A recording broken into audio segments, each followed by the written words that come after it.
Good morning. My name is Andrew Halleck. I'll be our MC today at the the second annual White Hat Conference. Thank you so much for joining. This is hosted by Boston University's Metropolitan College's Criminal Justice Graduate Programs and the Center for Cybercrime Investigation and Cybersecurity. Before we begin, I'd like to give a brief introduction to our first group of speakers. Dean Tanya Zlateva, BU Met CIC Director and founder of White Hat Conference, Dr. Kyung-shick Choi. Keynote speaker Sean Donnelly, and the discussant of keynote speaker session, Dr. Catherine Margot. To start, we have Dr. Tanya Zlateva, BU's Med Dean. Dean Zlateva's research interests include computational modeling of visual perception, parallel and distributed processing, and pattern recognition. She was instrumental in developing the information security curriculum that led to Boston University's designation as a Center for Academic Excellence by the National Security Agency. She's an expert in online course delivery and development, and she has an accomplished research background in computer science. Dr. Zlateva is currently Director for Education at Boston University's Center for Reliable Information Systems and Cybersecurity, the RISCS. In 2010, the RISCS team secured two $3 million grants from the National Science Foundation. The funds will support two major research projects in the field of IT. Securing the open cell phone and towards trustworthy interactions in the cloud. Take it away, Dean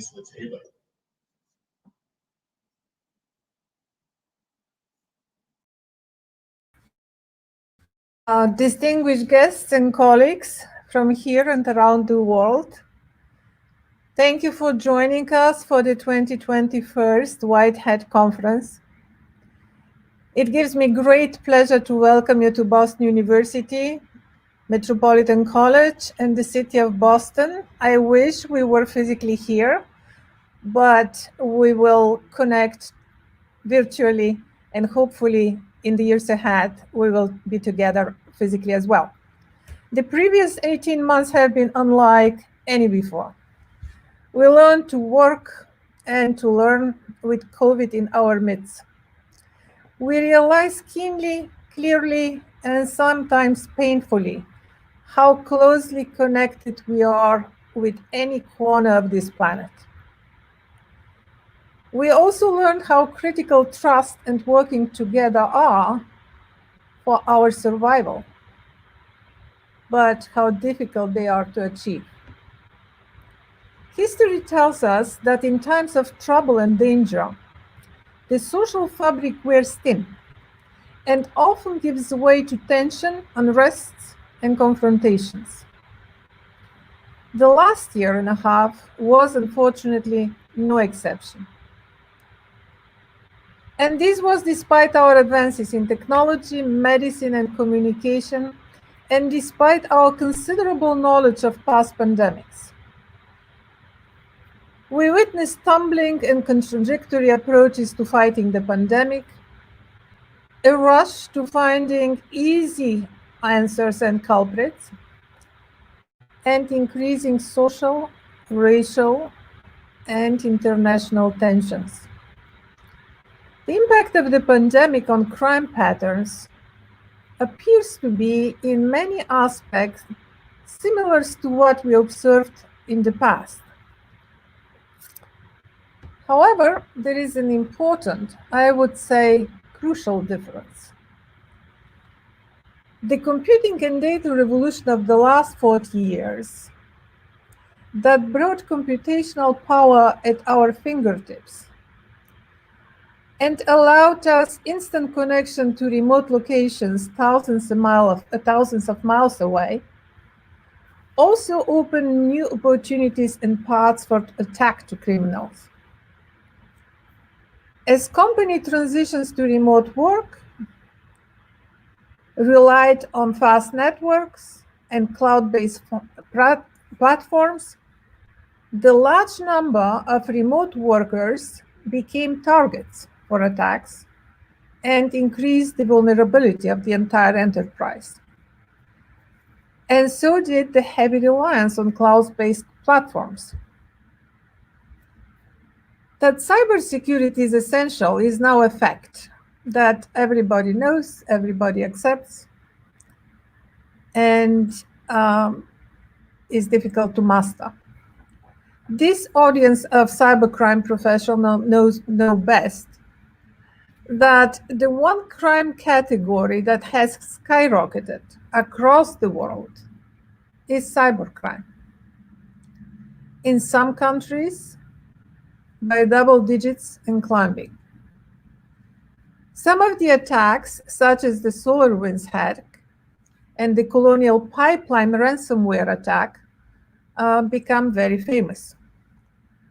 But in parallel, a large and growing steady state of smaller exploits continually drain the resources of small and medium companies that are ill-equipped to defend themselves. According to a report by McAfee from last December, global losses from cybercrime hit close to 1 trillion in 2020, and the predictions are dire. This number is expected to grow rapidly. This is why the theme of this conference, Understanding the Future of Cybercrime and its Challenges, Finding Innovative Solutions Against Cybercrime, is so important and timely. The development of effective criminal justice policies and preventive measures against cybercrime globally in a highly interconnected world is a very complex, interdisciplinary, international endeavor, and we are only beginning at the beginning of it to understand it. In addition, we need a large-scale, multifaceted education effort at multiple levels, from building awareness and educating the public, to developing a professional cybercrime force, which is a precondition for the world economy to prosper. Unfortunately, there is a persistent gap between a limited supply and high demand for cybersecurity and cybercrime expertise. And this is why I am delighted that the 2021 White Hat Conference has both a cybercrime investigation competition and a student paper competition. Allow me to give you a very brief introduction to Boston University and to our college. Boston University is one of the world's leading academic institutions. It has very high level of research and very high expectations for teaching excellence. Among its faculty are Nobel laureates, MacArthur Fellows, US Poet Laureates, Pulitzer Prize winners, and members of the American Academy of Arts and Sciences. We are located in one of the largest and strongest urban academic hubs in the world. And while it is a challenge to be a working academic in an institution across Harvard and MIT, it is also a great benefit because sharing knowledge, discussing results from research, exchanging ideas is easy. It builds synergies and creative collaboration between colleges. Boston University has also a long and proud tradition of inclusiveness and social justice. Since its founding in 1869, it welcomed persons of any race, ethnicity, gender, and religious persuasion.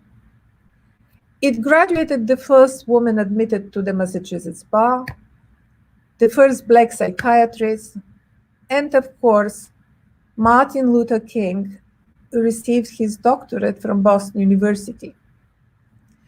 Within this community, Metropolitan College is recognized as an incubator of new programs and pedagogy. Our mission is to give motivated learner from all walks of life access to the resources and benefits of a leading research university. We understand what working professionals need to remain current in their field or to change career. Metropolitan College launched BU's first cybersecurity concentration, the first business analytics degree, the first data analytics degree, the first graduate concentration in cybercrime investigation and cybersecurity, spearheaded by our own Professor Choi. Through a rigorous program administered jointly by the National Security Agency and the Department of Homeland Security, Boston University is designated as a center of academic excellence in cyber defense since 2004 and in cyber defense research since 2008. And that was initiated by Metropolitan College as well. We have developed a large array of online degrees very early in the 2000s. And the first online degree was the Master in Criminal Justice as early as 2003. Soon it was followed by online master's program in computer information systems and in management. And all our online programs are ranked in the top 10 by US News Report for 8 years in a row. The best, the highest ranked, is the MS in Criminal Justice, currently at number 2. Staying ahead in today's fast-changing economy requires not only persistence and hard work, but also continuous learning. At the same time, we are fortunate to live in such a time of intellectual challenge, to have the pleasure to absorb knowledge, the ability to solve problems, work with friends and colleagues, forge professional connections. And this is what this conference is all about. I wish you 2 wonderfully productive days and much joy and success.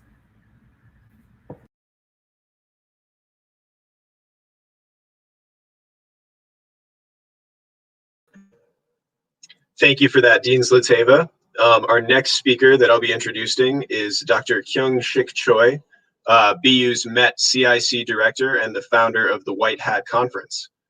Dr. Choi designed and oversees Metropolitan College's programs in cybercrime investigation and cybersecurity, offered jointly by the Department of Applied Social Sciences and the Department of Computer Science. These programs comprise a graduate certificate and an MS in Criminal Justice degree concentration.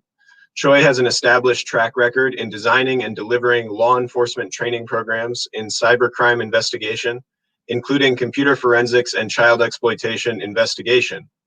He facilitated the Korean Institute of Criminology Global Cybercrime Project, the Virtual Forum Against Cybercrime, in cooperation with the United Nations, and also served as an instructor and consultant.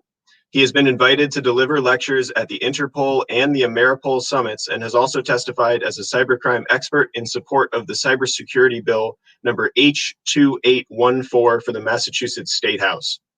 Dr. Choi is currently working on federally funded cybercrime and cybersecurity related projects with the National Institute of Justice, the NIJ, the Office of Juvenile Justice and the Delinquency Prevention, the OJJDP, and the Bureau of Justice Assistance, the BJA. Thank you, Dr. Choi.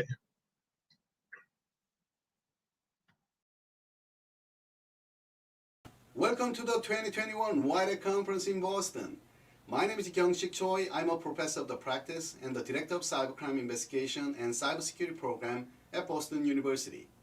It is my absolute honor to be part of this meaningful event as an organizer and opening speaker. Launching White Hat Conference was one of my dreams as a cybercriminologist. A question I have asked myself for years now is why, as good guys, are we continuously reluctant to share our knowledge, and yet the bad guys are constantly communicating and sharing their wealth of knowledge. In addition, many students will often expect government agencies, private sectors, and academics to guide and expose them to the field of cybercrime and cybersecurity, hoping for us to open the door to success. Unfortunately, many of us do not know the shape of the door and its color because the field is not only fairly new to us as well, but it is also incredibly broad at the same time. I can vividly remember the first White Hat conference in Bogota, Colombia. With the full support of the Colombia National Police and private sectors, the first White Hat conference was facilitated to promote effective cybercrime investigation and training. This year's White Hat conference is fully sponsored by the U.S. Department of Justice's Bureau of Justice Assistance, BJA.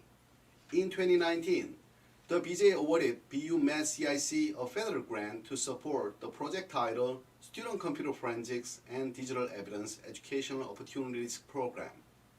The goal of the BJA project is to develop effective cybercrime investigation training, test the best practices, reflecting the needs of all levels of law enforcement, and establish a training guideline in computer forensics and digital evidence. Our research team from Boston University and our research partner, Eureka College, have gathered input from federal as well as local and state law enforcement agencies to improve current curricula to better serve agency needs. The International White Hat Conference program is a foundational effort that serves to enhance current capabilities of higher education to better serve students in the area of cybersecurity, computer forensics, and digital evidence, leading to improved cybercrime investigation and successful prosecution. Furthermore, this conference will assist us in providing students with internship opportunities with the important field through a career fair. This will help to establish a collaborative approach that can further promote the development and implementation of the internship and co-op program. The theme for this year's White Hat conference is the future of cybercrime and its challenges, innovative solution against cybercrime. The overarching goal of this year's conference is to discuss important drivers and disruptors of change in cybercrime and to address the importance of technology-related issues in this area.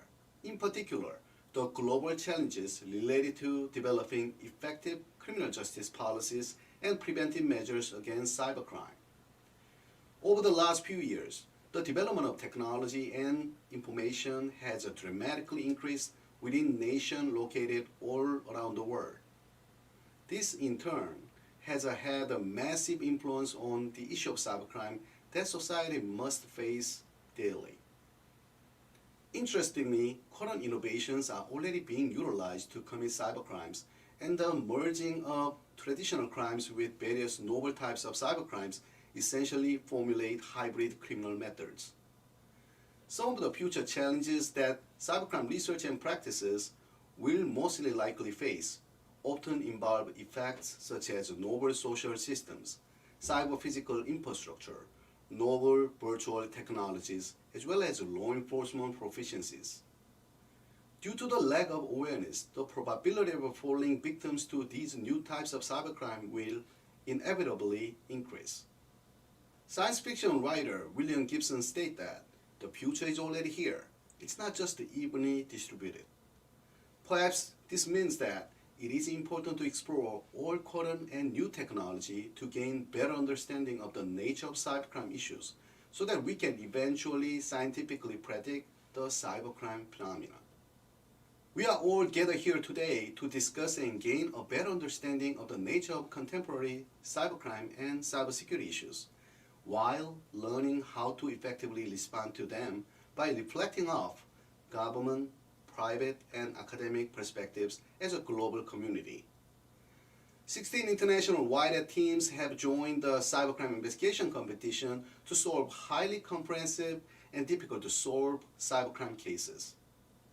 The competition already began at 3 p.m. Eastern Time yesterday and will end by 3 p.m. Eastern Time today. The white hat teams will have exactly 24 hours from the start of the competition until the end of the competition to analyze evidence before presenting their findings to the judges. Each team consists of the 3 white hat team members, 2 technical experts, and 1 legal expert. The top 3 team winners will present their criminal investigative solution and will discuss the best practices tomorrow during the white hat mock trial. The student research paper competition is also part of white hat conference to learn fresh scientific knowledge in the field of cybercrime and cybersecurity.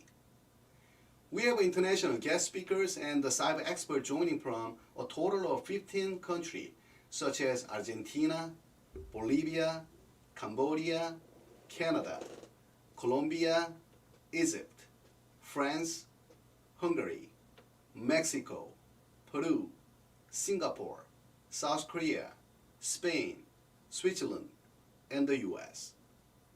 These cybercrime and cybersecurity experts will gather to share their knowledge for combating cybercrime as a global white hat community for the next 2 days. Your expertise, contribution, and commitment to the field of cybercrime and cybersecurity is needed more than ever. And I could not be prouder than to be part of white hat conference as one of the conference committee members. I truly believe education is the most empowering force in the world, and education can make a difference. Again, we are joining the white hat conference to strengthen our capability of handling cybercrime issues throughout various promising sessions today. Many close colleagues of the Center for CIC are facilitating this wonderful and fascinating educational event today as well as tomorrow. The Center for CIC, for those who are not familiar, is a nonprofit, Boston University-affiliated cybercrime research organization that pursues research and professional activities in the field of cybercriminology. While the Center for CIC is relatively young, it is a powerful and fast-growing organization. We have approximately over 50 active CIC board members who represent on behalf of 15 nations. These board members consist of professors, researchers, as well as practitioners who have been working extensively within the field of cybercrime and cybersecurity. The Center for CIC has been a tremendous force in reaching out to global law enforcement agencies and cultivating international collaboration and responses to cybercrime. I'd like to express my sincere gratitude for the organizers and panelists of this meaningful event.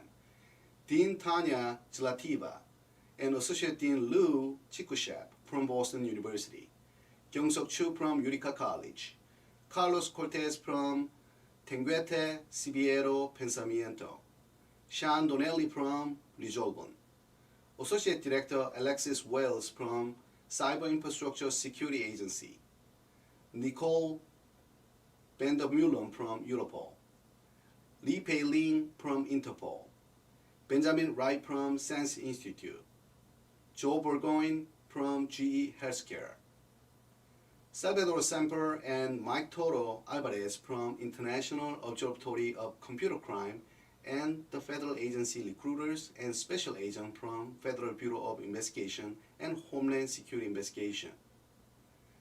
I'd like to give a special thank you to the American Society of Criminologists, Cybercrime Division members, and Eureka College team members who will facilitate white hat panel session as a moderator, discussant, and the white hat competition session as a director, case managers, and judges. I cannot thank 16 cybercrime investigation competition teams and 4 paper competition winners enough, as they have dedicated so much to be a part of this wonderful event. Lastly, I am especially thankful for the Department of Justice's Bureau of Justice assistants and all attendees for your invaluable support. Increasing both interdisciplinary and international collaboration is the key in combating the issue of cybercrime. In addition, not only should future research and development within the field be reactive, but it should also be proactive. When it comes to investigating, predicting, as well as examining both the origin and effects of cybercrime, utilizing intelligence, technologies, along with worldwide collaboration. It is my utmost hope that This wider conference facilitates positive outcomes, such as minimizing potential cyber threats in both our society and the global community at large. I also hope this event helps to reveal the true shape of the color of the door to reach success within the field of cybercrime and cybersecurity in criminal justice. It is time to release our secret recipes for our optimal cybercrime investigation practice. I look forward to learning new tremendous knowledge from all of the presenters today. Thank you. Thank you, Dr. Choi, for those wonderful remarks. Now we'll be moving over to our keynote speaker, Sean Donnelly. While working in cybersecurity roles for the National Security Agency in the U.S. Navy, Donnelly saw teammates return from 1 to 2 week technical training courses with a general awareness but no skills for detecting and responding to cyber threats. In 2018, he founded Resolvin, which offers a library of video and audio coursework and guides organizations, IT, and security departments through hands-on training and scenarios in mock networks.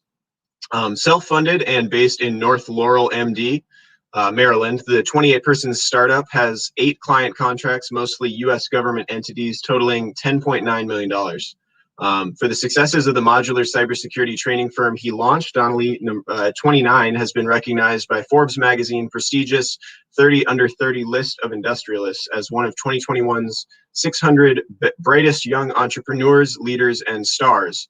Donnelly earned his Master's of Science in Computer Information Systems at Boston University Met College in 2018. During this session, Sean Donnelly, the CEO of Resolvin, will present his curiosity, motivation, and the quest for cyber skills presentation to the audience. He'll be joined afterwards for a Q&A with Dr. Catherine Markham. Kathy Markham is the Assistant Chair and Professor of Justice Studies in the Department of Government and Justice Studies at Appalachian State University. She has extensive book and peer-reviewed journal publication history in the fields of cybercrime, offending and victimization, and sexual victimization. Dr. Markham is the chair of the American Society of Criminology's Division of Cybercrime, first vice president of the Southern Criminal Justice Association, and trustee at large for the Academy of Criminal Justice Sciences. Please join me in welcoming our guest speakers.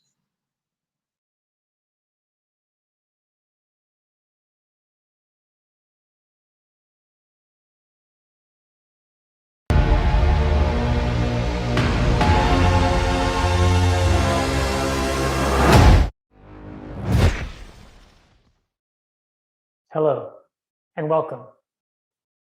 With the goal of this year's White Hat Conference being to identify innovative solutions against cybercrime, I found it valuable to open the conference by discussing a means for overcoming technical skill gaps. For those in the audience who consider themselves budding cybersecurity professionals, one of the following descriptions may resonate with you, depending on your background. As an academic student, you've yet to gain much practical cybersecurity experience, and at times you find it difficult to identify means for applying your theoretical knowledge to cybersecurity operations. Or, as a law enforcement professional, you've spent much of your career filling traditional roles and have since acquired a limited set of technical cybersecurity skills to fight cybercrime. You've gained an awareness of cybersecurity methodology through instructor-led training, but seek more opportunities to build technical skills faster. Maybe neither of those apply to you. Maybe you are already a cybersecurity rock star. If that's the case, I hope you enjoy my talk anyway. My goal today, besides introducing you to the White Hat Conference, is to inform you and inspire you as you trek on your cybersecurity journey. I hope you find this presentation relatable, approachable, and inviting.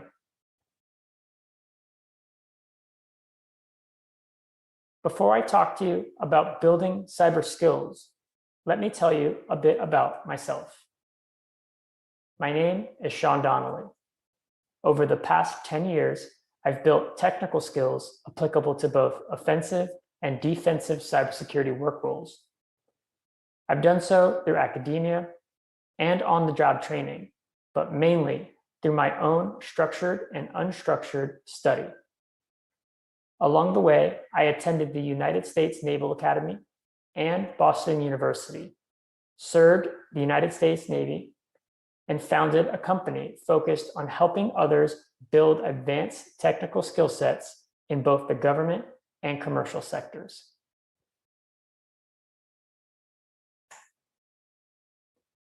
Now, here are the topics I plan to dive into. I'll highlight digital forensics disciplines and ask you to reflect on your current skill level. I'll discuss character traits I feel are critical for building new technical skills. I'll give an overview of the numerous knowledge sources you can tap into for learning technical information security concepts. I'll present a framework you can use to facilitate building skills. And finally, I'll point you towards some additional resources. Ultimately, I hope you walk away understanding that instructor-led and on-the-job training aren't enough to build expertise at the rate you might want to, but that with the willingness to practice being curious, a bit of self-motivation, and a plan, you can level up.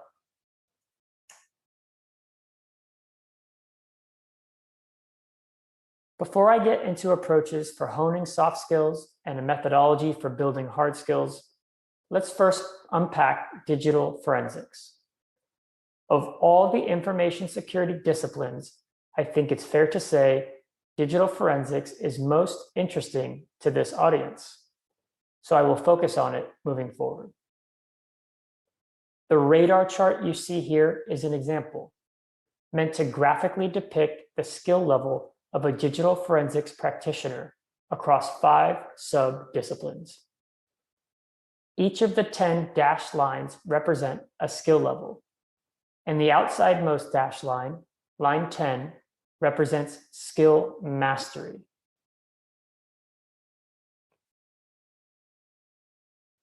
Now that you've given the diagram a once-over, ask yourself, what does my digital forensics skills radar chart look like? Try to imagine it. When we think of the quintessential law enforcement digital forensicator, skills related to mobile forensics and disk forensics may come to mind. But digital forensics also encompasses the live forensics and network forensics subdisciplines, and many criminal cases today rely on related skills. Those latter subdisciplines may be foreign to you, and that's all right. I'll do my best to briefly explain their importance. The collection and preservation of forensically sound evidence has long been tightly coupled with dead box forensics.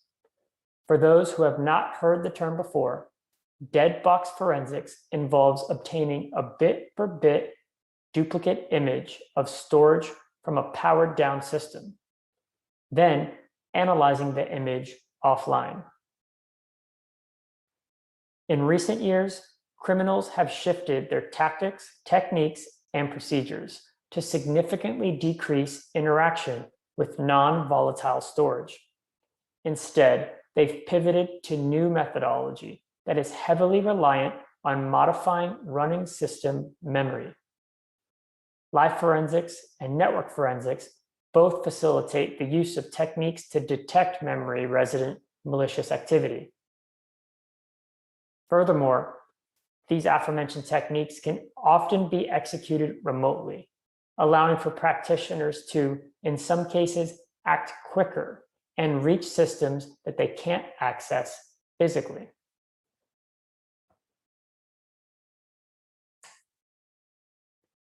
Now, people work in cybersecurity for one or more different reasons. Some do it for the joy of solving hard problems. Others are passionate about making the world safer by taking down criminals. A lot of people do it because the field pays well, or because the day-to-day technical work is particularly compelling. And many do it simply to provide for family. All of those are great reasons to work in cybersecurity. And no matter your reasons, you probably want to be really good at it.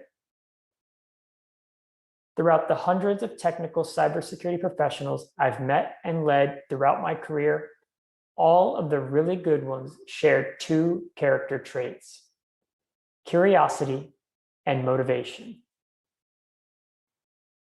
These rock stars are what I'd consider autodidacts, self-taught people who continuously lean on curiosity and motivation to propel them. At this point, you may be thinking, I'm curious and motivated. Or maybe, I used to be curious and motivated. And some tuned in are telling themselves, I can't remember the last time I was curious about or motivated by my work. Now, a smaller subset of truly exceptional people I've met over the years have a third character trait: grit. Grit can also be described as resolve or fortitude. That is, an uncanny ability to persevere through difficult times. In my opinion, grit is the only trait that gets significantly stronger the more tough experiences someone endures. Whether you have and leverage these traits daily, consider yourself a shadow of your once curious and motivated self, or you are really a blank canvas, ready and willing to progress, I have good news for you. These traits can be learned and sharpened through digital forensics self-study. But if you want to move quickly, you'll need a plan. And I might just have one for you. Before I put forth an approachable, realistic framework for self-study that you may be willing to commit to, let's first talk about the various readily accessible knowledge sources at your fingertips. As a person interested in digital forensics, there is a wealth of quality, freely available information sources that go into detail on any specific topic you can think of. Delivery methods include white papers, slide presentations, conference talks, blog posts, tweets, code repositories, open source tools, and I think you get the idea. That's one of the really great things about our field. Information security practitioners are happy to share their work, and oftentimes for free.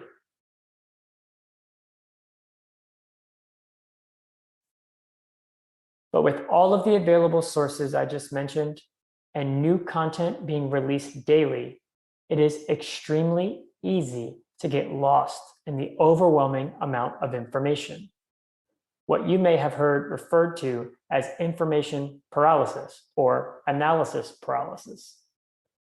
Also, it can be very difficult and even daunting to start making progress when you can't decide what's worth focusing on or where to start. Leading up to this, I've broached the subject of being a self-starter and stepping outside of costly instructor-led training. Now, once you decide to lean in and learn more, where should you go? At the beginning of this presentation, I referred to a practical framework. By practical, I mean realistic, digestible, and doable without risk of burnout. The goal here is to make progress sustainably and not throw off your work, sleep, or family schedules. It's basically the opposite of a gym or diet-related New Year's resolution. First, there are some one-time costs. To start, you should get access to Twitter so you can keep up with the postings of a curated group of forensics practitioners. Twitter is one of the best resources for recent technical forensics content. I've gone ahead and done the legwork of identifying and grouping those quality Twitter accounts for you. So all you need to do is scroll and read. The second to do is to get access to a training lab or a cyber range. I've added some great starting points in the resources section at the end of this presentation. Then, you commit to a prescribed schedule. If you're considering adopting this method, you should absolutely feel free to make changes to the days, times, and knowledge sources as you see fit. I only recommend that you do your best to stick to the high-level actions and cadence. For example, definitely try to participate in Capture the Flags, or CTFs, at least 4 times a year. My first recommendation is to spend a half hour on Twitter daily, reading and bookmarking technical posts. Then, on a weekly basis, dedicate time on 2 different days to one of my favorite resources, a website called This Week in Forensics. Maintained by a gentleman named Phil Moore, this project contains curated, organized digital forensics content for you to dive into. He puts in a lot of time, so you don't have to. Then, once a month, you can listen to Phil and guest's monthly summary of digital forensics happenings. This is also a good time to revisit a few Twitter posts you bookmarked. Ideally, these tweets have follow-on links and/or long threads with good discussion points. Next, monthly, you should absolutely spend time recreating environments and stepping through walkthroughs detailed in 1 or 2 of the blog postings you read the previous month. I recommend picking one focused on a new forensics technique and another focused on leveraging a new tool. Moving on to quarterly, I suggest you set weekend time aside to participate in a CTF event 4 times a year. You can keep track of interesting CTF events using the same website I mentioned earlier, thisweekinforensics.com. And finally, I recommend you work on 2 projects a year, whether it's writing forensic tool-related code, building test networks, or exploring new tradecraft. You are sure to pick up new skills throughout the process. This can be in 30-minute chunks or weekend-long sprints. Just be sure to track your time during these sessions and commit to about a week for each project.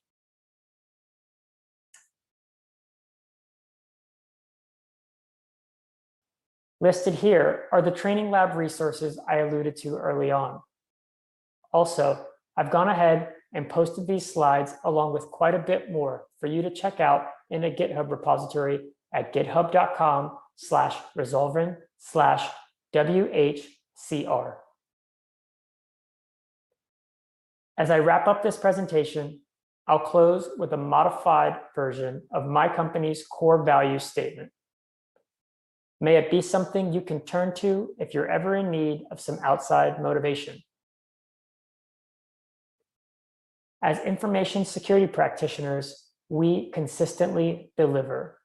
We are concise, precise, and accurate, and have tough conversations kindly. We unceasingly rage to master our craft, experimenting and embracing failure along the way. Through this process, we learn quickly and continuously improve, fostering a strong belief in ourselves. Thank you all for your attention. I hope you truly enjoy this year's International White Hat Conference. At this time, I'll open it up to the audience for questions.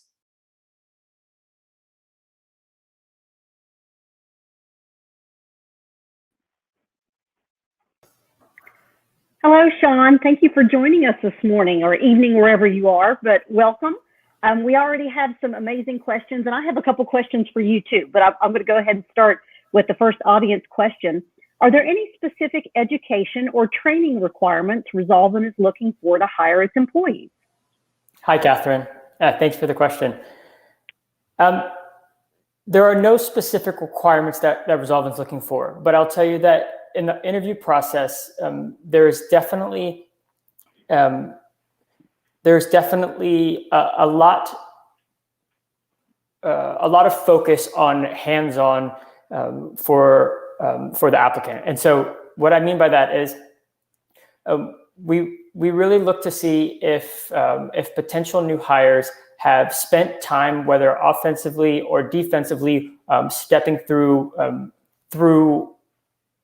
cybersecurity workflows, and so whether that is in a home lab or competing in capture the flags, and really having a range of knowledge for operational application of various tools, whether that be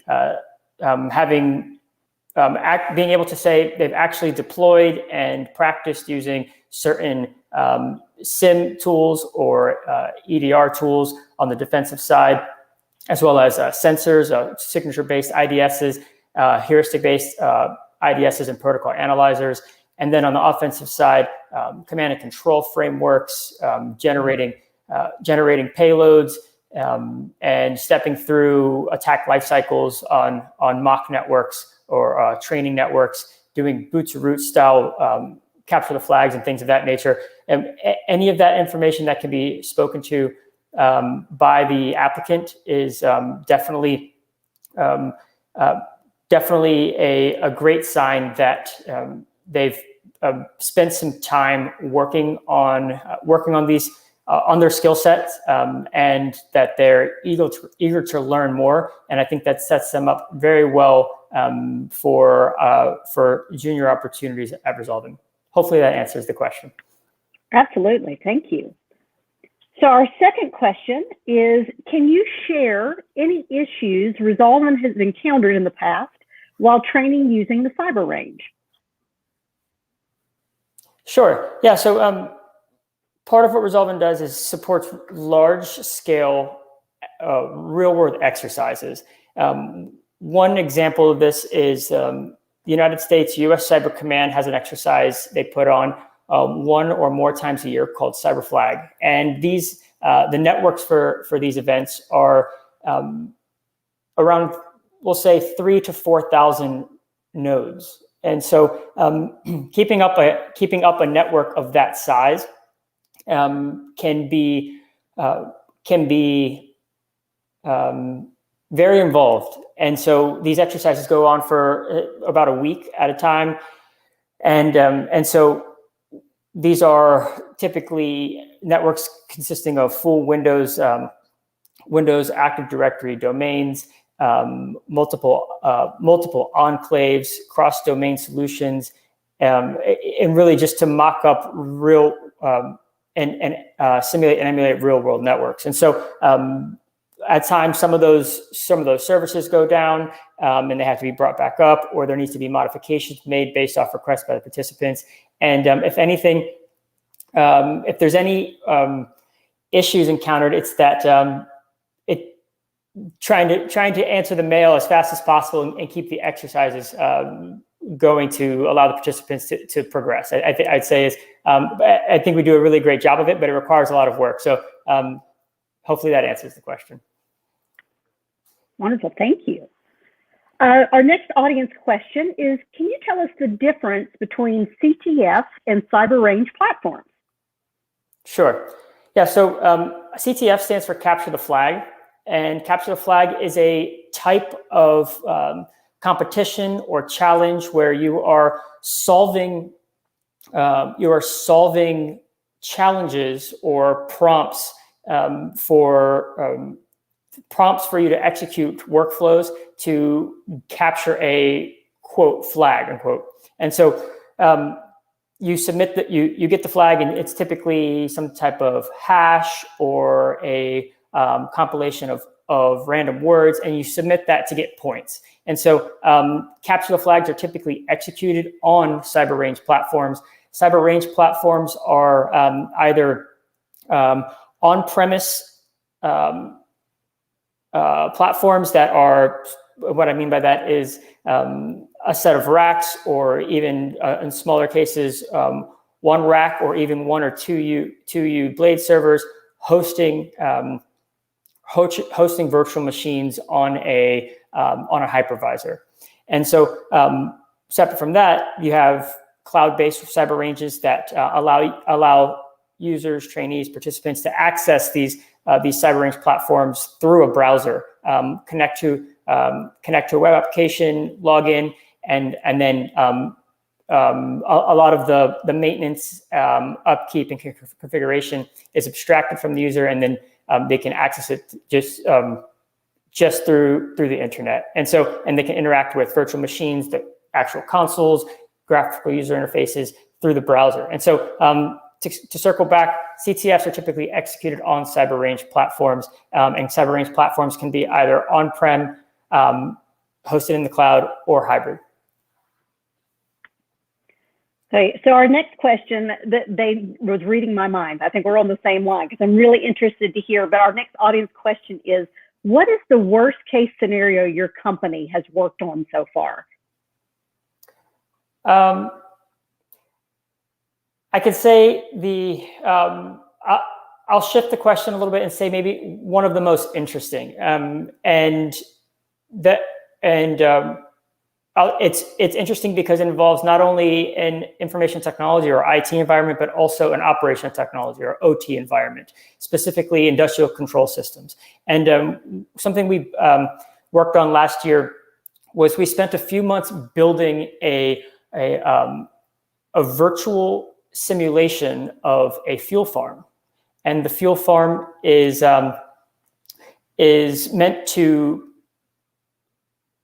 incorporate all of the different field devices and programmable logic controllers and human machine interfaces that you would typically see at a fuel farm, for example, that maybe at an airport where fuel is being managed and moved between various above storage tanks and through underground pipes to being received from the provider to the airfield. And so we built this simulation, both a graphical representation as well as all of the virtual components on the back end that ran in real time. And what this allowed us to simulate was the day-to-day operations of fuel being moved from tanks, from one tank to another through a series, leveraging a series of sensors and valves and actuators, and then having that fuel actually put into trucks and moved to aircraft. And so by simulating all of these components, we're able to generate all of the traffic, the network traffic that you would expect to see in this type of network. And so we coupled an IT network with that OT network, and then we had an adversary emulation team, or a red team, or opposing forces, depending on what you may be familiar with terminology-wise. And that team attacked the IT network, pivoted through a firewall that was linking the IT and OT network, and then ultimately gained access to that OT network and created effects that brought down that fuel farm. And so it's really I'd say an interesting scenario, because it's bridging physical components that we hear about daily, especially with some of the recent news, and then tying it to the traditional information technology networks, and allows for the pivoting across those. Thank you. So our next audience question, hold on, we're waiting for it to pop up. So, Sean, for you, which skills might be the most important to have in cybercrime? I think I'll go back to my presentation and talk about the subdisciplines that I hit falling under digital forensics. I think having a skill set in network forensics, live forensics, memory forensics, and also incident response procedures are probably the most applicable and most important when it comes to being a professional working in cybercrime. So, Sean, I just have a couple questions too, and if there's anyone else from the audience that has more, please feel free to speak up. Put them in the chat box. So, you have an extremely impressive background for the not guessing on your age. We're not going to ask those questions. I'm not telling you mine.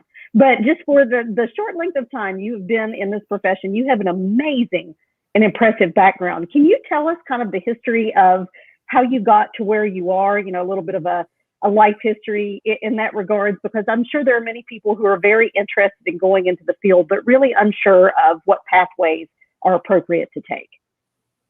Definitely. I'd be happy to.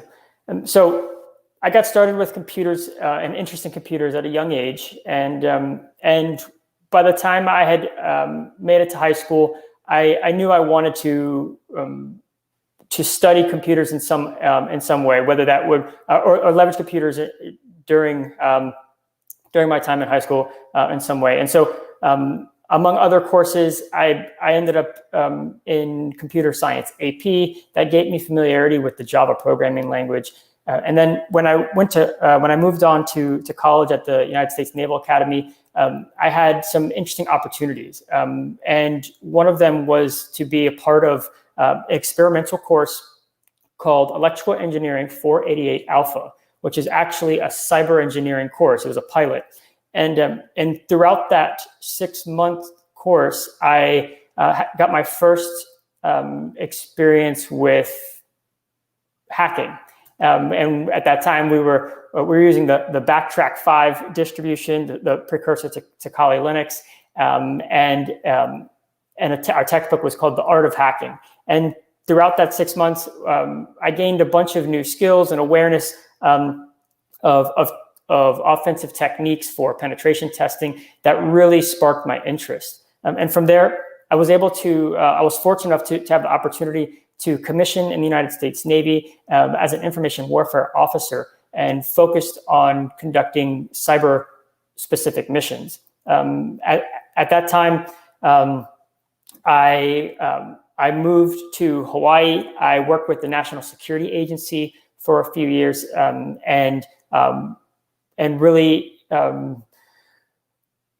cut my teeth in foreign intelligence as it relates to cyber work. Following that, I spent some time I spent 2 years working with what's known as the Navy Blue Team. It's a team of defensive cyber professionals that are focused on conducting security assessments to secure U.S. Navy networks, both afloat on Navy vessels and ashore.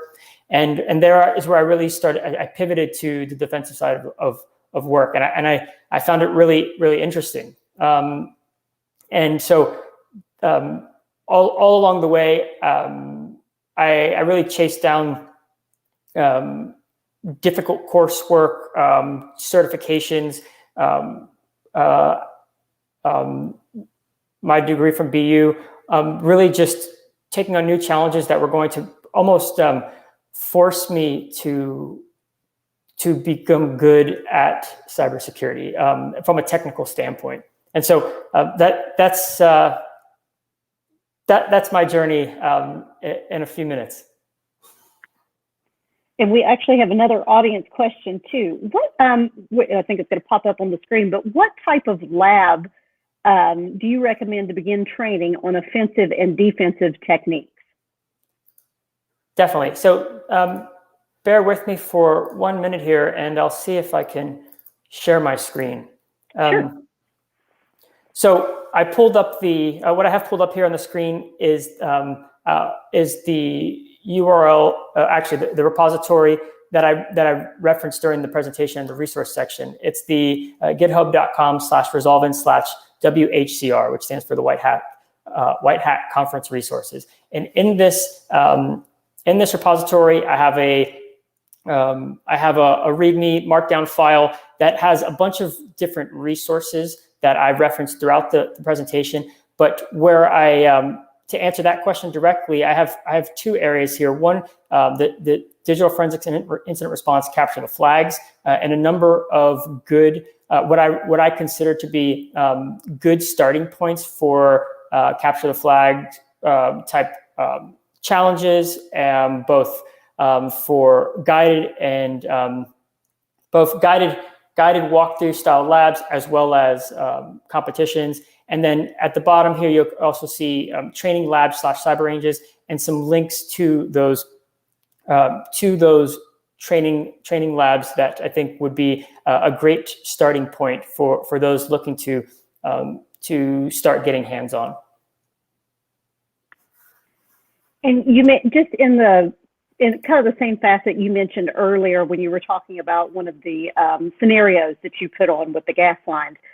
You mentioned the recent, happenings in the news, which obviously when the gas shortage happened in the Southeast, many of us panicked.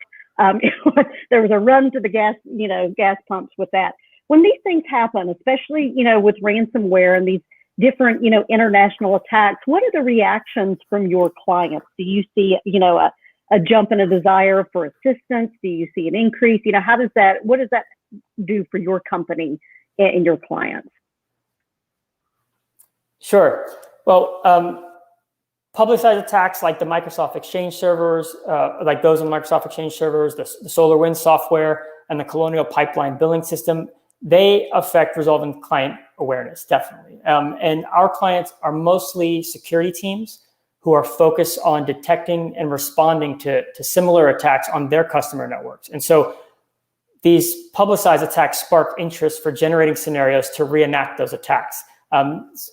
Similar to what I alluded to earlier. And actually, while I've been talking, I pulled up an example of that environment that I referred to earlier regarding the fuel farm. And I'll share my screen one more time here to play a short video while I speak. Bear with me for 1 minute. And so, as that plays, you'll start to see the graphical user interface. Sorry, the graphical representation of the fuel farm, and then all of these components have a comprehensive network in the background. And so, oftentimes the content that we've built previously, when some of these high-profile, highly publicized attacks come to light, a lot of the content we've built previously becomes relevant again, and it becomes interesting to our clients again. And so this is a good example where the ICS network and the simulation for the fuel farm allowed clients to practice defensive skills on fuel-related network components. Very interesting. Thank you, Sean. I believe we have another audience question. What skills did you take away from your military experience that allowed you to successfully develop your company? Good question. The one that comes to my mind right away is technical skills related to technical leadership. As a junior officer in the Navy, being 22 years old and leading dozens up to, at one point, just about 80 people, I had to really learn how to lead fast. And what I found to be the way to inspire and to motivate and to have a team doing their best work consistently was to be in the trenches with them, really, is and to be very technical with them, and to be able to have the technical conversations that they were having with each other, to be able to assist in, let's say, maybe writing a piece of code or configuring a certain security tool. All of these experiences helped me build my technical leadership style that really translated well when it came time to start my own company. Because really, when I started my company, I was 26 years old, about to be 27. And at that time, I was asking people to leave their secure jobs, people who were much older than me, had families that they had to support. And I was asking to leave their well-paying, secure jobs to take a chance and come work with me on something new and exciting, but risky. And I think that my technical leadership experience while in the military really helped make that, instill confidence in my team, in my soon-to-be team, as well as helped us when we started. We were just 4 people, and I think help us hit the ground running quickly, gain traction quickly. Hopefully that answers the question. Well, I'm sure your team is glad they took that risk, because obviously your company is exploding with success, which is amazing. Another audience question is, what specialty is the most appropriate to dedicate yourself to the digital trail? I would say right now, focusing on, it's a hard one, but I'll pick one. I'd say becoming familiar with conducting live forensics is a great.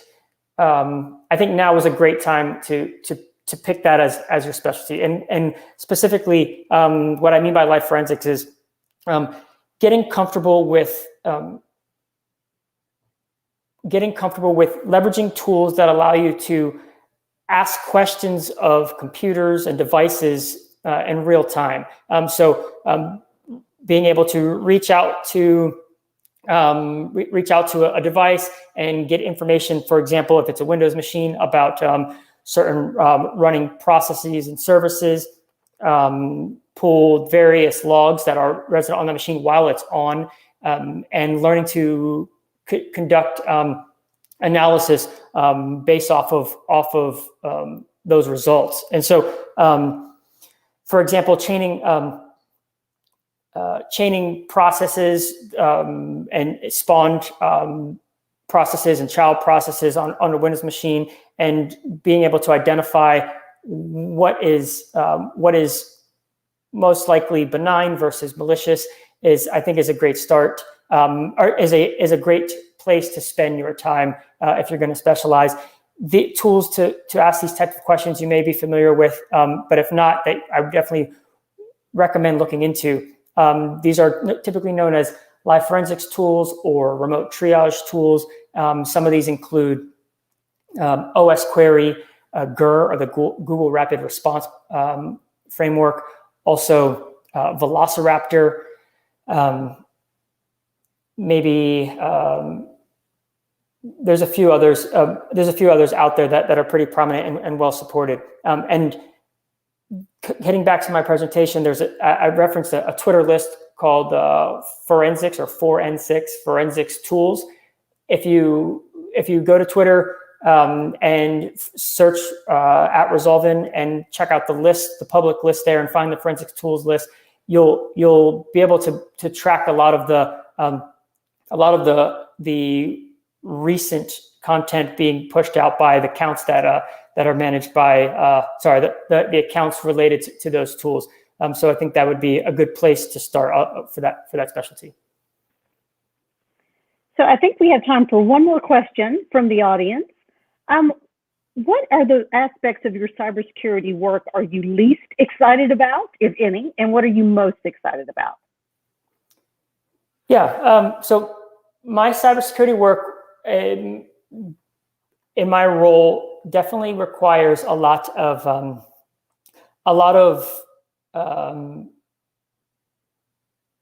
meetings. I guess is probably the best way to say it. So it's not to say that it's not fun and exciting, but it's not, for me personally, it's not as exciting as working, doing the operational work, or building new tools or conducting research for new tradecraft.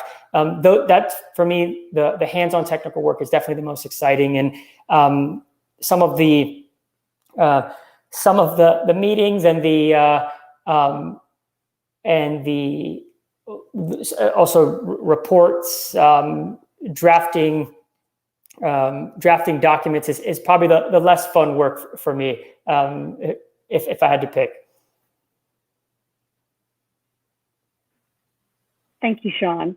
So I think I'm going to wrap this up with one question, and then give Sean a break, because we've had him on point for almost an hour, and we appreciate it so much. But to give our audience a break before the next panel. But what I wanted to ask is, the theme of this conference is the White Hat Conference.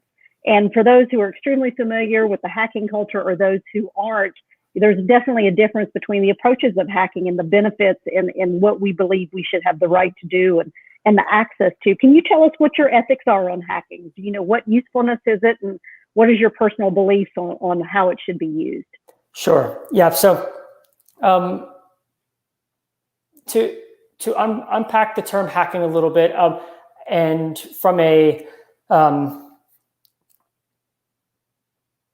to look at the concept of hacking in the light of security work for good. I would say if you think about certain job sectors or job roles that are related to vulnerability assessment, penetration testing, red teaming, these all require the knowledge and skills of offensive professionals with offensive security skill sets. And so really the massive benefit of learning these skill sets are, one, you get a solid understanding of how tactics, techniques, and procedures by criminals are carried out, as well as you get a better understanding of how to develop and leverage detections for those actions. And so one of the things I like to recommend to people is if they're just getting started in pursuing a career in cybersecurity, is actually to start on the hacking side, start on the offensive side, and build the offensive skills, specifically for that reason. Because not only does it open up opportunities for career positions related to some of those I mentioned, vulnerability assessment, penetration testing, red teaming, but it gives you a great knowledge base to build off of. And if you learn to understand and execute attacks on networks and devices, then you have a much better, not better, but you have a much, a very useful, strong base for building a defensive skill set required for digital forensics, threat hunting, incident response. Well, thank you, Sean. We really, really appreciate your time. I think this is an amazing way to open up the White Hat Conference. I can't think of any better way. We really appreciate it. Our audience appreciates it. And I'm going to pass it back to Andrew. Thanks, Kathy. Thank you so much to Sean and Kathy for that wonderful Q&A and for Sean's wonderful presentation. We're going to go into a quick break here. We'll be breaking until 11 a.m. Eastern time, so about 15 minutes here. And then you can come right back. We'll have even more great White Hat content for you. Stay tuned.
Welcome back, everyone. If you're just joining us, we are in the middle of the second annual International White Hat Conference.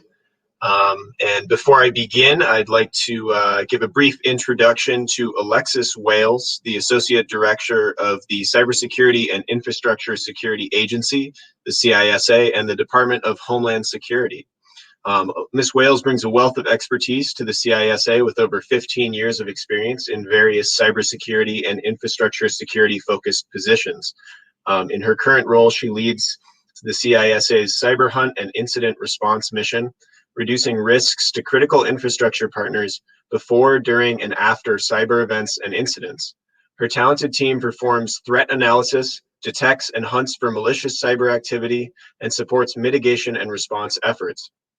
In 2020, Ms. Wales served as the Election Security Mission Manager for CISA. Ms. Wales coordinated and orchestrated CISA's resources against the hashtag Protect 2020 lines of effort, ensuring that the near-term tasks were addressed to achieve the long-term strategic goals. Additionally, Ms. Wales ensured that the election security efforts aligned to the changing threat and risk environments, creating a cohesive and comprehensive portfolio of CISA services, offerings, and partnerships to secure the election. Prior to elections, she served as a Deputy Assistant Director within the National Cybersecurity and Communications Integration Center, leading the Cyber Threat Detection and Analysis Division. Ms. Wales has also worked in several leadership positions throughout CISA, providing risk-informed decision support to critical infrastructure owners and operators. She started her career in the Defense Department's Near East South Asia Center for Strategic Studies, leading international coalition building efforts around biodefense plans. Ms. Wales holds a dual Bachelor of Arts degree in History and Anthropology from Brandeis University, and she earned her Master's of Arts in Security Policy Studies from George Washington University.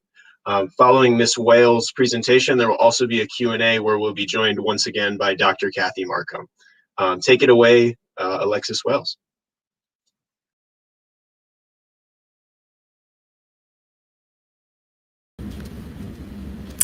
Thank you so much, and good morning. Let me just say, it is such a pleasure to support this fantastic event and to offer my thoughts and perspective as a federal employee here at the Department of Homeland Security in Washington, D.C.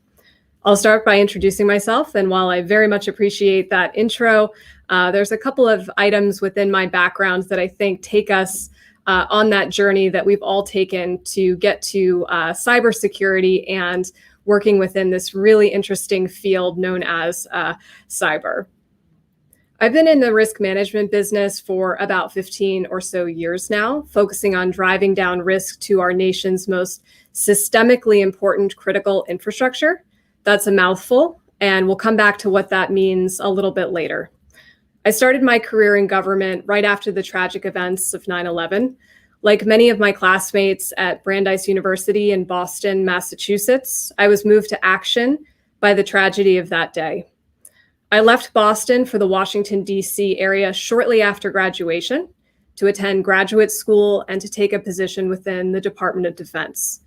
For several years, I had the pleasure of traveling around the world, talking to different partners, civilian, military, NGOs, think tanks, academic communities about, ironically enough, biodefense policies and programs and the strategic methods nation states could employ to reduce risk to their populations from a global pandemic.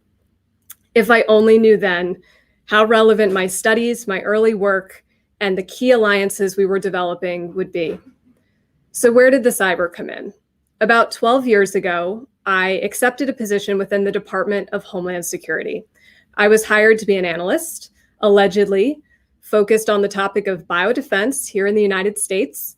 But as we all quickly learn, first jobs are rarely the perfect fit. As the department worked to build its understanding of the risks facing critical infrastructure, and the topic of cyber started to float to the surface, my interest was piqued.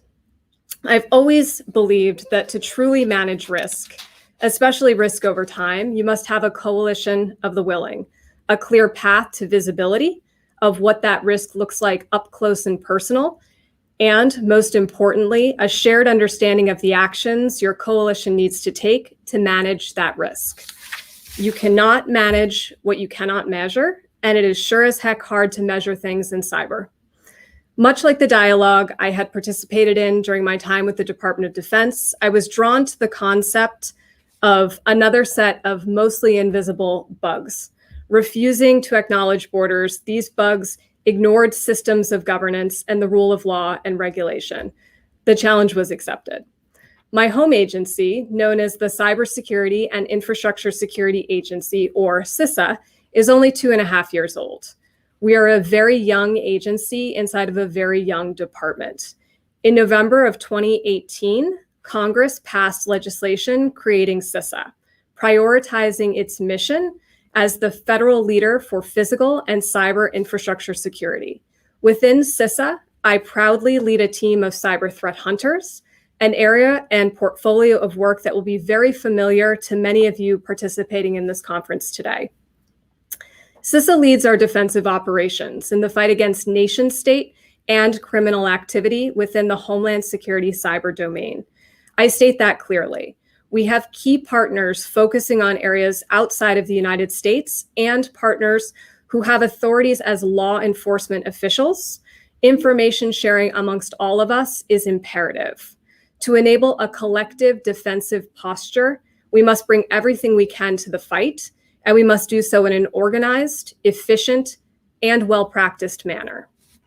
Within CISA, our threat hunters employ tactics and techniques including forensics analysis, threat analysis, malware analysis, simulation and emulation of advanced persistent threats, or APT activity, all focused on doing one thing: making the invisible visible in order to defend our most critical national assets, functions, networks, and infrastructures.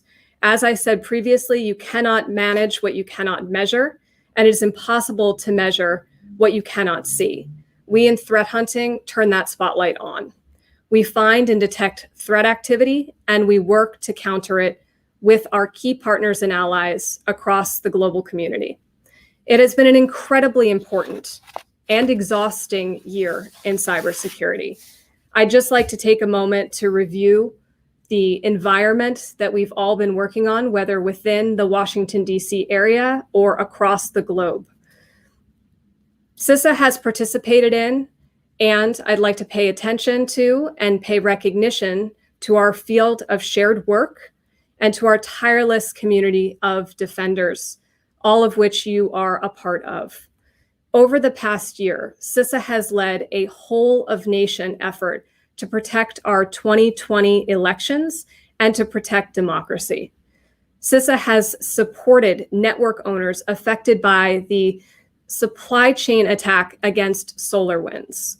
CISA shared protective and defensive information regarding the against the compromised and exploitation of pulse-secure virtual private networks, or VPNs, working with affected entities in the midst of a pandemic-induced digital transformation. We shared information to lessen the effect of the wide-scale exploitation of one of the most widely used business applications, Microsoft Exchange. And we're all aware and have seen in the media time and time again different targeting of some of our industrial control systems, such as the targeting of a water treatment plant's control systems. And lastly, but certainly not least, most recently, we've all observed the dramatic effects of a multi-day disruption and shutdown of the Colonial Pipeline.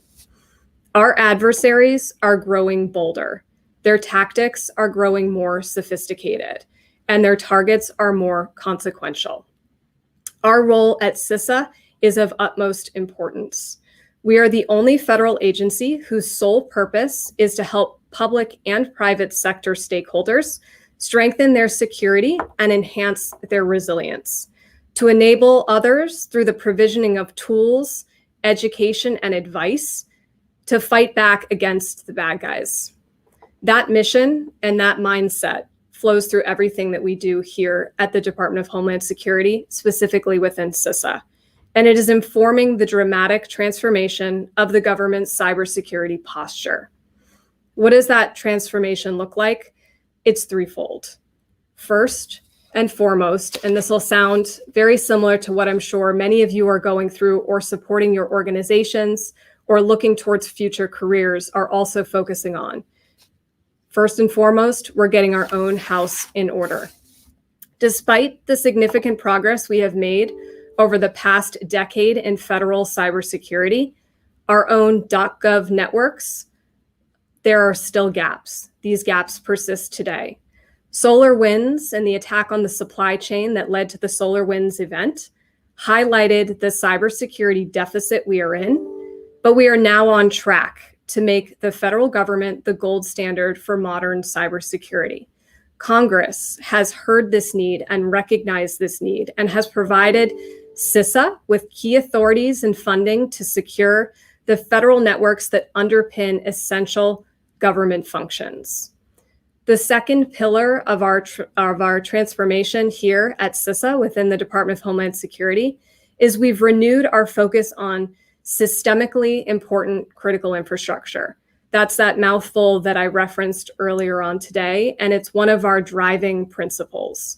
From the White House on down, we are focusing on supporting the cybersecurity of our most critical infrastructure.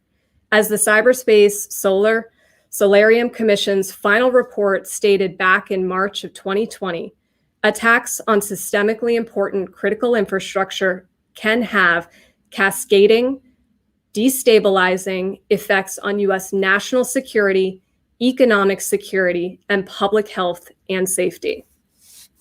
Many of you have likely read about the White House-led effort focused on industrial control systems, or ICS, cybersecurity. The effort is aggressive. 100-day action plans are being developed, crafted, and published, and they focus on modernizing cybersecurity defense, including the enhancement of detection, mitigation, and forensics capabilities.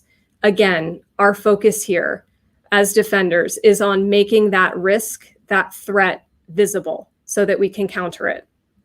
CISA has worked with the ICS community for years and continues to make progress with our private sector partners, some of our key allies in this fight, to ensure that the risks are understood and well communicated by leaders far and wide so that we can develop impactful policy and risk reduction programs.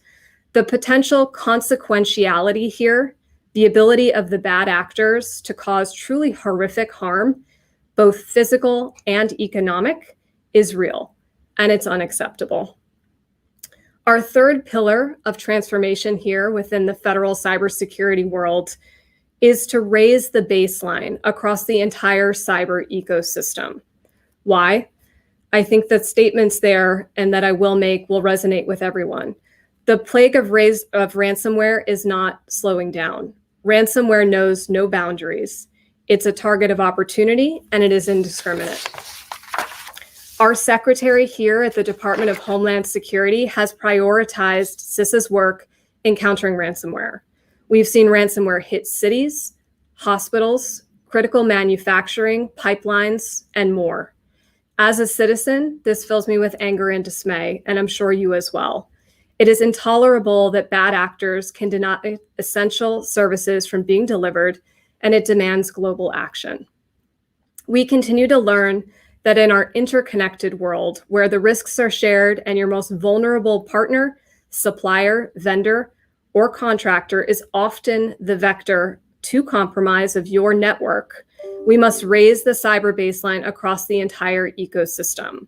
CISA's partnership building and supply chain risk management efforts dig deeply into this challenge space. How networked we all are by design and how deeply this increases the attack surface and playground of our adversaries is something that we take very seriously and something that we seek to counter together. At CISA, within DHS, we're using our voice and working very closely with law enforcement and others to raise awareness, provide best practices, and advocate for more funding and the growth of critical coalitions to counter this ever-expanding threat environment. I appreciate the opportunity to speak with you all today. Every member of this conference contributes to the collective defense of our communities, And I look forward to taking questions and hopefully providing you with some answers. Hi, Alexis. Thank you so much. That was wonderful. And I have a couple of questions for you, and there may be a few from the audience. But I think my first question is, we're going to let the audience go first because they're much more important. So it's going to pop up on the screen. Sorry. Our first question is, are there any advice you want to give to people seeking a job with CISA? Absolutely. And that question excites me. As a public servant, I strive to recruit talented professionals like those participating in this conference and bring you over to our side here at DHS. At the CISA.gov website, we are constantly posting different career opportunities that we make available. And I will tell you, we are in a stage of growth, unprecedented growth. We have grown very large over the last couple of years since we were conceived of by Congress, and we continue to hire at a rapid speed. So CISA.gov/careers is going to take you to that webpage where you'll find many different opportunities here with CISA. And of course, there are many other opportunities for finding positions with CISA through different academic communities like Scholarship for Service, et cetera, that work very closely with us to find the cyber talent that we also are looking for. And in that same regard, if I could just kind of piggyback off of that question, are there certain types of training, education, degrees that you would recommend for interested scholars who are emerging into the field with CISA or cybercrime? Sure. We hire a diversity of perspectives and talents and skills and knowledge. So, as I mentioned at the beginning of my speech, and then as it said in my intro, I come from a background in anthropology and history. I spent very formative years in college looking at what it means to be secure, feel secure, a lot of the different psychological aspects of what security brings. And I can tell you that the path to cyber is never just the straight and narrow. So while, of course, there will always be value in the different digital forensics and other technical trainings that we can find, that should not hinder someone from feeling like they want to contribute to cybersecurity. We need everything from folks that want to focus on diplomacy to partnership building to facilitation of really critical dialogue between key allies and partners. These areas are not always as technical. And so while certifications and other types of technical skills are important, they're only one part of what makes a really great cybersecurity program for you and or any other organization. And a follow-up question too from the audience, are there possibilities for internships at CISA? Oh, absolutely. Interns are an amazing source of bright light for CISA. We have had some of our best and brightest come out of the different internship programs that we have at CISA. So while we have things like Scholarship for Service, there are also many other government-specific internships that will, in many cases, lead to full-time work, if you so desire, in supporting our defensive posture. And so these areas are also available on the CISA.gov website, or I can field any questions that come my way through LinkedIn or other different social media aspects. Awesome, thank you.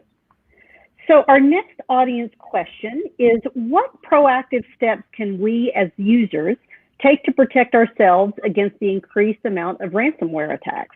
That is a really great question. And I hate to keep promoting our webpage, but part of our webpage, its intent and purpose is to enable the local defender, the individual.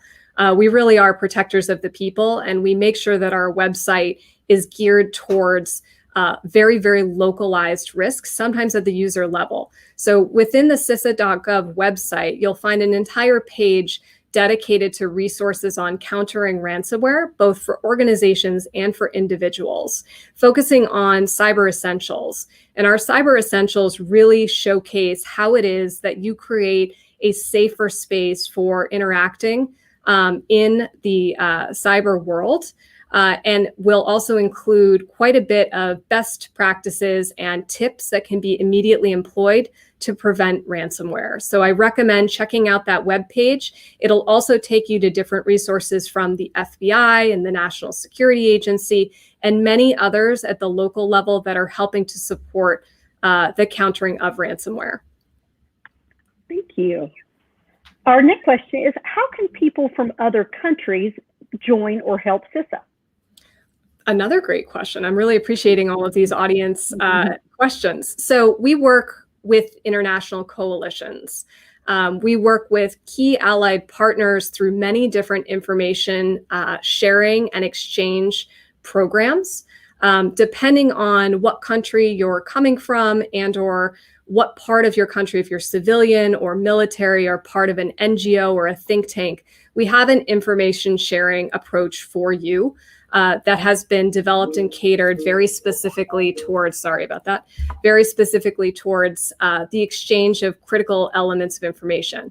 We also have an international CERT-to-CERT information exchange. So if you're part of your local CERT or your local defensive community within your country, there is likely a way to get back to DHS. And so there's different opportunities to do that either through your embassy or through your local CERT to figure out how to contact us. And that's something that's on the CISA.gov website as well. Wonderful, thank you. Okay, we've got our next audience question coming up. Where do you think our school systems should focus to prepare the upcoming generation to the cyber challenges we face in the future? Excellent question. That's another really good question. So I think we're all tracking on the different technical skills that will go into helping to actually secure the networks themselves, understanding the different elements of the zero trust architectures, learning more and more about cloud-based infrastructures and what it means to create secure operating environments there. But really one of the things that I think our school system should focus on is problem solving. Much of what we deal with in cybersecurity, whether it's at the very technical level where you're looking at big data sets and you're trying to find that needle in a haystack, trying to figure out how to set up a detection apparatus that's going to catch anomalous activity on network in ways that scale so that you can kind of, I don't want to say set it and forget it, because in cybersecurity, there's not much we can set and then forget, but something like that. There's also this need to work together to solve really hard problems. Our communities are going digital and our country is going digital. And in this way, it simply means that we have to put strategic thought towards what it means to be secure and to enable security as we operate in a very digital space. And so that won't just be technical. That's going to take a problem-solving mindset. And so the fostering of that diversity of perspective is so critical when you're trying to put the collective minds together to figure out how you're going to solve that really tough problem. We want to make sure that we don't ever put blinders on or only have one type of thinking. We really focus on diversity of thought and perspective to apply to problem solving. Thank you. Our next audience question is, what is the good practice to coordinate private and public sectors in terms of cybersecurity? So that's a good question. So Department of Homeland Security has been working since inception to bring together private and public sector partners. This is not always easy. Oftentimes there is a private sector mentality or a public sector mentality, and it's hard to find that common ground. The nice thing about cybersecurity challenges is they don't recognize, much like we have with the pandemic, they just don't recognize the different types of networks or the different types of boundaries or the different type of work that we're trying to do or to accomplish.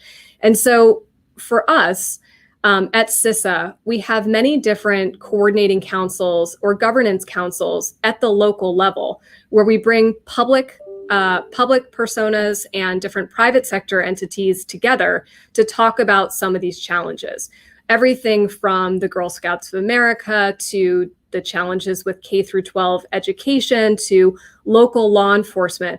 Every part of our community's fabric is struggling with cybersecurity and is an opportunity for private sector and government exchange for mutually beneficial reasons and for the continued growth and security of our country. So I have one last question for you. I think it's amazing. You're becoming really a role model for so many women, especially that coming into the field. Historically, you know, we have had smaller amounts of women, especially in the hacking field and those forms of expertise in cybersecurity. But I think we're kicking down the door, and you're, you know, a classic example of that. Can you tell us about your experiences as a female in the field, and, you know, your colleagues, maybe what they have experienced? Sure. Absolutely. I have had the pleasure of serving with and for many fantastic female leaders. Unfortunately, my field, especially here at DHS, is still primarily male. However, the diversification of our workforce is something that we at DHS have taken very seriously. And it's not just DHS, right? It's the entire pipeline coming into these technical fields that we're trying to make sure we open the doors for women. I did not start in a technical role. I have never performed digital forensics myself. I have taken the time to learn many of the skills and to understand the concepts so that I can continue to be a leader. However, you don't have to be in the most technical positions to get into a leadership or a different type of role within cybersecurity.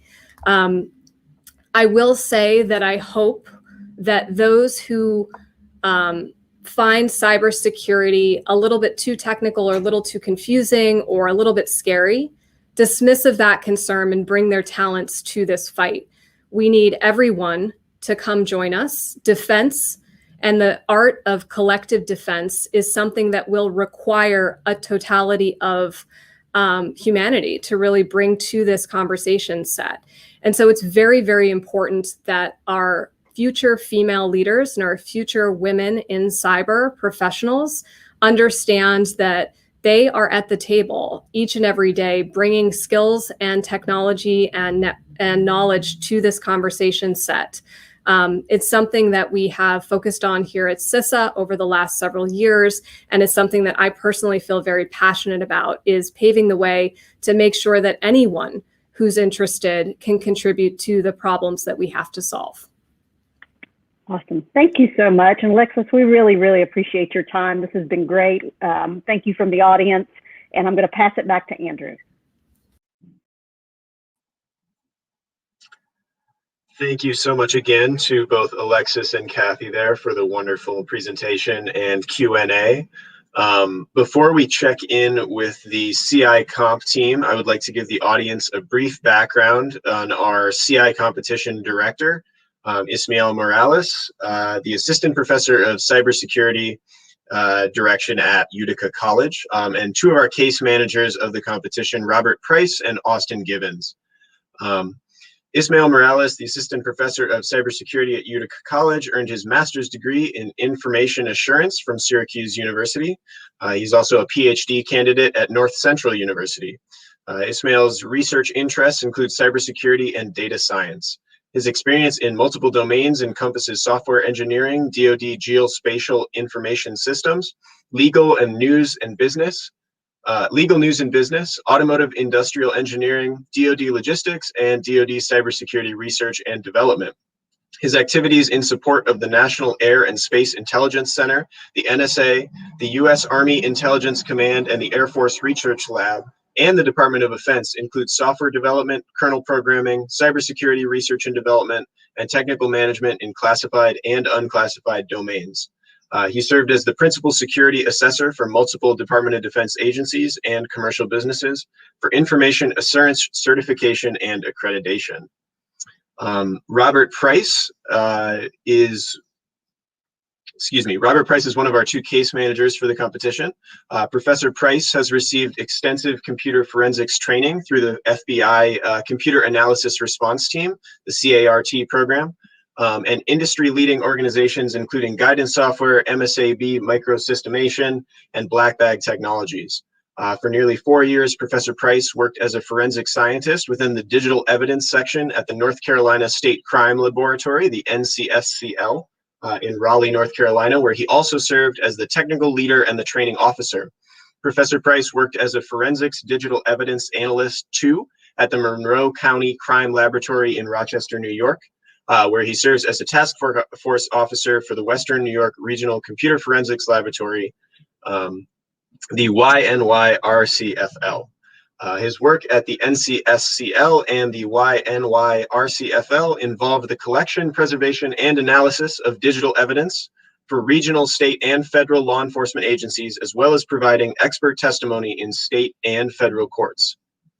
The other of our two case managers today is Austin Givens. Austin Givens is the Associate Professor of Cybersecurity at Utica College. His research has appeared in the Cyber Defense Review and the National Cybersecurity Institute Journal, among other outlets. In 2018, Givens was appointed to serve on the national staff of the U.S. Coast Guard Auxiliary as the branch assistant for external IT security awareness, a capacity in which he develops IT security awareness and training products for the 28,000 plus members of the U.S. Coast Guard Auxiliary and the Coast Guard forces worldwide. He received his PhD in public policy from the Department of Political Economy at King's College in London. And we will now hear from, we'll now do the team introductions for the CI competition. My apologies. So we're going to move into the CI competition team video to introduce the 16 teams.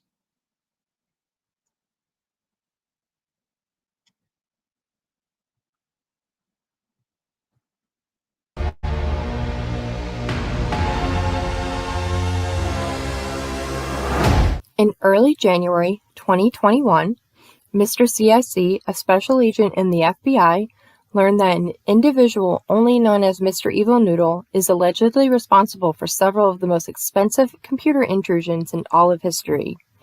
It was discovered that Mr. Evil Noodle has a background in computer programming within the financial industry. In addition, Mr. Evil Noodle has also been suspected of being a member of a state-sponsored hacking organization known as the Evil Lizards.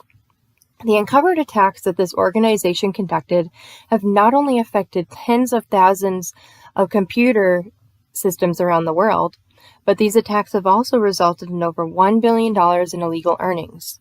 According to allegations, some of the various illegal activities and crimes that Mr. Evil Noodle and the organization he is a part of may be involved in include illegally accessing computer systems without authorization, phishing and ransomware attacks targeting financial institutions across the world that have collectively stolen over $1 billion, illegal drug trafficking, illegal guns, and weapon sales. As illustrated from the information presented by Mr. CIC, a federal arrest warrant has been issued for Mr. Evil Noodle within the United States with the following charges: suspicion of conspiracy to commit wire fraud, suspicion of conspiracy to commit computer-related fraud, and suspicion of computer intrusion. As an agent of the federal government, you and your team are hereby authorized to investigate the violations that were made against the laws of the United States of America and to act on the warrants that are issued under the authority of the United States. You and your teammates will begin your investigation with a computer that was seized by the Department of Justice, which is currently live on the cloud. You have also been provided with an electronic list of potentially relevant U.S. penal codes to aid with your investigation.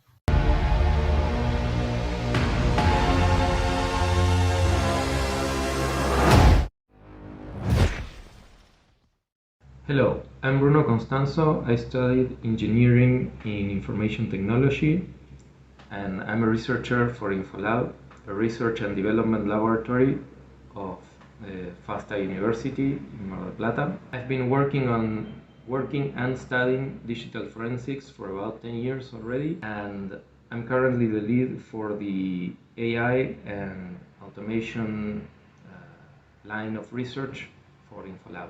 Hello, my name is Santiago Trigo. I'm a computer expert since 2013 and I'm currently studying a postdegree in criminology. Since 2015, I've been working at the State's Prosecutor's Office of Buenos Aires Province as digital forensic. I'm also a researcher in the InfoLab department at FASTA University and I'm a lead researcher in cybersecurity. Hello, my name is Fernanda Giacaglia. I became a lawyer in 2007 and I have a master's degree in Internet Law and Ethics. Since 2012, I've been participating in several investigation research projects about computer law. We all three are researchers for FASTA University's InfoLab, which provides solutions in digital forensics and the usage of information technologies in order to improve the judicial system. This research and development lab is one of a kind in our region. Hello, my name is Nasli Borrero. I am computer engineer and master's student in cybersecurity. I am passionate about the subject and therefore I want to participate in this great event. Hi, my name is Veronica Donaire. I am from La Paz, Bolivia. I am computer engineer and a specialist in computer forensics and ethical hacking. Hi, I am Oscar Alarcón, one member of the Bolivian team. My studies are police administrator, business administrator, specialist in criminal investigation, specialist in internal security. I know the criminal phenomena and the impact on citizen security and the incidents in the public and the private sectors. Hello, I'm Van Tha Kong, a participant coordinator and interpreter at International Law Enforcement Academy Bangkok, where I gain experience and knowledge about cybercrime investigation. The Academy is a training center where regional law enforcement officers come together to join training courses, and we discuss about trends, national policies, and also investigative techniques to combat cybercrimes and transnational crimes. We hope together we can be a safer world. Hello everyone, my name is Bonhe. I am a fresh graduate from the University of Arizona and the American University of Phnom Penh. Currently I'm working at the Ministry of Justice with the legal expertise, and we are currently drafting the penalty provision for the cyber law. And we are working closely with the Ministry of Telecommunication, and I hope that I can make a good law for my country. Hi guys, my name is Wood and I'm from Cambodia. I'm a senior student at UTS, University of Technology, Sydney, currently pursuing my Bachelor of Science in IT, major in Networking and Cybersecurity and Interaction Design. It is my pleasure to join the 2021 White Hat Conference and glad to join my Cambodian team. We are looking forward to the competition. Hello, I'm Lady Carvajal. I'm a cybersecurity consultant and pen tester at Day1. I had the opportunity to be part of the winner team in the last White Hat conference in 2019. And in that CTF, we really enjoyed to resolve different kind of challenges like reverse engineer, forensics, and incident response too. And it was a great event to know different players around the world. Currently, I'm a member of Hack Lab Girls Latin. It's a community by women and men who promotes the participation of women of cybersecurity and hacking. And I'm pretty happy to be part of them. I am Oscar Giovanni Gonzalez. I studied the specialization in computer security at UNAT University. I work partially as a specialist in the server Linux. In the last 5 years, I have participated in activities meetups with HADLabs Bogota, HADLabs Gear Latam, and conference. The capture the flag is very important because for challenge demonstrates of abilities of team in wet or scene forensic in the others. My experience in White Hat was wonderful, mainly the conference and difficult of the challenge. Hi everyone, my name is Jose Leon. I'm currently working as security tech lead in a software development company. What can I say about my experience in White Hat conference? Well, I think it was very rewarding experience. I remember in the last event here in Bogota, Colombia, I was starting to explore the cybersecurity world. For me, the conference and the CTF especially helped me to understand a little how cybersecurity world works in real life. I really enjoyed the CTF since it was like conducted a real incident response. I'm very grateful for that opportunity, and I'm sure that, like me, there are many people in the world that are fascinated with cybersecurity. Thanks a lot. Bye-bye. Hola a todos, mi nombre es Tatiana Pérez, actualmente me desempeño como analista de ciberseguridad. Mi experiencia en los ETFs siempre ha sido como de perseverar mucho, de no rendirse. Los ETFs suelen ser bastante agotadores, entonces pues la idea siempre es lograr encontrar la mayor cantidad de recursos disponibles y no rendirse en el intento. Hola, mi nombre es Andrés Guerrero, actualmente trabajo como gerente de tecnología en una compañía de seguridad informática. Espero aprender mucho en este segundo CTF, ya que es mi segunda participación en este tipo de retos. Hola, buenas noches. Mi nombre es Jean-Paul Granados. Trabajo como pentester y tengo aproximadamente 6 años de experiencia en ciberseguridad. Mi trabajo principal es ejecutar pentesting en aplicaciones web, a veces a infraestructura y aplicaciones móviles. Hello, my name is Leah. I have recently graduated from Aix-Marseille University with a master's degree in criminal law and sciences, and I'm currently preparing the lawyer exam. I have a great interest in cybercrime issues. For that reason, my master thesis focused on sexual offenses committed with telecommunication means, and I also integrated the International Association for Fight Against Cybercrime, in which I help the victims of cybercrime with their legal questions. Hi, my name is Mohamed Chebi. I'm a cybersecurity expert. I have a master's degree from Paris Dauphine University in IT management. I have been working for several international organizations and governments in different cybersecurity programs and cyber threat intelligence. I'm proud to represent France. Thank you. Hi, my name is Karim Benazman. I graduate from the University Institute of Technology of Lyon. Currently, I begin to work for the European Organization for Nuclear Research. I have always been interested and passionate about cybersecurity, forensic science, and by doing CTF.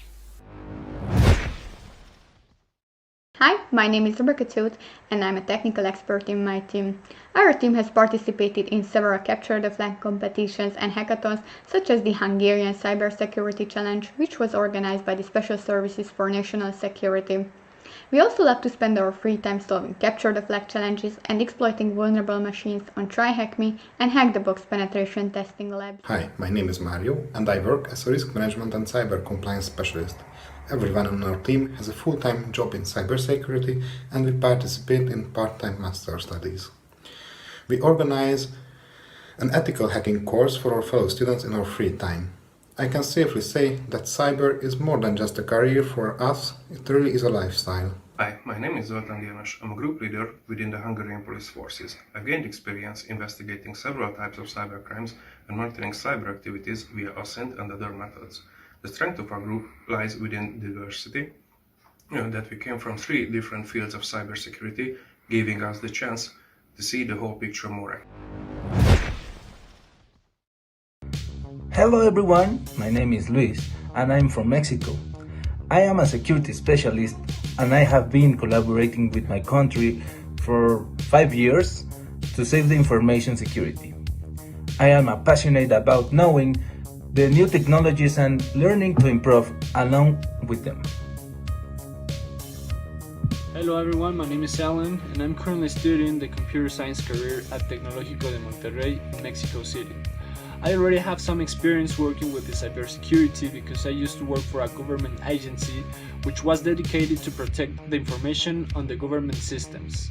I learned all the basics thanks to the mentors I had, and I decided to focus my career on computer security since then. I also have been involved in several hackathon competitions across Mexico and the United States. Hello, my name is Eric Galina. I am currently studying a master's degree in security. I really like to update my knowledge in favor of security of the organizations and also with my personal and professional growth. I have certification in IT security and I am proud to continue learning and teaching all about security information. Hello, my name is Cesar Farro. I am from Peru, and I am a member of the X-Mind group for this competition. I have more than 20 years of experience in cybersecurity area, implementing strategies and techniques to protect the information of the companies. I am very happy to participate in the cybercrime investigation competition. Hello guys, my name is Raúl Acorchá Vicenteno. I am police officer and system engineer. I have been investigating cybercrime in Peru for 14 years. I am very happy to be in the X-Men team. See you later. Hola, soy Ángel Arteaga y trabajo como analista forense informático en mi país. He combatido la ciberdelincuencia desde el 2011, investigando casos de ciberespionaje y secuestro de información. Brindo capacitación sobre seguridad de la información, ciberseguridad y ciberdefensa en instituciones educativas, con la finalidad de fomentar una cultura de ciberseguridad y resiliencia ante ataques informáticos. He participado en competencias nacionales e internacionales de ciberseguridad y estoy feliz de poder participar en esta competencia de investigación del cibercrimen. ¡Nos vemos allí!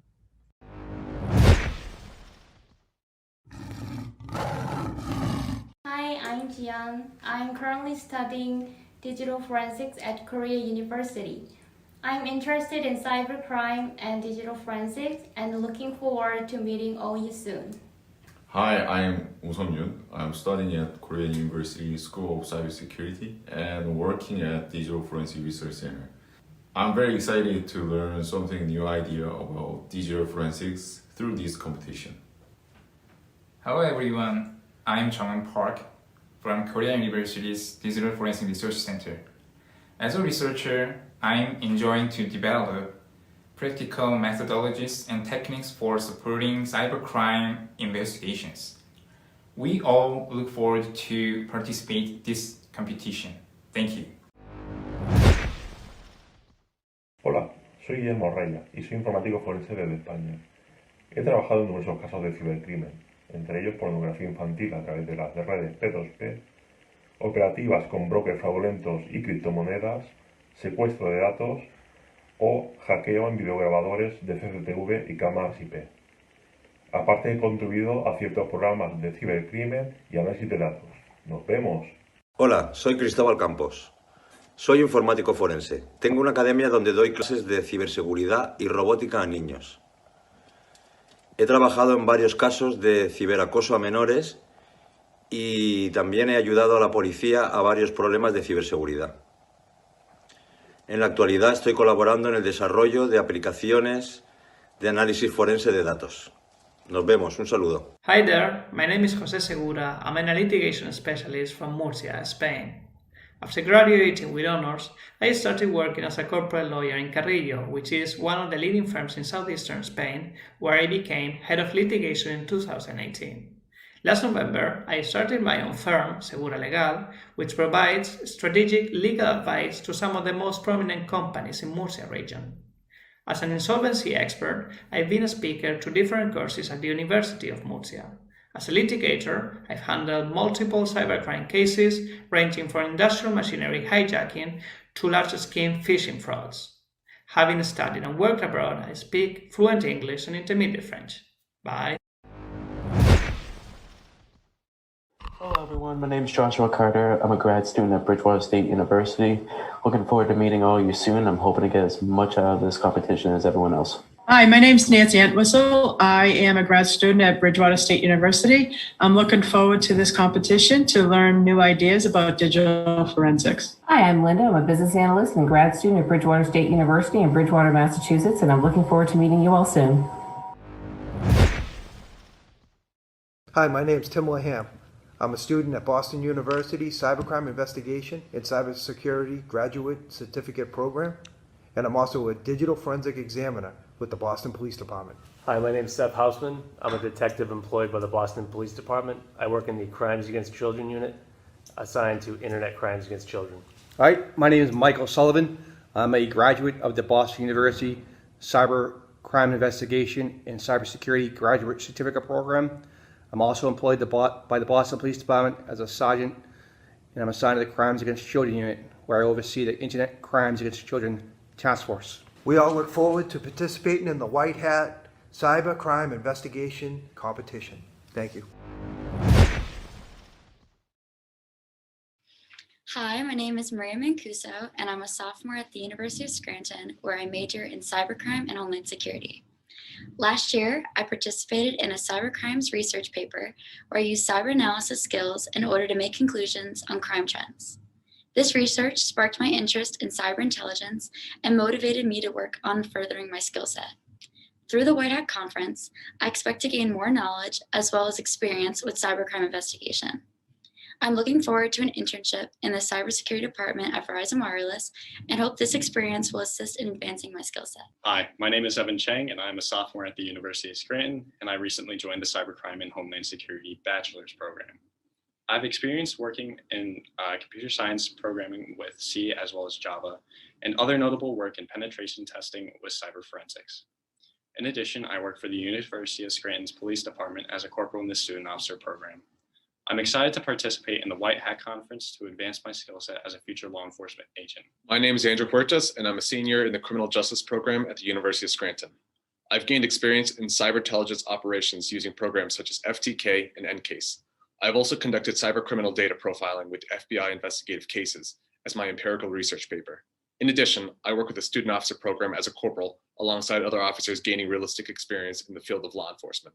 I'm currently in the process of applying to Boston University's Criminal Justice Master's Program, concentrated in cybercrime investigation and cybersecurity. I look forward to participating in this year's White Hat Hacking Conference to further my ability in the field of cybercrime as a prospective law enforcement agent. Hello, I'm Lukman Kamizan, and I am a senior cybersecurity student at Utica College. Hi, I'm Hayden. I'm a first year cybersecurity and comp sci major at UC. I'm a cybersecurity major. I have a concentration in cyber ops. I specialize in cyber operations and information assurance while minoring in fraud, financial crime, and computer science. I specialize in cyber operations, and I've been dabbling in forensics as well. This competition, I myself with a group of colleagues, Robert Skaka, Hayden Lochman, as well as Michael Mead will be participating in this competition, and I will be the team captain for this competition itself for White Hat 2021. Hello, my name is Robert Skaka, Utica College cybersecurity major. I have a concentration in cyber ops. That means it's more ethical hacking, pen testing side of cybersecurity that I'm learning. And that's essentially what I want to do with my life. What I am doing is to be a pen tester by profession. It sounds like the coolest job in the world, to be paid to break into companies' computers, assess your clients' security, help them improve. Hello, my name is Kyung-shick. I'm currently a junior at Utica College, and I enrolled in Utica College's cybersecurity program during this past spring semester. I'm currently studying under the Cybercrime and Fraud Investigation concentration and plan to begin studying under the Network Forensics and Intrusion Investigation concentration come this fall. This will be my very first White Hat competition, and I am super duper excited to participate and learn more about my field of study. Hello, my name is Cara Bargabas, and I'm a senior at Utica College, majoring in cybersecurity and concentrating in network forensics and intrusion investigation. Throughout my studies at Utica College, I've gained experience in digital forensic investigation through the use of tools such as FTK. In this White Hat conference, I hope to gain experience and further my education in the forensic field, as well as use it to help me as a tool to find further jobs in the future.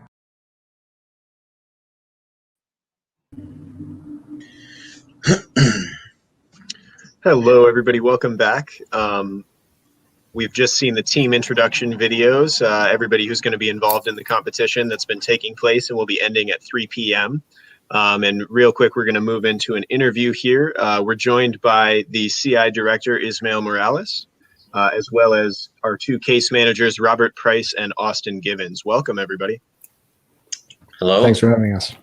Yeah, definitely. So we'll start with Mr. Morales. I just have a few questions for each of you. So what are the main objectives and responsibilities of your role as the White Hat Cybercrime Investigation Competition Director?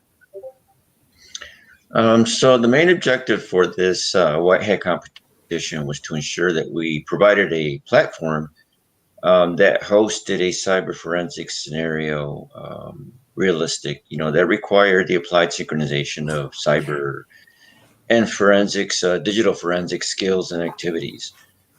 So if you all heard saw the video, the suspect was involved in cybercrime with activities such as, hacking into financial institutions, conducting ransomware attacks and demanding payments. And in addition, also suspected of running a darknet to sell guns and drugs and potentially support his ransomware attacks. So the contestants had initial access to a single machine, which needed investigation and analysis, which also led eventually to additional resources in a darknet site. So that showed the different paths that an investigation like this can lead. It may not just be relegated to a single machine. So just as important an objective was to impress upon the contestants that cybercrime, may require a significant breadth of, criminal justice knowledge, as well as a wide range of cybersecurity working and technical knowledge, and to provide learning opportunities in that realm. So my primary responsibility has been to ensure that, the scenario provided the contestants with realistically simulated workflows, albeit in a compressed 24-hour period. And I think we accomplished that objective quite well. Wonderful. And so given that you've been kind of directing this over the last 24 hours here, I'm not sure if you could speak to the current status of the competition and where some of the teams might lie in terms of progress from your perspective. Yeah, I can give you a quick summary on the competition, how it went. The competition started at 3 p.m. Eastern time yesterday. And for the technical portion of the challenges, the teams had a 14-hour limit, and so it's still ongoing right now. But right now they're focused more on the data analysis and putting their documentation, their case together. So that 14-hour limit was over at approximately 5 o'clock this morning. And the solutions to the technical challenges were gateways to data and information they could use for the case. There were other time limits also. However, if a team did not make the prescribed handrails that we had, they were moved along. So we didn't just leave them hanging without so we would move them along so they would not lose the flow for the workflow and get access to some of the data and start doing the investigation. And of the 16 teams, 9 teams made it onto the scoreboard. Hence, this was a significantly challenging competition. However, the Hungary, Cambodia, South Korea, and Argentina, they're in that order right now as far as the technical score goes. Hungary, Cambodia, South Korea, and Argentina. They put up a really outstanding and really interesting performance throughout the night. They were changing position, although Hungary did come across very strong for the entire competition. However, the other teams that came in, they are second, third, and fourth right now. They really came on strong also in the wee hours of the night. So it showed their grit and those words that some of the previous speakers were using, their motivation. They stayed with it. And it's an example of some of the technical challenges they were confronted with were, things like privilege escalation, data hidden in text, audio files, images, hidden archives on different operating systems, website hacking and analysis. So some of the keys to success that we saw during this competition was, the teams that treated every piece of information with a healthy amount of suspicion and using all the resources available to them, such as anti-tech support or case manager support, discussing it with the team. So making it a true team effort. Those teams certainly, improved their performance over time. So overall, based on the results and reactions of most of the teams, this challenge, the challenge has achieved most of our objectives and expectations, and really, we're excited to continue to do this sort of thing. Thank you. Awesome. Yeah, thank you so much. That's great that you could shed some light on the tenacity of some of these teams that we're seeing here in the competition. So just a couple quick questions for our case managers here as well. I'm not sure which one of you guys would want to go first, but my first question is, what are some of the main objectives and responsibilities of your role as the case managers for the White Hat cybercrime investigation? I can field that real quick. So our primary objective for our role as the case managers was to field questions, legal questions.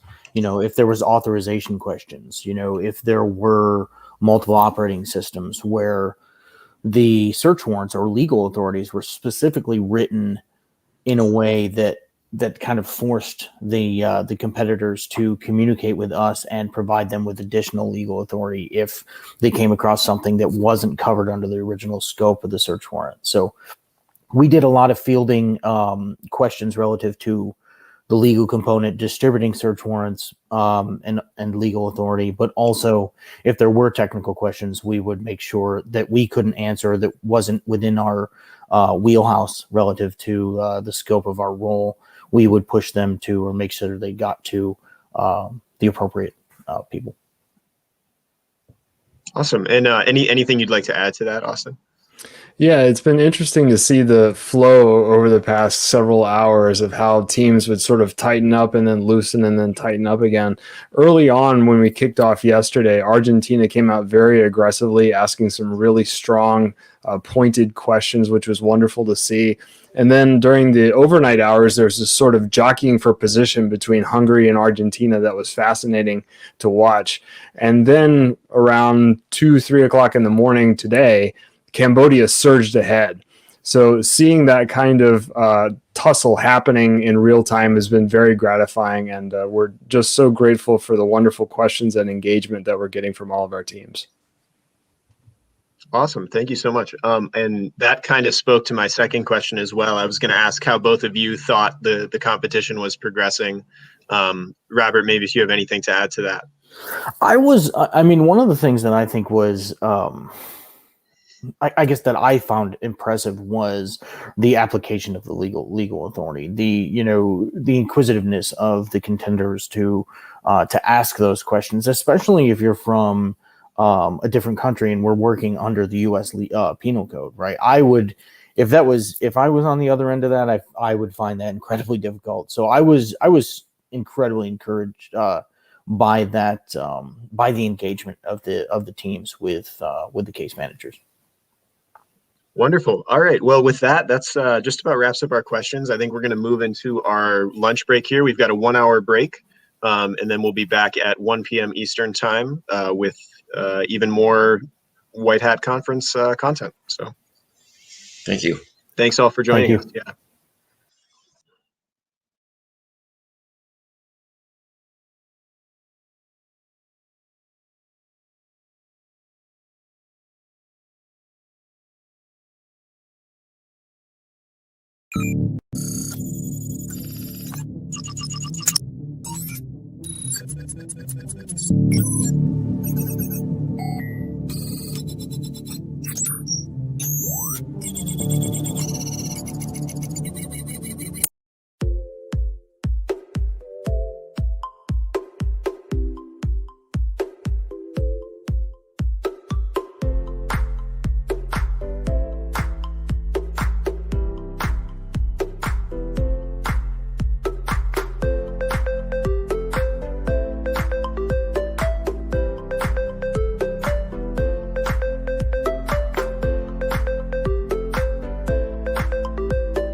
Welcome back, everybody. I hope everyone had a good lunch break.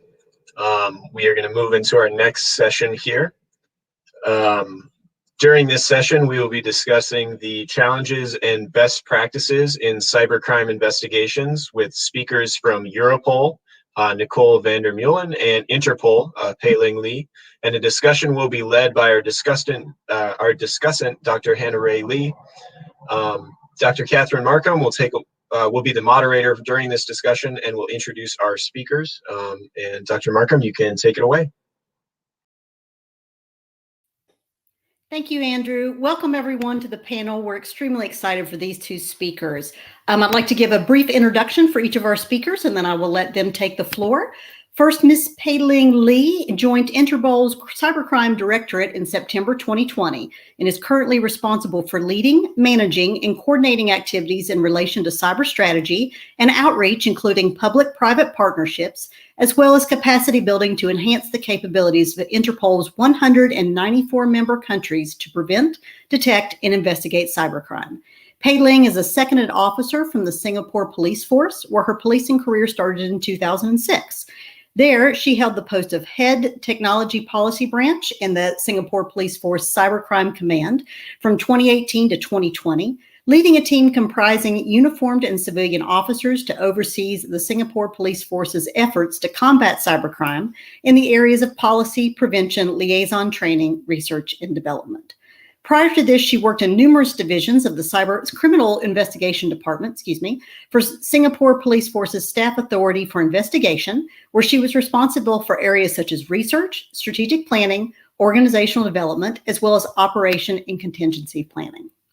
Our second speaker, Dr. Nicole S. van der Meulen, studied political science with a focus on international relations and comparative politics at the University of Maryland, Baltimore County, where she graduated in 2005 with a Bachelor of Arts cum laude, and VU University, Amsterdam, with the Master of Science 2006 cum laude.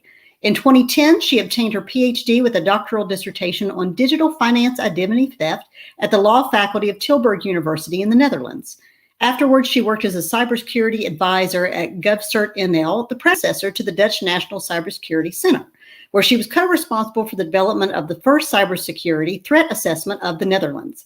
She also held posts as an assistant professor at the Department of Transnational Legal Studies at VU University in Amsterdam, as an analyst as the Defense and Security Team at RAND Europe in Cambridge, UK.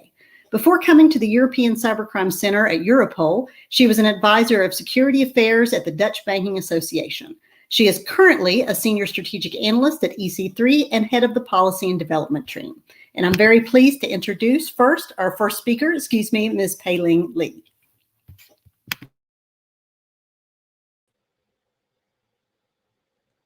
Hi.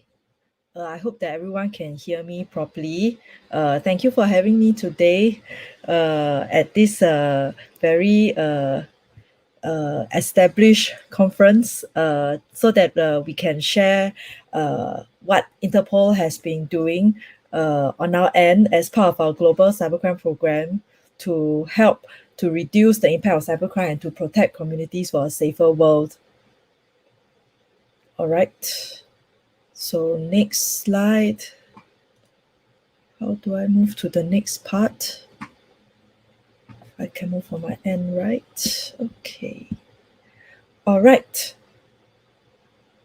So under the mandate of reducing the global impact of cybercrime and protecting communities for a safer world, our Interpol Cybercrime Directorate develops and leads the global law enforcement response to reduce the cybercrime threats that pose the highest risk and the most harm to communities. Now, the Interpol Cybercrime Directorate delivers policing capabilities to all member countries under the Global Cybercrime Program.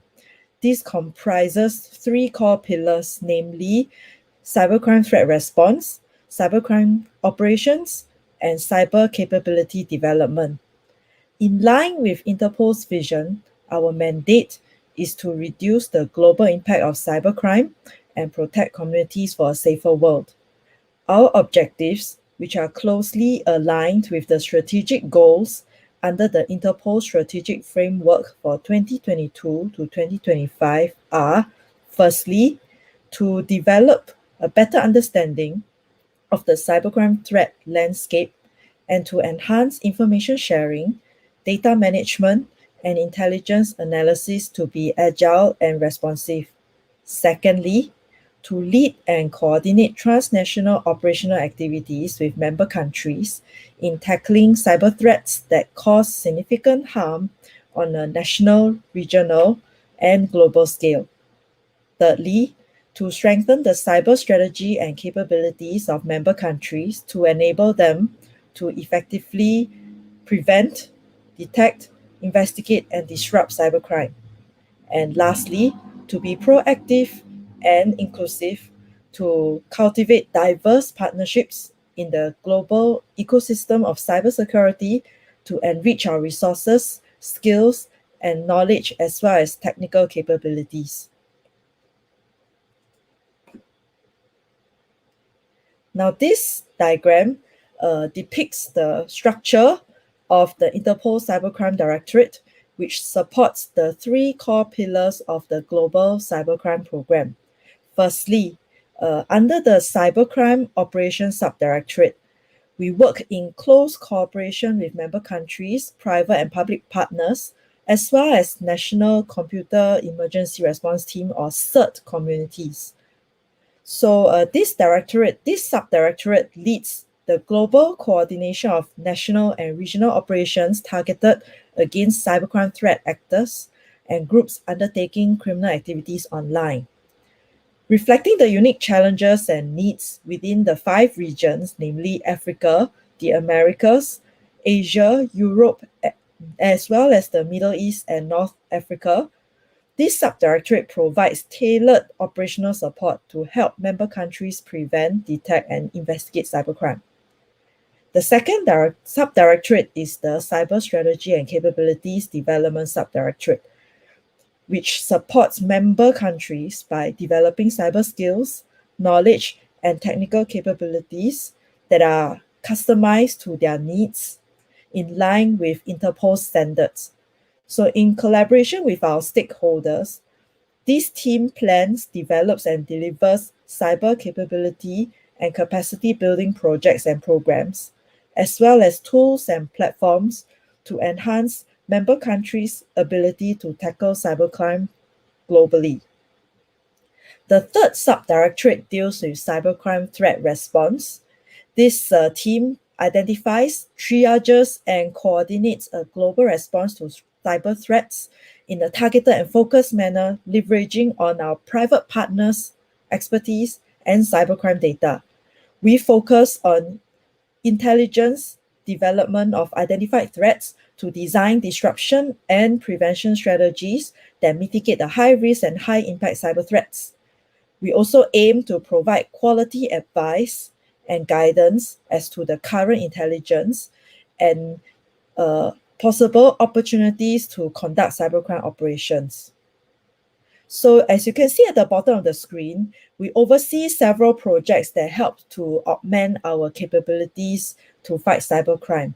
So for instance, I would like to highlight the Cyber Foundation project, which has evolved to accommodate 2 delivery tracks, namely to provide data analysis solutions, as well as some cyber capabilities by providing complementary technological tools to support the communications and intelligence data sharing among our member countries. So this I will elaborate a bit slightly towards the end of my presentation. So as I mentioned, as we can see, as part of the global cybercrime trends, we can see that globally, the number of internet users has increased very steadily to now about over 4.57 billion people as per 2020. And we also can see the various impact to the global security architecture of cybercrime, whereby a single malware attack in 2018 have cost more than 2.6 million. And as of June 2020, Interpol has identified more than 200,000 malicious domains. And as we can see from global research, the estimate is that cybercrime would cost the world about $6 trillion annually by this year, and that the number of Internet of Things devices will reach about 75.44 billion worldwide by 2025. So in this context, law enforcement is facing numerous challenges at the national, regional, and global levels in tackling cybercrime. Some examples of challenges will include the differences in legal frameworks, cross-border investigations, lack of technical capabilities and capacity to deal with cybercrime, and some of our member countries also face challenges working with industry partners and dealing with digital evidence. So to support our member countries to overcome these challenges, our global cybercrime program focuses, as I mentioned earlier, on the three core pillars of cybercrime threat response, cybercrime operations, and cyber capabilities development.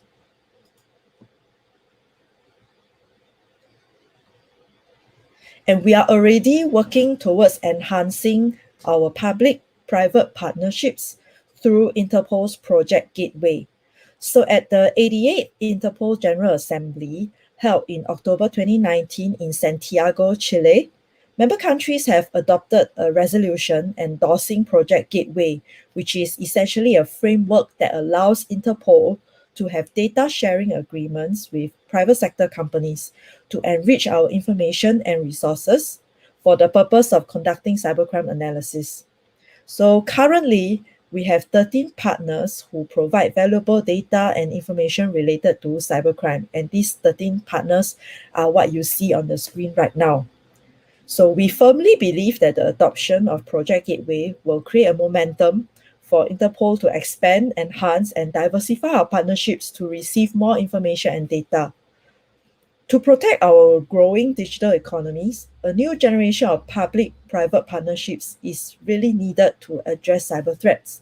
And we need to build partnerships based on the shared principles of protecting all communities from cybercrime. This can be achieved by working closely with various actors existing in the global ecosystem of cybersecurity. So apart from private companies, we look to work closely with national certs, other international organizations, non-government organizations and civil societies, of course, the academia and the global law enforcement community at large. So earlier, I mentioned that under the Global Cybercrime Program, we have a few projects that looks at enhancing our capabilities as well as our member countries' capabilities to combat cybercrime. So I'd like to zoom in on some of the initiatives undertaken by these projects by introducing our cybercrime collaborative and analysis capabilities and services. So as you can see here, there are three, should I say, platforms that we have built to allow us to assist member countries in areas like knowledge exchange, in terms of coordinating operation and for data analysis. So firstly, we have launched the Cybercrime Knowledge Exchange, which is currently hosted on the Interpol Global Knowledge Hub. And this was launched with initial access for Interpol and our national central bureaus to exchange important but non-operational information on cybercrime with our peers around the world. Currently, with the official launch, this Cybercrime Knowledge Exchange is also open to police, governments, international organizations, private sector partners, and expert groups. So we do invite the community at large dealing with cybercrime to join this Cybercrime Knowledge Exchange. If you are keen to be part of this knowledge exchange platform, please contact your country's National Central Bureau, who will guide you through the onboarding process. So this platform allows real-time communication to discuss latest cybercrime trends, prevention strategies, detection technologies, and investigation techniques with our authorized colleagues. So with this, we hope to foster an international network of cybersecurity experts who are all working towards the goal of reducing the global impact of cybercrime. So this exchange platform is hosted in our secure cloud, and we employ advanced encryption technologies to allow users several ways to connect and exchange information through open forums, through a wiki-like encyclopedia where we can search, update, or create entries on relevant topics. And there's also an activity stream that's similar to your social media feeds to show you all your activity and discussions at a glance. So moving on, we also have launched a cybercrime collaborative platform for operation. This is really for the purpose of sharing cybercrime intelligence, police data, and collaborating in real time with our partners in cybercrime operations. So this collaborative platform allows us to host multiple independent workspaces, and it is a restricted access platform which enables operational stakeholders to share intelligence in an interactive and secure environment, which enhance our operational efficiency and effectiveness. So this allows the participating member countries as well as the relevant stakeholders to see the bigger picture of cyber threats and trends, and therefore they can better focus their operational resources and avoid duplication of effort.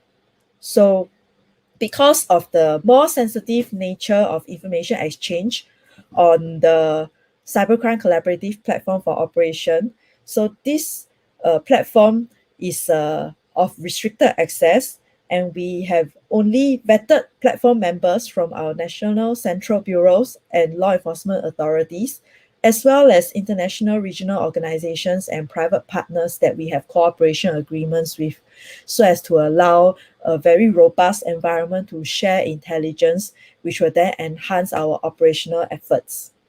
Lastly, the links, which is essentially a cyber fusion platform, is currently in the final stages of development.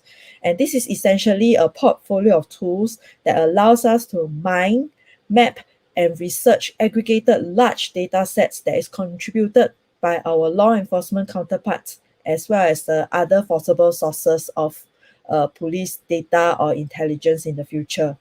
So now all these three tools are not directly linked to each other, while they are able to work independently in the areas of knowledge exchange, operational sharing of data and intelligence, as well as data analysis. But within the workflow of the Cybercrime Directorate, both the collaborative and analysis platforms can work as a full ecosystem whereby actions and activities can be interrelated. So through this ecosystem that we're trying to build up by providing collaborative and analysis capabilities, we hope to support our member countries in the informal sharing of knowledge, as well as secure sharing of intelligence, coupled with the enrichment of cybercrime intelligence, so as to assist them to better fight the global scourge of cybercrime. And with that, I've come to the end of my succinct presentation of what Interpol is embarking on. Of course, I welcome any further questions that you may have at the end of this particular session. Thank you very much.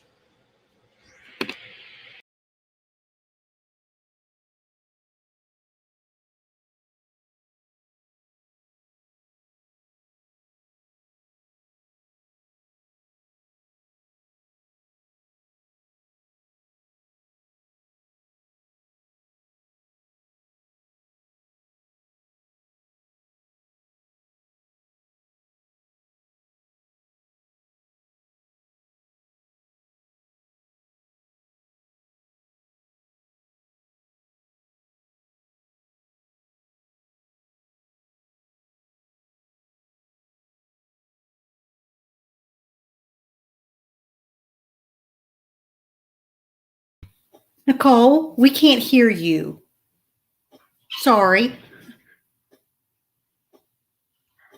This is unbelievable. After a year and a half, you still sometimes forget to unmute yourself. All right, thank you very much for that. So once again, good afternoon, buenas tardes. My name is Nicole van der Meulen. I'm head of the policy and development team at the European Cybercrime Center at Europol. And what I'd like to do in the next 15 minutes is to give you a very brief overview of what we do at EC3, how that connects to the broader field of cybercrime, and also to perhaps invite you to take a look at our website and to read further on into our publications and our activities, because we have a very limited time now.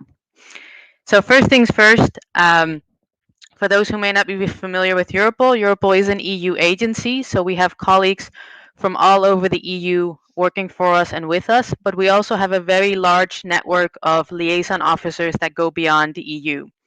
So we have both operational agreements with partner countries such as the US, Australia, Canada, Colombia, and we also have strategic agreements. And the main difference there is that for the countries we have operational agreements with, we are able to share operational case data and actually coordinate investigations that include those countries.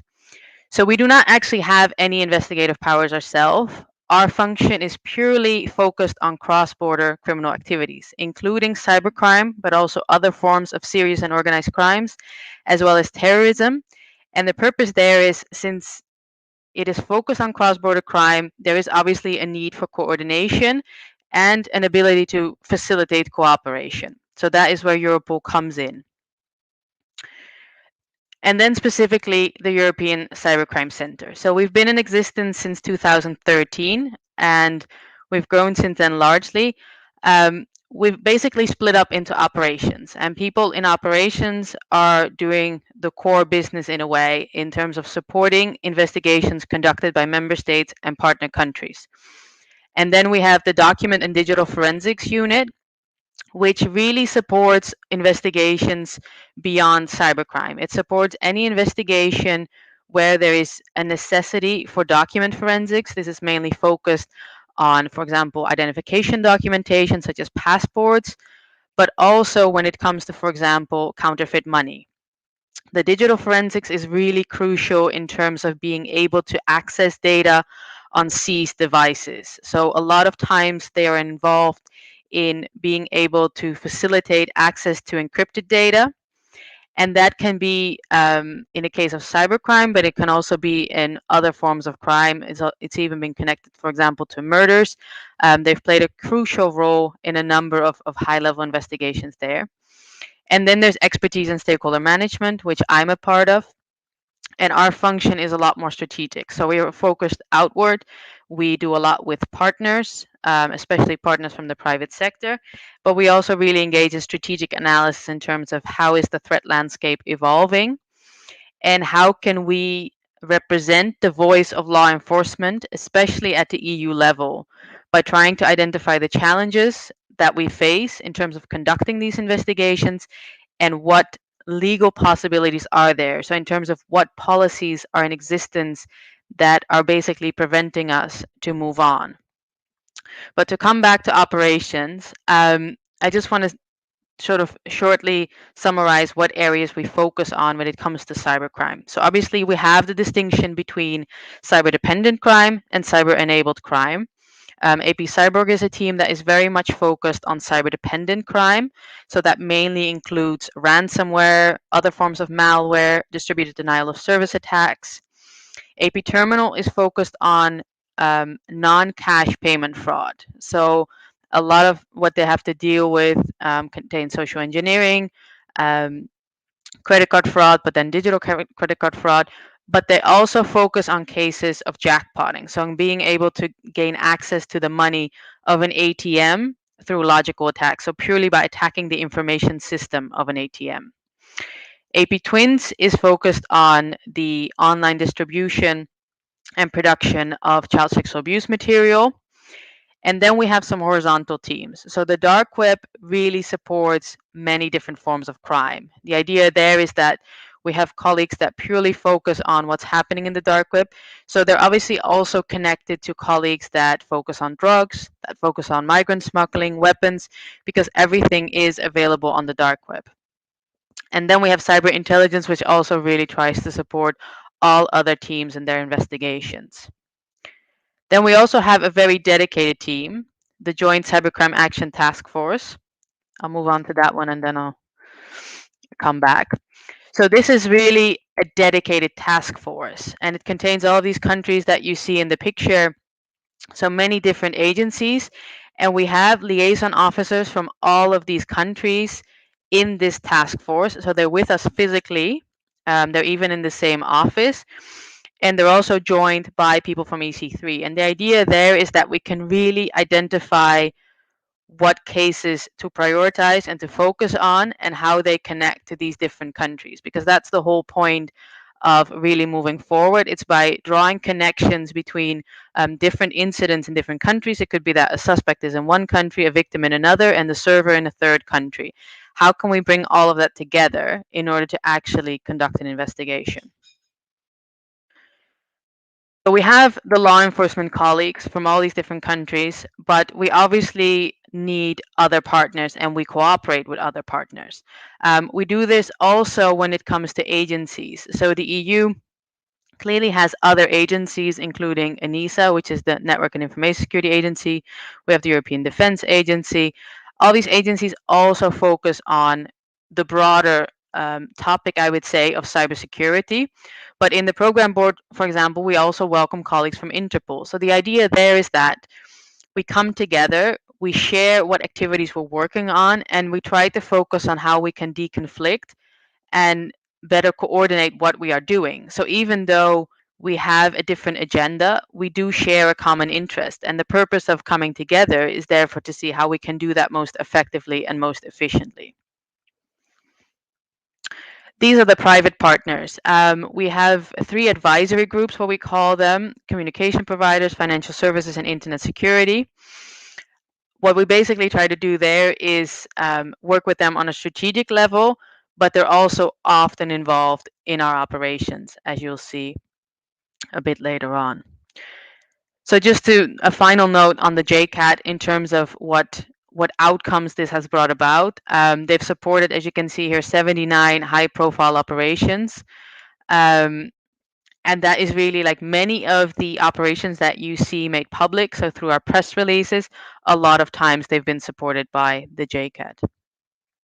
I just wanted to mention a few operational examples for you to get a bit of a better feel of what is Europol involved with. This is a very recent example. So Sky ECC was a provider of encrypted devices. And what is very specific about Sky ECC and last year about EncroChat is that they catered almost non-exclusively to criminals. So obviously, if you're familiar with the field of cybercrime and the abuse of legitimate services, you know that encryption is being abused by many criminals in order to avoid detection, in order to avoid access to evidence. But since encryption is a fundamental part of cybersecurity, it makes it very difficult to see how can we possibly do anything about that from a law enforcement perspective, because we also really value it and we understand the importance of it. So we especially try to do in this scenario is to focus on service providers that we encounter during other investigations. So this is not just cybercrime. Basically, law enforcement encountered criminals using Sky ECC, EncroChat in many other investigations. Like I said, it can be other forms of serious and organized crime, such as drugs, weapons, murder. So then it becomes a focus of a broader investigation, and we actually try to see what can we do about the provider itself, but also how can we gain access to the encrypted devices, so to the provider, in order to actually gain access to the criminal communication, which will then help to support subsequent investigations. So this is really a double approach. And on the one hand, you want to take away a valuable tool from the criminals, but on the other hand, you want to see how you can gain access to crucial information and intelligence in order to really start many other investigations, so what we would call spin-off cases. So Sky ECC came after EncroChat, really access to a lot of intelligence. And basically what happens is, since there's multiple countries involved, obviously Europol is there to coordinate and facilitate, as well as Eurojust, which is our legal EU agency. Another really big case this year was Emotet. So Emotet is actually a type of malware that was probably the most sophisticated and the most prominent, and was a spin-off that had already sort of a spin-off of a banking Trojan from 2014, just to give you an idea of how long it was going on. But we managed to take down the Emotet botnet at the start of this year. So the idea really is to say, okay, what big fish are there and what impact can we make? Here are some statistics in terms of what we took down: over 500 servers. What was also really important about this case, I would say, is the cooperation between law enforcement and the CERT, so the computer emergency response teams, because it's one thing to take it down and to try to basically destruct the infrastructure of the criminal network, and then subsequently to try to identify the perpetrators and arrest them. The other element, of course, focuses more on security and victim remediation. And that's really why we try to cooperate with computer emergency response teams, in order to ensure we also actually are able to sanitize in a way the victims, and also to make them aware and to prevent further fraud. In the area of non-cash payment fraud, we have what we would call a recurring action. So some of the previous examples I mentioned, SkyACC, Emotet, those are very dedicated actions, take a lot of time to prepare. But we also have recurring actions to make sure we can make a more structural impact in a way. One of those is against money mules. Money mules are obviously a fundamental part of a criminal operation, because you don't want the money to be traced. So what we do is we have a dedicated week, sometimes a bit longer, every year. We've been doing this since 2016. As you can see, a lot of countries are involved, but we also involve the banks and other financial institutions. So that really comes together in order to identify money mules, to interview them, to arrest them, and to really stop fraudulent transactions from taking place. In the area of the dark web, once again, one of the main focuses is on takedowns, so takedown of dark web marketplaces. But at the same time, it's also about gathering intelligence before you do that takedown. So intelligence about vendors, such as suppliers, but also about buyers, to see what perpetrators can we actually identify. So we go beyond destructing the infrastructure. We also obviously try to identify and arrest perpetrators. What we did several years ago, which really made an impact, was that the Dutch police was actually able to get control over the Hansa marketplace. This was about 4 or 5 years ago. And in that way, they continued the operation. So they were pretending to be the criminal, but that's how they managed to get a lot of intelligence, and then subsequently identify vendors and go after them. Then in terms of CSE, we really try to obviously identify perpetrators, but we also have a dedicated task force every year in order to identify victims in the actual material that we come across.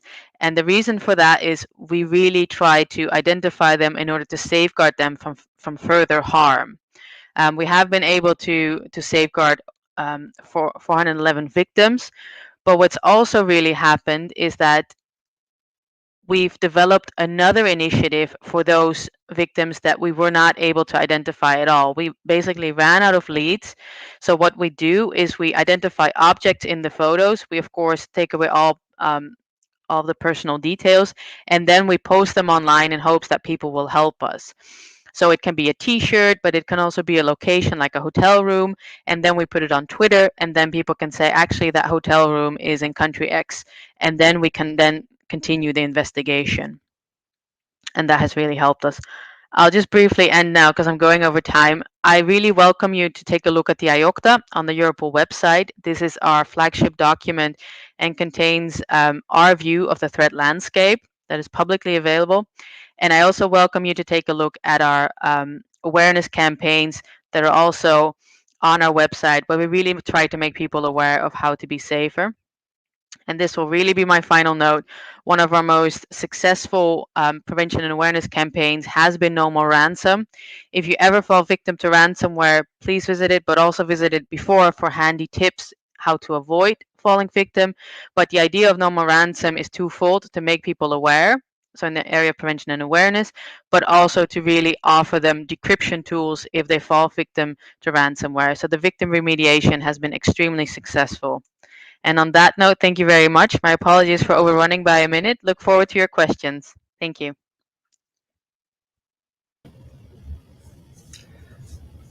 Okay. Thank you, Center for CRIC, for the opportunity to be the discussant for this session during the 2021 Whitehead Conference. Prior to start the discussion session, I would like to thank both Pei-Ling and Nicole for the great presentations. To help better understand both agencies' effort, I would like to ask questions to Pei-Ling first, then Nicole. If we have enough time at the end, we will open the discussion to the public. Pei-Ling, thank you for providing the blueprint for the Interpol strategic framework for the next 3 years. For our audiences who want to know more about the recent cases that Interpol successfully led and reinforced, can you provide an example of recent transnational operational activities demonstrating the importance of coordinating different parts of global ecosystems of cybersecurity? If possible, it would be great if you can provide an example that Interpol identified as areas requiring enhanced cooperation, such as corruption and the financial crimes, cyber and cyber-enabled crimes, and environmental security. Thank you very much for the question. I see that there are two parts to the question that you have just posed me. The first one about recent cases that Interpol has successfully led and reinforced. One recent example that came to mind and is quite reported in the public domain is Operation Falcon. So this is an Interpol operation against organized crime group responsible for distributing malware and carrying out phishing campaigns and extensive business email compromise scams. So this has been a year-long investigation which is still ongoing, whereby the Interpol Cybercrime Directorate worked together with our financial crime unit, which is under the Organized and Emerging Crime Directorate. So both these units, we have worked closely with our private partners, Group IB, as well as the Nigerian Police Force via the National Central Bureau to take swift action against the perpetrators. So I just like to highlight that the participation of Group IB as a private partner came under the ambit of Project Gateway, which I've shared earlier, the framework that allows us to cooperate with private partners and receive threat data. So following this joint cybercrime investigation, there were 3 suspects who were arrested in Lagos, Nigeria in late 2020. So these 3 suspects were alleged to have developed phishing campaigns by having phishing links, domains, and mass mailing campaigns whereby they impersonated representatives of organizations under the guise of purchasing orders, product inquiries, and even providing COVID-19 aid by impersonating legitimate companies. They then use these campaigns to disseminate 23 different malware programs, spyware, and remote access tools.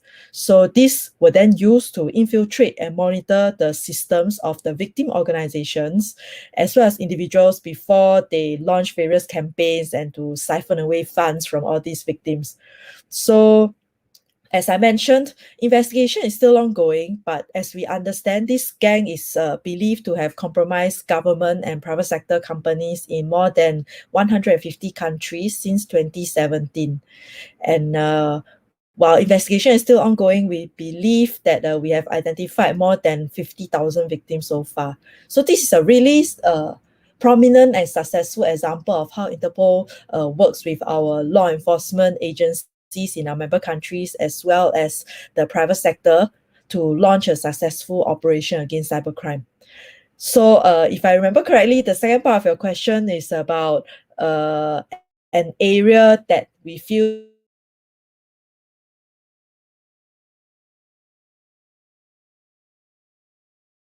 requires enhanced cooperation, Financial Crime Task Force.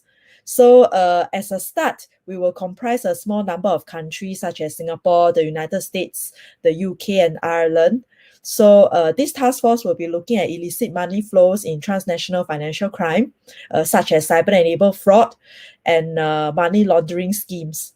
So for a start, we will cover 3 priority areas, such as schemes or scams that defraud the national financial aid relating to COVID-19. We also look at cyber criminals that exploit communities by distributing fake or counterfeit COVID-19 vaccines, or to dupe these victims to give charitable donations. And lastly, another area of focus is also on BEC campaigns. So we hope to create a global anti-scam network to link the various operational units in law enforcement to share intelligence, as well as to coordinate operations to deal with financial crime and cyber-enabled crime. What a great examples. I look forward to hearing many more success stories from the Global Financial Crime Task Force at Interpol. Now, I would like to ask a question to Nicole. First of all, thank you, Nicole, for sharing the great examples of European Cybercrime Center. Online child exploitation is a crucial area requiring not just EU member states, but also all other countries' attention. According to the United Nations, however, online child sexual exploitation is a complicated area because there's no agreed upon definitions of the term child and sexual exploitation. Besides, not all states have laws that make the act a crime. Fortunately, however, your presentation demonstrated that European Cybercrime Center has been successfully combating several online child exploitation cases. Can you demonstrate how the agency addresses such legal issues while investigating? Also, please explain other possible challenges the agency experienced and ways to solve the problem. All right, definitely. Yeah. So I actually specifically took this question to my colleagues, and we don't have so many problems in terms of definitions. Obviously, at the EU level, there's been a directive in place which focuses on the combating of sexual exploitation and sexual abuse of children. And in that directive, it's very clearly stated that a child is any person below the age of 18 years.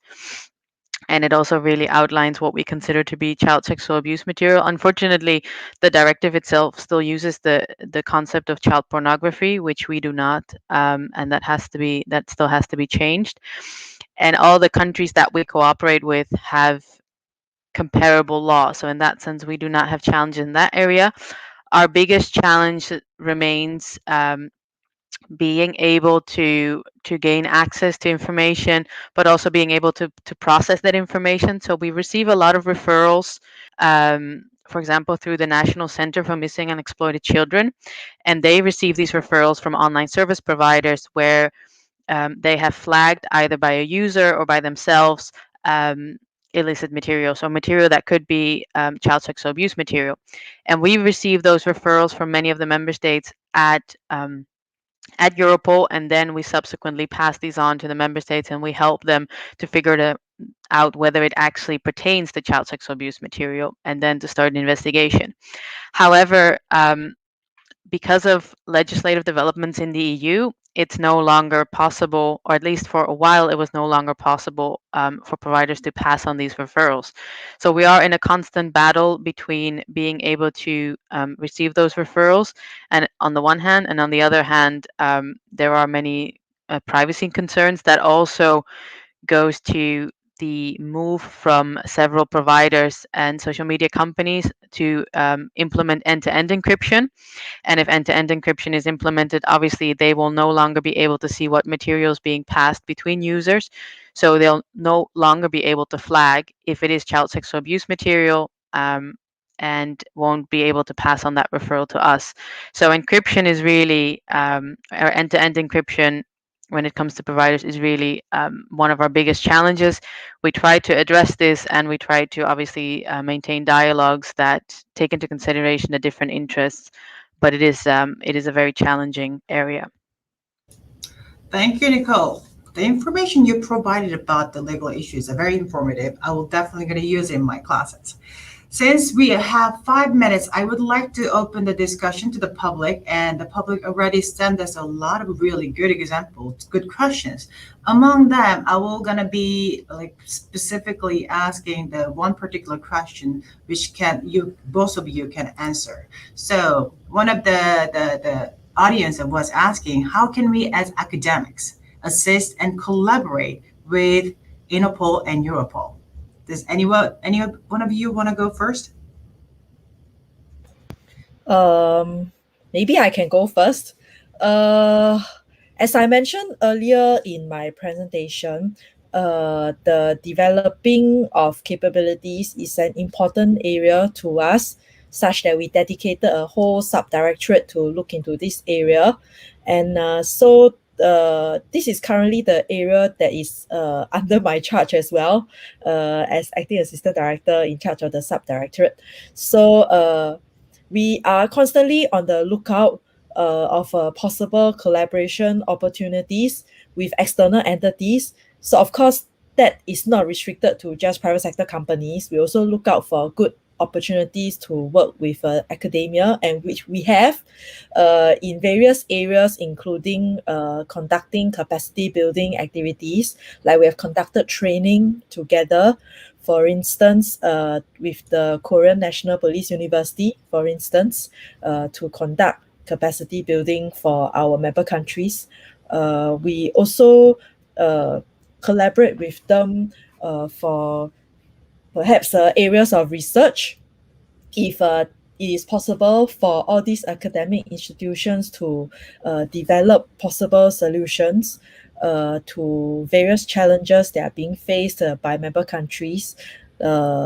We also welcome such collaboration opportunities as well. Even in the area of digital forensics, this is not an area that's directly under the purview of the Cybercrime Directorate, but the Interpol has an innovation centers that look into emerging areas or emerging technologies, which may include darknet, AI, cryptocurrencies, etc. So Interpol as a whole, we are definitely on the active lookout to have a collaboration with the academic community. Nicole, do you want to add? Sure, yeah. I guess it's a bit different for us.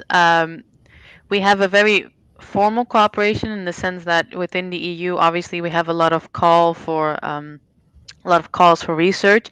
So we are actually engaged with a number of academic institutions and other partners under what we call Horizon 2020, which are funding schemes that come from the EU, where we really try to work on sort of long-term challenges. A lot of that has to do, for example, with artificial intelligence.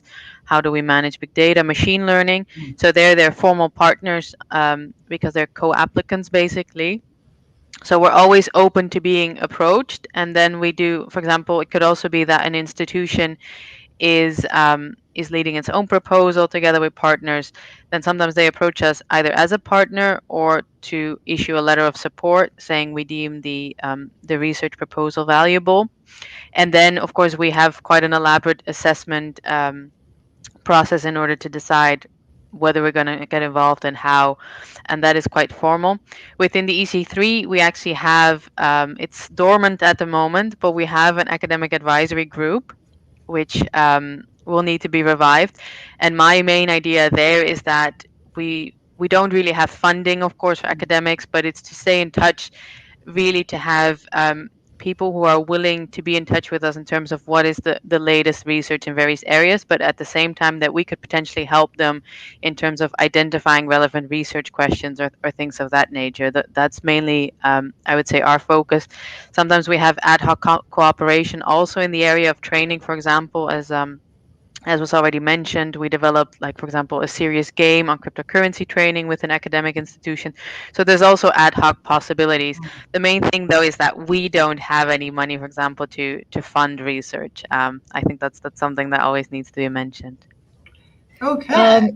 If Hannah, I'll just like to add on as well. Under the Interpol Cybercrime Directorate, we do have a Interpol Global Cybercrime Expert Group, which looks into 3 areas, mainly investigation, research is one area, capacity building is another area. So we have these 3 subgroups, whereby this group is actually a collective that allows us to reach out to the external sectors, which includes academia, whereby we can then share best practices and contribute in these different areas. This is should I say by application only kind of group. So if our friends from the academic community are interested to join this collective, please feel free to engage us so that we can then give you more information on how we can onboard you onto this group. Thank you very much. I would like to open further discussion to the public, but I do not think we can extend discussion since we are under strict time restriction.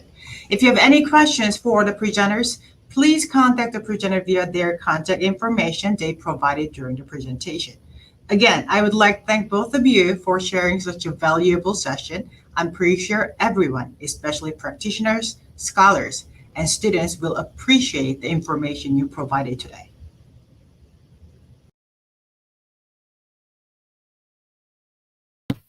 Sorry, I had to take myself off mute. Thank you to everyone who attended. We hope you really enjoyed this panel, and we look forward to seeing you at the rest of the White Hat Conference. And I believe we have a few minutes of break until our next panel.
Hello, everyone, and welcome back to session 2 here at the second annual White Hat International Conference.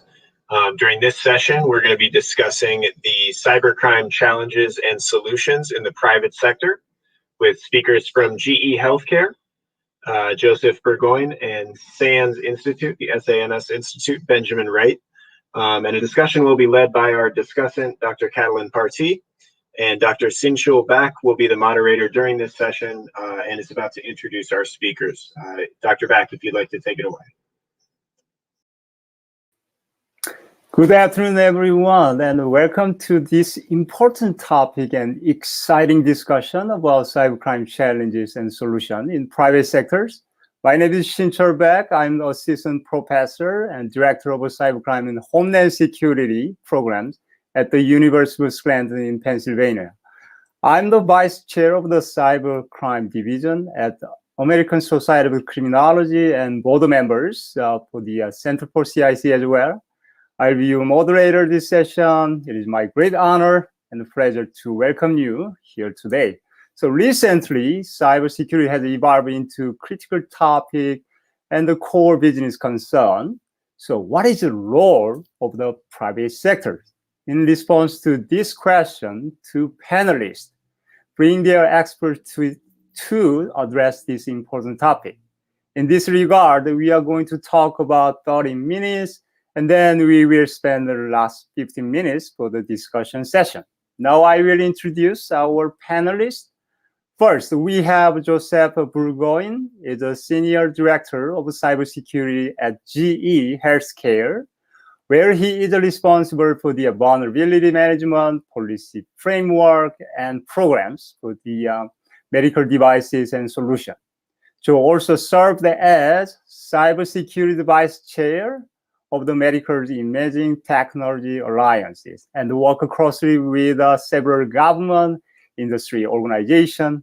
With over 24 years cybersecurity experience, Joe has built a successful career by collaborating with business stakeholders, establishing security programs, and applying practical solutions to complex issues to reduce risk. He is also a lecturer at the Boston University's Metropolitan College. Next, we have Mr. Benjamin Wright. He is a practicing attorney based in Texas, focusing on technology law. He served as a senior instructor at the SANS Institution for the Data Security Law Investigation courses.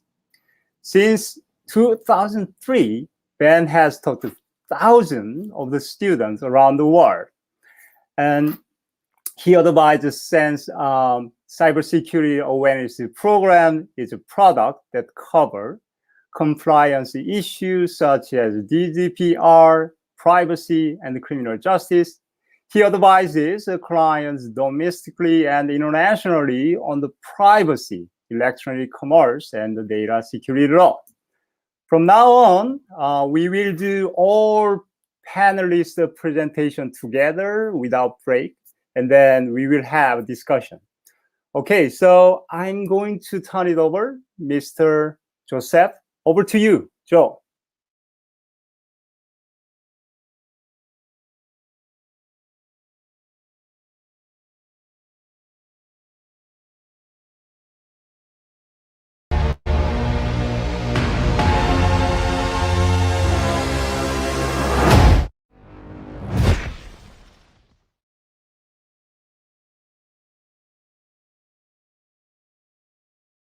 Hi, this is Joe Burgoyne, and it's my pleasure to present on healthcare security, predicting future needs by retrospective analysis. So just to be clear, the view statement, observations, and opinion expressed in my presentation are my own, and they do not necessarily represent those of GE Healthcare, Boston University, or any specific industry group. Thank you. So I started in security back in the 1990s, and it was a different time back then. Certainly a different types of threats, different attackers. The attackers back in the 90s and early 2000s weren't as sophisticated as they are today in general. Security perimeters were defined. We spent a lot of time looking at firewalls, firewall configurations, DMZs, checking our e-commerce applications, being sure they're safe from internet attack, looking at outside penetration from the internet into our corporate network. Again, a very well-defined and structured network. A lot of time spent on group policies within the domain, making sure they were set properly. IT services were in-house. Security was staffed moderately, depending upon the industry and industry sector. Backups and offsite storage were done through physical media for the most part. Endpoint protection wasn't very mature. It was difficult to manage back in the late 1990s, early 2000s. It was hard to manage from an enterprise standpoint, and making sure that endpoints get the required updates, being able to see what was happening and get those metrics and get that visibility back to central consoles. And user training, although always important, wasn't at all what it is today. The security focus was on the technology used and on the network, because that was where our attacks were coming in. The amount of social engineering that we see today just wasn't happening back in the 90s and early 2000s. So to sum it up, the network infrastructure, relatively simple. Adversarial skill level, again, in general, because there are certainly some very talented people for in that time period. But the average low to medium, and the risk in general was probably low to medium. And then we look at today, and we see an entirely different playing field, where nation state attackers, organized crime, the methods are changing, the attacks are changing, and what's happening now is attacks aren't just for the sake of, hey, I could change a web page, or getting a message out about a group, or bragging rights. It's really about financial gain and just disruption of national infrastructure. Ransomware and extortion demands are increasing. We've seen an increase in ransomware over the last couple of years. And in that ransomware and extortion, those demands are potentially funding illegal activities and maybe even terror organizations. Our network is non-traditional by past standards. We have many different ways into the network now. We have bring your own device. We have all kinds of connections to third-party supplier, cloud providers, infrastructure as a service, application as a service, or software as a service rather. There's many more third-party connections happening now, and outsourcing happening within our networks. Segmentation is helping a lot, helping organizations to ensure, at least in the event of ransomware, that they can contain malware attacks. A lot of the processes we have today can be automated, which is great. Anything that can be automated saves time, saves resources, and gives us much better and consistent results in the end. Endpoint protection, along with other tools that are available to monitor security activities across the enterprise, are highly developed and in a mature state.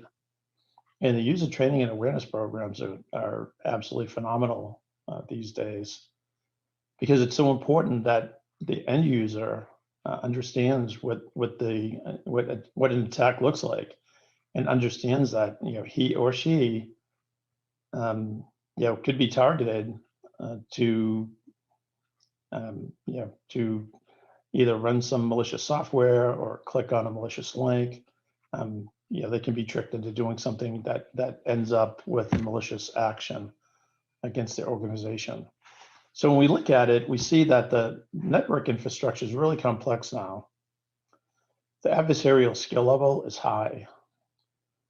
Very talented hackers out there today, and the risk level is high. The stakes have never been higher. So when we talk about the threat landscape, it's really about knowing, what our current threats are, and threats change over time. There are great resources out there. ANISA is one of them, where you can look at the trends from year to year to really plan not only for the current year but for future years. And you can see things as they change, whether they're staying the same, increasing or decreasing. And it's a great resource to look at information sources like that, so that we can better predict, what is going to be what's going to be the threat that we're going to be facing tomorrow. Because that plan, that future action, we have to start planning for today.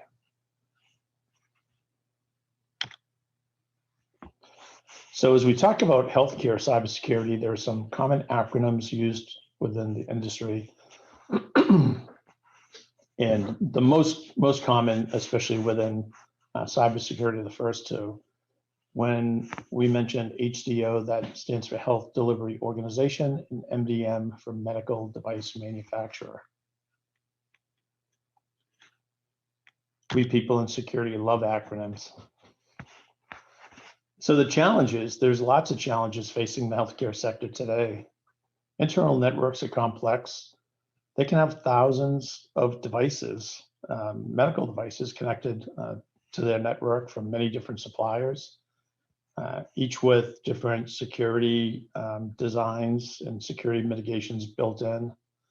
They can vary in age greatly. The operational life of a medical device can far exceed the supported life cycle from the manufacturer, or for that matter, far exceed the supported life cycle of the operating systems used within those devices. So OS support and software support becomes an issue over time with what we call legacy devices. And patching medical devices can also be a challenge, because before a patch or any kind of a software update can be applied to a medical device, we have to make sure that that patch doesn't affect the performance in any kind of a negative way. If it has a significant impact on performance, or does something else that impacts functionality, it could impact patient safety. So in most cases, before any patch can be released, generally speaking, the medical device manufacturer has to go through some pretty rigorous testing just to make sure that the patch doesn't impact that device in any negative way. And for that reason, it almost guarantees that older medical devices, and some medical devices in general, will always lag behind other IT infrastructure when it comes to patches and getting patches applied. And when we look at organizations and HDOs, right, health delivery organizations, many smaller to medium-sized HDOs can be further hindered just by a lack of security resources needed to manage and maintain their infrastructure. So given the challenges, not having the staff and not having the resources and having a challenging network can certainly increase the risk to security and to the resiliency of networks when targeted by nation state and criminal organizations. So best practices. There are lots of really positive things happening in the industry today. First and foremost, these industry groups, which are comprised of health delivery organizations, medical device manufacturers, regulatory agencies, external security researchers, consultants, et cetera, have been working together and to identify best practices, produce white papers, and help define and establish standards throughout the healthcare sector. So both the medical device manufacturer and the health delivery organizations play an important role in the protection of medical devices and healthcare delivery. In 2019, we saw an updated MDS2 form, which was released, and that newly released version contained a vast number of cybersecurity questions, questions about security controls that have been applied within the device. It also includes software bill of material information, and asks for information about that to support software transparency. Other things that are happening in the industry too are most medical device manufacturers have some kind of a coordinated vulnerability disclosure program in place. So manufacturers are working with external researchers to identify vulnerabilities and disclose that information in a collaborative, responsible way, so that we can lessen the risk to health delivery organizations and their patients.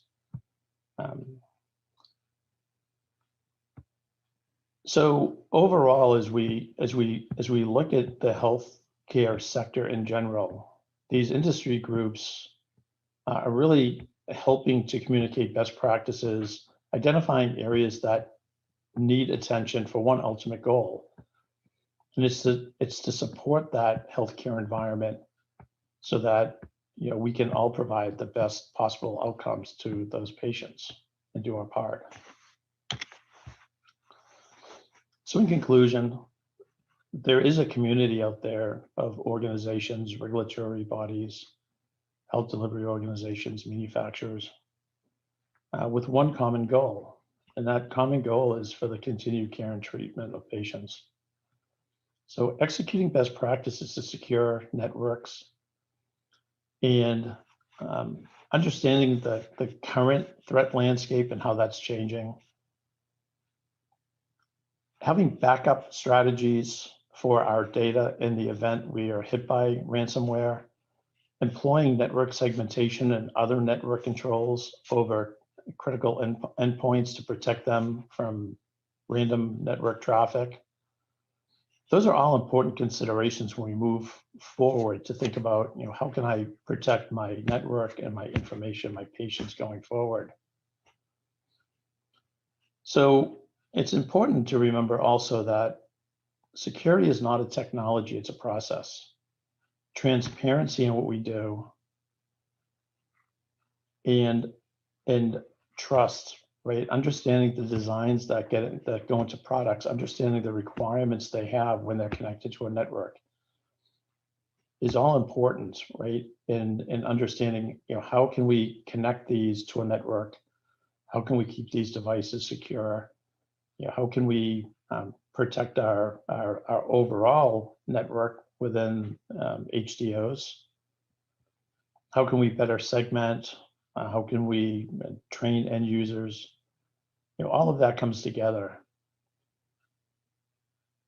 So when I have, I guess, one last thing to mention, I'm living proof that healthcare security is critical to our survival. If not for the availability of a critical diagnostic imaging system, I wouldn't be here today. So I have my own story and my own reason why I'm so passionate about this subject. Deploying best practices and really making sure we have those baseline controls is so important in our organizations. Anyway, I'd like to thank all those that work so hard to improve security and the overall resilience to our organizations. And to Boston University and the staff within the Metropolitan College for the opportunity to speak today and also teach there. It's been a great opportunity. There's some industry groups listed here, and the last one is InfraGard. I've been a member of InfraGard for quite a long time. Great information sharing organization for those interested in industry groups specifically around healthcare. You can take a look at the list here. These groups are doing just fantastic things in working in unison with health delivery organizations, manufacturers, researchers, government regulators. And together, we're making some huge improvements and really moving security ahead in the healthcare space. Thank you.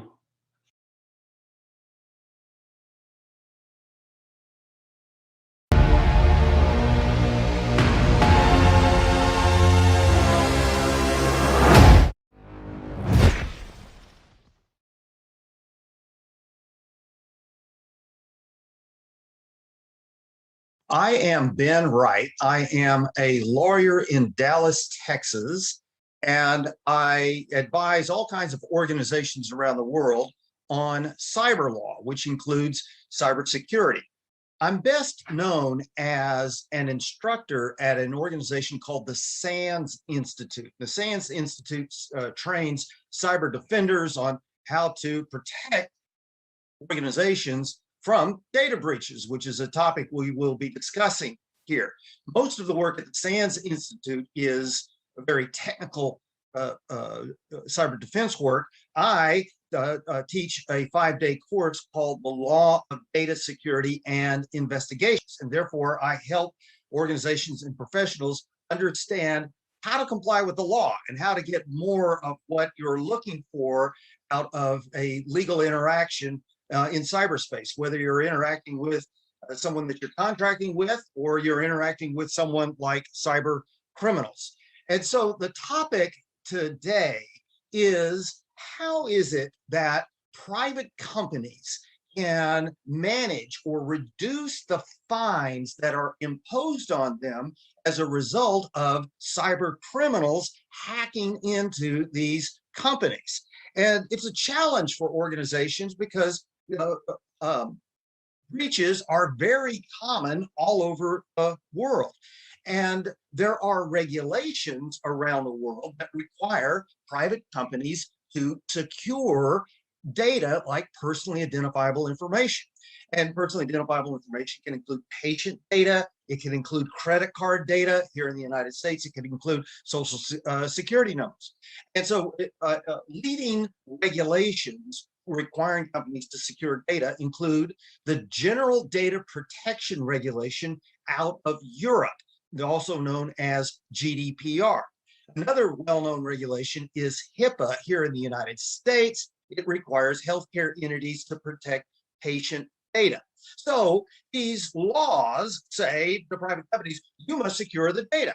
But we read in the headlines every day, private companies all over the world are being hacked. It's a very, very common experience that even sophisticated companies are hacked. And thus, there is this tension, this struggle about what to do about companies that aren't perfectly secure when regulations call for companies to be secure, and then companies suffer breaches. So regulators around the world impose fines on companies that are breached, but the question becomes, how big should the fine be, and what should the motivations be that are built into the imposition of those fines?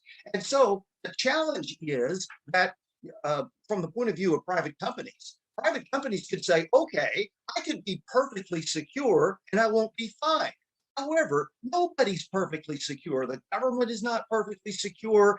Microsoft is not perfectly secure. The NSA is not perfectly secure. FireEye is not perfectly secure. Nobody is perfectly secure. So to expect perfect security is not realistic. So from the point of view of private companies who are just trying to run their business or their hospital or whatever their organization is, they ask, what steps can I take to show that I'm entitled to lower fines when I encounter this thing that is almost becoming inevitable, and that is a data security breach where hackers steal personally identifiable information.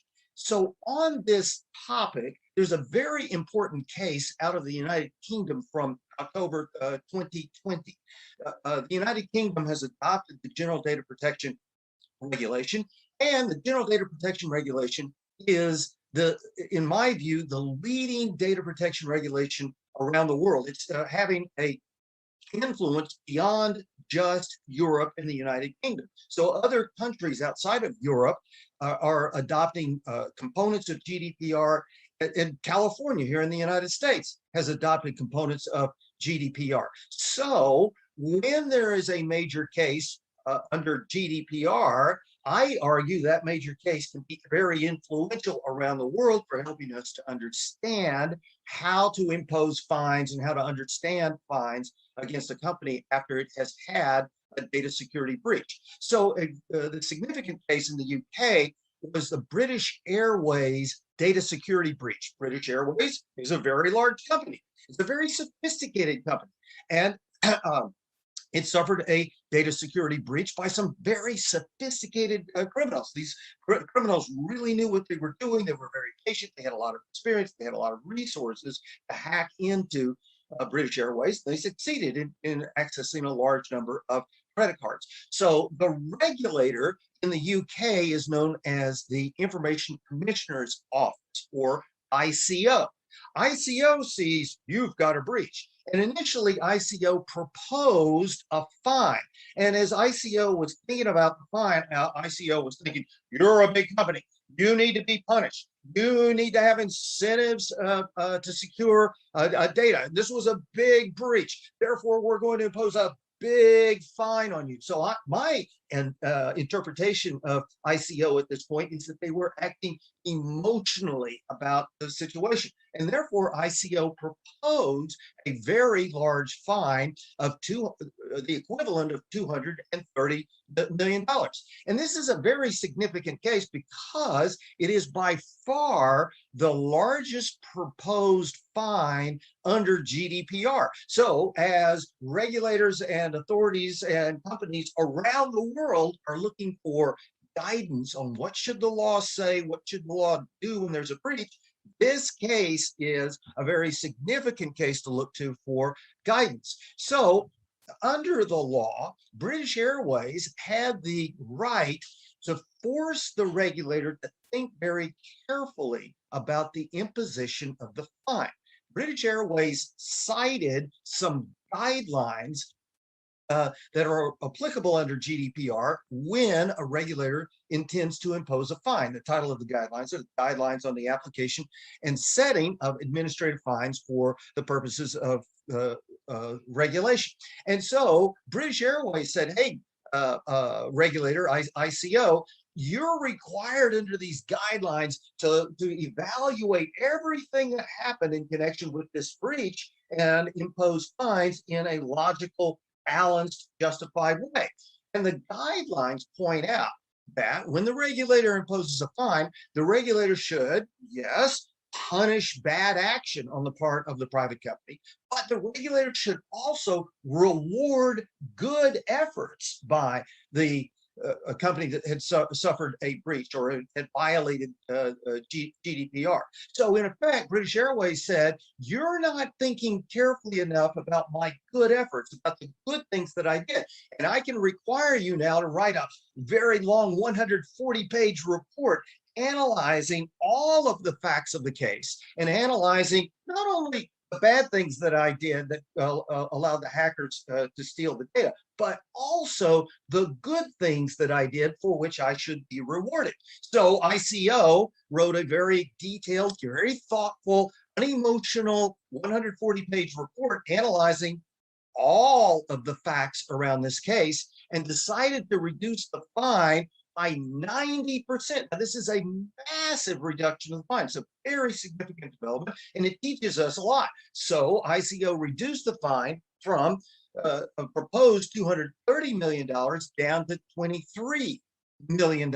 So we learn a lot, and companies and regulators around the world learn a lot about how to impose fines and the motivations behind fines if we study the analysis of the Information Commissioner's Office in the UK. So if you read the 140-page report from the Information Commissioner's Office, you'll see the commissioner acknowledge, yes, British Airways, you made some mistakes. and you allowed the hackers to get in, even though those mistakes were pretty sophisticated mistakes.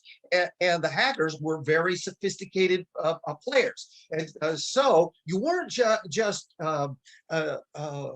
ignorant of the problem. You weren't just ignoring the problem or dismissing the problem. You were working hard on the problem. You had, said ICO, a mature cybersecurity program. You had a whole team of people who were trained, had resources, had experience, who were working 24 hours a day to try to protect data at British Airways. And therefore, you should get a credit for that. We should acknowledge that you really put a lot of effort into having a good cybersecurity program, an ongoing a program that never stops. Now, this program is what I call an example of professional teamwork, and I'll talk more about professional teamwork in a few minutes. Furthermore, the Information Commissioner's Office acknowledged that a good step on the part of British Airways is that it had an extensive program for compliance with all of GDPR, the General Data Protection Regulation. GDPR requires private companies like British Airways who collect personal information to do a whole range of things to protect the privacy of the individuals who have given their information to the private company.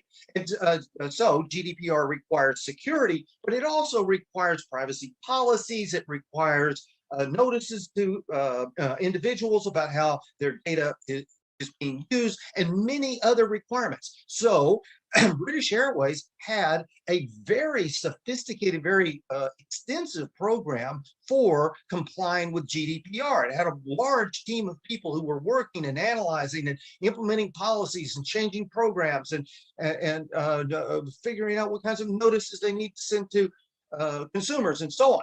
And therefore, the regulator said, I've got to give you credit for that. You've got to, in effect, you took some good steps and you were working hard on the things that we expect you to work hard on, and therefore you need to get some good check marks as we evaluate the overall fine to impose on you for having a data security breach. Another important step that British Airways had taken to minimize the impact of this breach is that it had minimized the data that it was collecting and storing. So as it's processing credit cards, it was only collecting the units of data that it needed. It only stored them for the period of time that was necessary, and then it would delete the data. What that meant is once the hackers finally got their way to the place where the data was located at British Airways, the hackers did not have access to as large a quantity of data as might otherwise have been the case. So data minimization is a very significant step for reducing the impact of a breach. British Airways had been doing that. Therefore, the commissioner's office said, I need to give you credit for that. I've got to give you a good check mark as I'm evaluating the overall fine. I have to unemotionally acknowledge the bad things, but also the good steps that you had taken. In addition, the regulator acknowledged that British Airways, with its very sophisticated professional team, had deployed a whole range of sophisticated controls to make it difficult for hackers to get into the network, find their way to the sensitive data, steal the data, exfiltrate the data, and so on. British Airways had many different kinds of monitors in its network looking for suspicious behavior. And if it did find that suspicious behavior, British Airways would take action and do something about the apparent intruder. So again, the regulator said, you're taking good steps, and I need to give you credit for those good steps. An additional good step that British Airways had taken is that as soon as it saw that it had a breach, it responded intelligently. So it immediately cut off the access that the hackers had to the sensitive data. It immediately did incident response to figure out what had happened. How do we prevent the hackers from getting back in? What's the scope of the breach? And what steps should we take now to protect our customers and protect the integrity of our network? those are good steps. And so in effect, the regulator said, I got to give you a good check mark. I've got to give you some credit for that quick response. Furthermore, the regulator acknowledged that British Airways immediately contacted the regulator and the police when they saw that they had a breach. Well, that's a good step, says the regulator. We want you to contact us. We also want you to contact the police. Ultimately, by contacting us and contacting the police, you help the community become more secure and more alert to the actions of sophisticated criminals. So again, I've got to give you a credit for that. Furthermore, the regulator acknowledged that British Airways had cooperated fully with the investigation of the regulator. So if British Airways was not cooperating, wasn't sharing data and information with the regulator, that would be a bad check mark. That would be justification for more punishment of British Airways. But that was not the case. British Airways was open and transparent with the regulator, explaining this is what happened, this is the way my system worked, and the regulator therefore was able to analyze and understand the situation and better able to inform others about how these kinds of breaches happen. So again, the regulator says, I need to give you good credit for having done this good step of cooperating with me. And so this question of fines on companies when they've had a breach raises interesting challenges. On the one hand, companies around the world can look to British Airways and see, there's a roadmap for compliance. Now, British Airways wasn't perfect, and whatever company I am anywhere in the world, I can't expect to be perfect, but I can see that British Airways did a number of things that persuaded the regulator that the fines should be lowered. Thus, I argue that companies all over the world could look at the British Airways case and say, I need to be taking those kinds of steps so that I can make a better argument to my regulator in the United States or in Singapore or wherever that my fine should be low if I have a breach. And so each one of those good steps that British Airways took is something I recommend around the world as good steps for complying with regulations that require cybersecurity. Now, an interesting challenge around the imposition of fines is, at what point does society and the regulations say, you've achieved what we expect out of you, and therefore we're not going to fine you even though you had a breach? Now, I argue that if organizations are applying what I call professional teamwork to cybersecurity and have a breach, that they should be not fined. They should not have a fine because they put in the kinds of resources that society expects to achieve security. It is unrealistic for society and for regulations to expect perfection. And if we expect perfection, then we don't know what we're doing. We're trying to go after some kind of an outcome that is unachievable. And so I analogized my idea of professional teamwork to the way that law has looked at hospitals. So broadly speaking, law has looked at hospitals and said, I'm not going to fine you every time a patient dies, because patients go into hospitals and a lot of patients die. And if we impose a fine on the hospital every time the patient dies, then the hospitals can't function. Hospitals cannot promise perfection. They can't say, I am a hospital and I am somehow all powerful and I will cure all patients. No, that does not make sense. And therefore, I argue that the situation of hospitals is very similar to the situation of private companies today. Private companies, even very sophisticated companies, are getting hacked all the time. It's a very common experience in society that private companies get hacked. And although there is a political kind of motivation to punish the company for being hacked, I argue that that doesn't make sense. And in effect, the challenge facing private companies is very similar to the challenge facing hospitals. The private companies say, I can work really hard on the problem, but I cannot guarantee a good outcome. Hospitals can work very hard on the problem using professional teamwork, where they have trained doctors, they have trained nurses, they apply appropriate resources, they work 24 hours a day. They work hard on the problem. But it does not make sense to find them and expect that somehow they're going to cure every patient who comes into the hospital. Similarly, I argue that private organizations should be rewarded for working hard, for having a big a professional trained team that is working 24 hours a day on cybersecurity and using very sophisticated methods to thwart hackers. But we have to acknowledge that hackers are very sophisticated. They have a lot of resources, and they are succeeding in breaking into even the most sophisticated kinds of organizations, like the National Security Agency here in the United States, like Microsoft, like FireEye, like the Pentagon. So if hackers can, these very sophisticated companies, they can also break into mere airlines and insurance companies and hospitals. And so I argue that society is doing a better job if it acknowledged that these private companies are fighting a battle that they can't be expected to win in a perfect sense, but it should be motivated to work really hard. And I argue that if they're motivated to work really hard, then they're going to hire a professional team, and they're going to train the team and give it the resources necessary to put up the good fight against the cyber criminals. Thank you.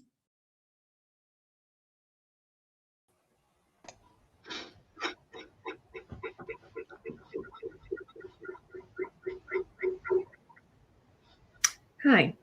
So thank you very much for all your presentations. I enjoyed both of your presentations. I have a question first to Ben. Yeah. So in your lecture, you talked about regulatory fines posed to private companies for the actions of cyber criminals. The British Airways case that you mentioned, it's not the only one. It comes in line after the Marriott hack, the Equifax breach, the Capital One, the Google, the Yahoo, Uber data breach. So we can see a trend here that private companies are paying increasingly high prices for hacks and data thefts enabled by weak security or otherwise avoidable mistakes. So the question is, where do you see the greatest gap in private companies coping with cybersecurity threats? One general recommendation could be to watch out for the latest trends in cyber intrusions, but is there any specific recommendation for private companies on what to do in order to be more successful in preventing hacks and data thefts? My first response to that question is cybersecurity is extremely hard, just as curing cancer is extremely hard. And we have to acknowledge that. We have to acknowledge the super challenge that is there. Recognizing that a perfection will never be achieved, there are many steps that organizations can constantly be taking, and very commonly those steps do not require a PhD in cybersecurity to understand these things. Many of the steps that need to be taken are well understood steps, like the imposition of multi-factor authentication within an organization, like making sure that your remote desktop protocol is behind a firewall, like training employees not to click on stupid emails. And I could go on with a lot of things that are just fundamental types of ideas. However, in this extremely rapidly changing world, such as a world that suddenly goes to remote work immediately in March 2020, a very fast changing world, because the world changes so fast, it's very hard to do all of these things. It's easy for me to sit in a chair and say, oh, you should put your remote desktop protocol behind a firewall. Yeah, that's easy to do. But to do it in practice, in all of this rapidly changing world, when suddenly everybody has to go to work immediately from home, doing that in practice is very, very, very hard work. And so there's a lot of things that can be done, and it's constant constant hard work by smart people like Joe. Thank you, Ben. Thank you very much. So for Joe, I would have a more specific question. How would you describe the Biden administration's executive order that mandates private companies to report security breaches? Just a summary for the audience, but I'm sure everybody is pretty familiar with the case. Recently, the Colonial Pipeline in the US was crippled by a ransomware attack, but it's not unprecedented. Many similar attacks against critical service providers happen all the time. This executive order from just last week directs companies to report all cybersecurity breaches. So by mandating cybersecurity breach reporting systems, there is, according to one critic towards this executive order, by mandating cybersecurity breach reporting systems are not going to be more secure. As Ben said, it's very easy to order something. It is a reactive system, much like an unarmed guard in a parking lot. If the parking lot is attacked, the guard cannot prevent it or cannot even intervene, only react post-incident. So there is not much to do. And there is another point to the criticisms, namely cybersecurity breaches cannot be uniformly defined. What constitutes a cybersecurity breach and how the measure will be enforced are not decided yet. So back to the question, how would you evaluate this executive order? Well, there's a lot of questions there, but let's start with the executive order. So, it's interesting because when you look at the executive order, there are actually two problems that were identified that we're trying to solve, right? But the executive order focuses on the cybersecurity problem. The other problem is we have a single point of failure. I think that was evident during that breach. Because when we decide on the problem we're trying to solve, we can take different routes. I think any description at this point is limited in detail with results of the executive order because we have reporting now through the different ISACs and ISAOs. Mentioned before, like information security organizations developed like InfoGuard for sharing things. We have breach notification already, again, for data breaches, as been so eloquently covered during the last presentation. I think what's really important here is really to define what a breach is. Because if we look at malware, a breach can be just a virus that pops up. Is a breach, is that something that's reportable, or is it when a system gets disabled or otherwise defeated, or performance lacks to a certain level? I think those are the things that really have to be defined here to put guardrails around what does it mean. Because with anything else, breaches are very hard to define. So once it's better understood what that means, I think the reporting part will become a lot more clear. I know that wasn't the answer probably everybody's looking for, but I'm not sure what the answer is. It really does depend on the breach. And once we have that defined, the rest is easy. Okay, we have 2 minutes left from this session, but I'm having a great time, so let me allow to ask another question. So we are an ethical hacking conference. What would be your best advice for ethical hackers if they wanted to contribute to strengthening the security of private companies? Continue the work through coordinated vulnerability disclosure programs, and really just support responsible disclosure. Everybody wants the same thing, and the work I've done with external researchers, the work I've done in the past, the work I'm doing currently. It's through that relationship and in that collaboration that we can move the security programs even further ahead. Okay. Thank you very much. I give the floor back to Sinchul. Oh, wow. That was outstanding and very impressive discussion. I love it. I really appreciate sharing your amazing experience in the field of cybersecurity in private sector. Thank you all. From this session, we have to point out that businesses of all sizes must take on the challenges of cyber threat, such as ransomware, data breach, and identity theft, so and so forth. We must also recognize the increasing attention that regulators are placing on private sectors' cyber practices and safeguard. The panelists emphasize that a broad public and private partnership is the key to protect our cyber domain. Let's take action together. Thank you for your time, your efforts. I will see you in 10 minutes for session 3.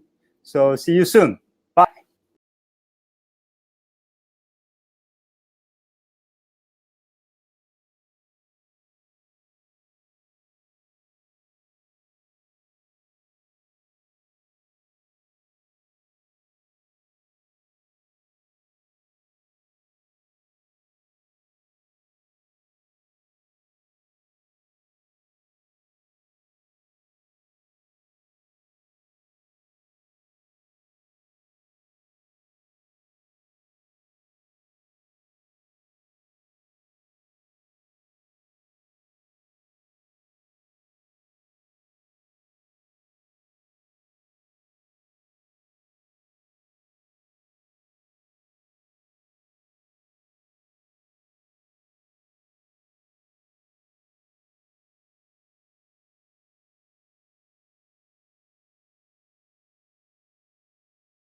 Hello, everyone. Welcome back to session 3 here at the second annual International White Hat Conference. During this session, we will be discussing technology solutions to combat cybercrime with speakers from Boston University, Dr. Kyung-shick Choi, the International Observatory of Computer Crime, Salvador Sampler, and from the Colombian National Police, Mike Toro Alvarez. A discussion will be led by our discussant, Luciano Monchiero, and Dr. Sincho Back will be the moderator during this session and will introduce our speakers as well. Dr. Back, feel free to take it away. Hello, everyone, again, and welcome to another discussion. My name is Sincho Back. I'm an assistant professor and director of Cybercrime Homeland Security Study at the University of Scranton in Pennsylvania. I'm your moderator again. Okay, great. It's time to getting started with our session. Currently, experts argue that new cutting technologies such as artificial intelligence, 5G, or Internet of Things, IoT, and blockchain technology allow criminals have more criminal opportunity to achieve their malicious goal. In doing so, an important question is raised. How technology could help criminal justice systems to fight against the future of cybercrime as a crime prevention strategy? I'm pretty sure that we can answer this question at the end of this session. In line with that, we have 3 amazing panelists, Dr. Kyung-shick Choi, Salvador Semper, and Mike Toro, to discuss this important topic. So we are going to talk for about 30 minutes, and then we will spend the last 15 minutes going to the Q&A session as well. Now I'm going to introduce our panelists. First, we have Dr. Kyung-shick Choi.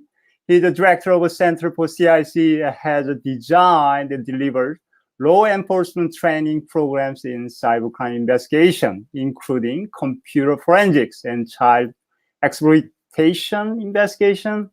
He has been rigorously conducting his own academic research, federally funded projects focusing on intersection of human behavior and the technology, how criminal justice can respond effectively to challenge of the cybercrime. Next, we have 2 co-presenters, Mr. Salvador Semper and Mr. Mike Toro Alvarez. Mr. Salvador has extensive experience in working with Spanish and European law enforcement agencies as a cyber intelligence analyst. He's the founder of the International Observatory of the Computer Crime, called INTOC. He also is a co-founder in the ESCOTAR Digital, which is the first European digital protection protocol. He also serves for the community of the intelligence, security, cyber defense of Spain and Spanish Association of Cybersecurity and Forensic Computer Expertise as a trial technician. Salvador is also known as creators of the Artemisa system, which is the first European application for the police control. His co-presenters, Mike Toro Alvarez, is a retired Colombian national police officer with 23 years of service. He's advisors and researchers at the Center for CIC. And also he's a founder of the research network in cybercrime and digital security called LEDCIBA, and co-founders of the INTOC as well. Currently, Mike advises the first regulatory framework in cybersecurity of the Andean Parliament and helped to develop a platform for the improving cyber victim attention. His academic contribution have focused on crime prevention through the use of technology. For the discussion, we invite very sharp discussions from the Argentina, Luciano Monchiero. Professor Luciano is the director of the postgraduate program in the cybercrime at the First is that Siglo 21. He's working very closely with Europol and Argentinian's law enforcement agency, especially fighting against the internet crime against children. He's the founder members of the INTOP and the board members of the Center for CIC. From now on, we will do all panel presentation together without break, and then we will have a discussion. Okay, now I'm going to turn it over to Dr. Choi. Over to you, Dr. Choi.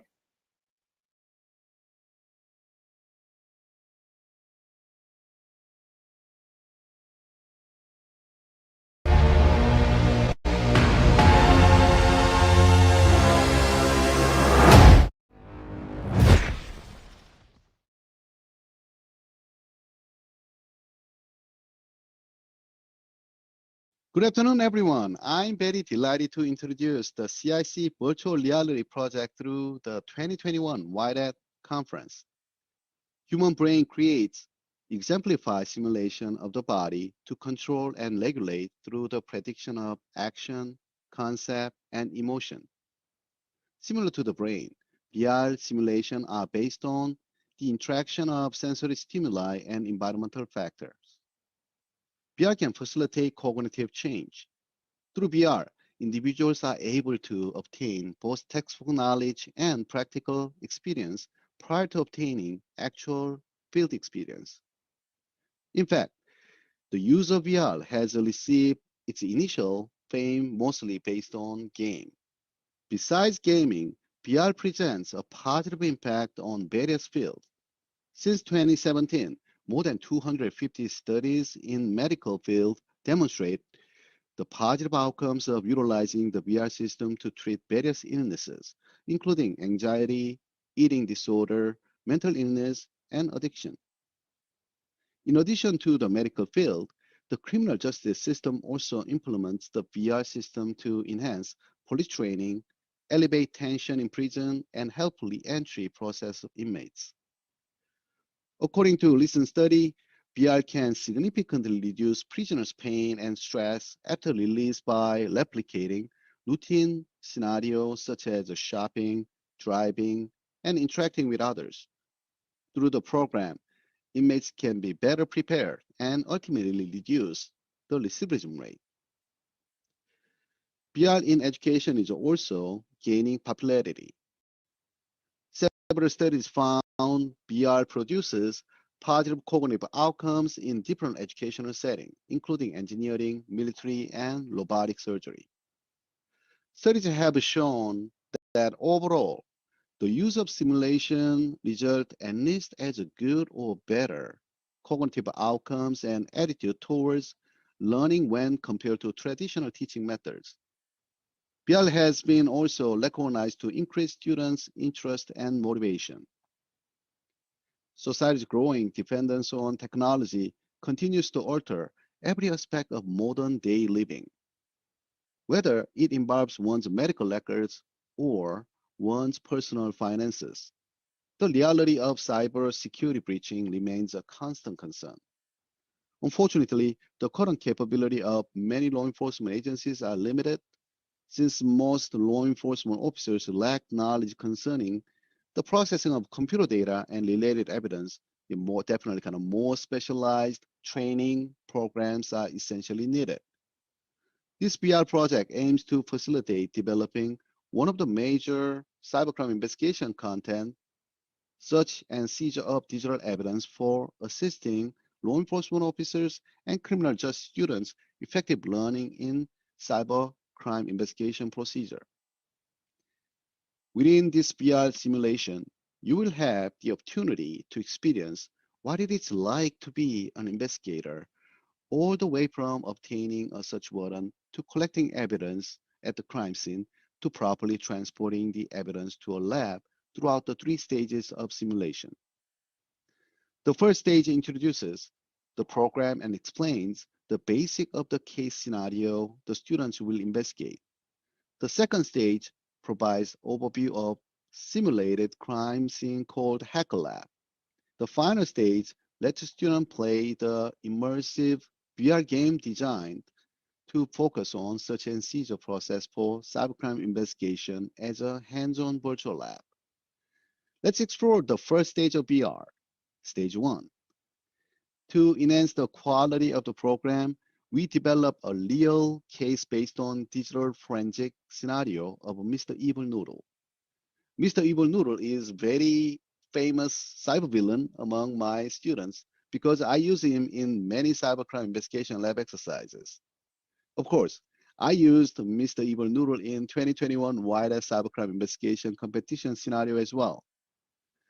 Prior to exposing students with a detailed explanation of general knowledge on digital evidence, procedure of search and seizure for digital forensic cases, and legal issues surrounding digital evidence in my class, the students were required to go through the introductory phase of VR. This VR project covers legal area as an intro stage. Privacy infringement can be a huge concern because the exposure of the information of third party can be highly possible via cyberspace. Fourth Amendment links to probable cause against unreasonable search and seizures. Electronic Communication Privacy Act, ECPA, regulates the amount of the information that law enforcement officers may obtain with certain level of services. The Privacy Protection Act, PPA, is another piece of federal legislation law enforcement officers should consider. The purpose of PPA is to protect unpublished material such as books and articles, etc. Privileged communications are also important because society values the privacy. The established privileged communication are those between wife and husband, physician and patient, and attorney and client. And the VR indicates the preparation list such as a pre-warrant surveillance. Let's hit the stage 2. Based on the Mr. Evil Noodle scenario, we create 3D walkthrough of simulated crime scene called Hacker Lab using Metaport scanner. In this exercise, I offer a brief tutorial explaining the hands-on exercise and share knowledge about properly collecting live response data and finding evidence. This overview process gives students the ability to look for evidence that could be hidden at the crime scene during their exercise. Each of the searchable items, a total of 49 items, contains brief video clips explaining details of the evidence. This exercise is designed as an entry-level practice opportunity for the beginner to have ample time to learn the systematic way to acquire information. I wish I could show you all of the items. I will demonstrate searching interesting hidden items and cybercriminal activities at the same time. Welcome to video. More than 330 people have been arrested around the world in major takedown of the massive child pornography website in 2019. This case is among the first to be found using cryptocurrency to carry out video sales. You discover social security cards and fake IDs found within the fuse box. The people identified on this card might have not done anything illegal. It might have been stolen for the purpose of criminal activities. Oh, we see illegal drug website, dark web, and we know Silk Road. Vstumbler. Oh, it's my favorite tool. So Vstumbler is a tool for Windows that allows users to detect wireless local area networks. Criminals can use Vstumbler to see what local area networks are in their area. Having the ability to see all the available networks in given area, definitely Mr. Evil Noodle can target ones that are weak and corrupt them. We found teddy bear camera. As within this case, the suspect hid their camera inside the pet teddy bear. Further analysis of this camera may reveal vital information in efforts to solve this case. Proceed the evidence collection station. bag and tag item, then put them into brown box.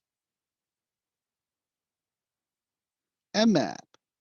Network administrators use Mmap to identify what devices are running on their systems, discovering host data available and the services they offer, finding open ports, and detecting security risk. Apparently, Mr. Evil Noodle is using Mmap for hacking purposes. MIRC. MIRC is a popular internet relay chat client used by individuals and organizations to communicate, share, play, and work with each other on IRC network around the world. Of course, many cybersexual predators are using MIRC as well. Drug in vacuum cleaner. That is a tricky one. Excellent job. This item would be already been illegal to attain regardless. It becomes more issue knowing this ecstasy drug was identified as being illegally traded. Another outstanding find, you discover USB drivers. Storage devices like this can be a vital find for investigators due to criminals utilizing them in efforts to store digital data. Often, further analysis revealed for these devices to encompass not only personal information but also a place to store hacking tools. It is absolutely fun and interesting simulation, isn't it? Prior to hopping onto the stage 3, I'd like to briefly talk about the importance of live forensics. Live forensics should be seriously considered, especially if there is a volatile data of values or suspect is using machine at time of seizure or attack is in progress. Nowadays, cybercrime investigators should expect conducting live forensic at the crime scene most of the time, considering large number of IoT devices we use. And it is also known to conduct live forensics for louders. In the final stage of BR exercise, we have tried to add small detail, including live forensic and computer shutdown procedure. Shutting down or disconnecting the system from network may alter evidence. Shutting down system can cause closing of open files, deletion of temporary files, removal disappearance of malicious material, and or evidence of their malicious activities. As a rule of thumb, normal shutdown applies to Mac, NT, server, and the Unix and Linux. Pulling the power plug can also cause issues of preservation of temporary files and preservation of open files or data loss in devices. If you deal with PC computers, pulling the power plug is a wise decision. Yes, there are lots to consider for shutdown procedures. Now we are entering into the stage 3. After completing the Hacker Lab exercise, students can join the next BR stage to test their investigative skill.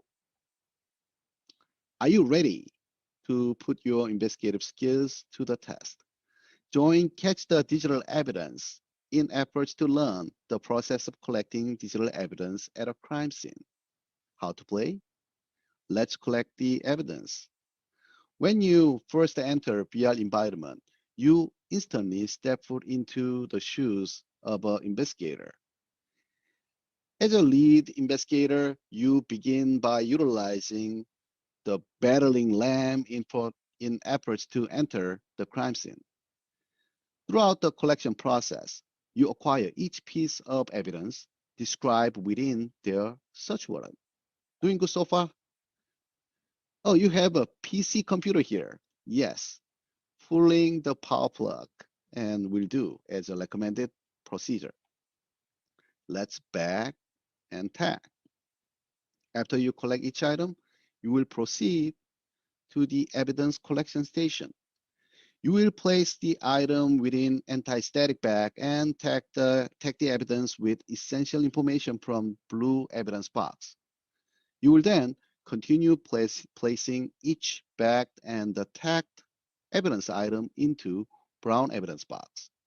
If all goes well, you will earn 1 point for each item they place within blue box, and then additional 1 point for each item placed within brown box. Keep moving forward, and you will be close to finalizing search and seizure of digital evidence in this case. How to end this VR game? You complete the crime scene investigation by taking 2 boxes evidence, blue and brown, and loading them into your choice of transportation in effort to ship the evidence of a forensic lab. During the final stage of simulation, it is crucial for you to choose wisely for one of the transportation options. The designated vehicle is a key in effort to keep the evidence safe and secure. When the simulation has been successfully completed, you will have obtained maximum of 100 points. There are many room to improve this project, and we will be working on additional necessary detail and components. For example, the warrantless seizure is necessary to prevent the destruction of valuable evidence or the escape of suspect. We plan to create accident circumstances surrounding a seizure environment for the future VR simulation. I hope you enjoyed the presentation. I look forward to talking with you more at the Q&A session. Thank you.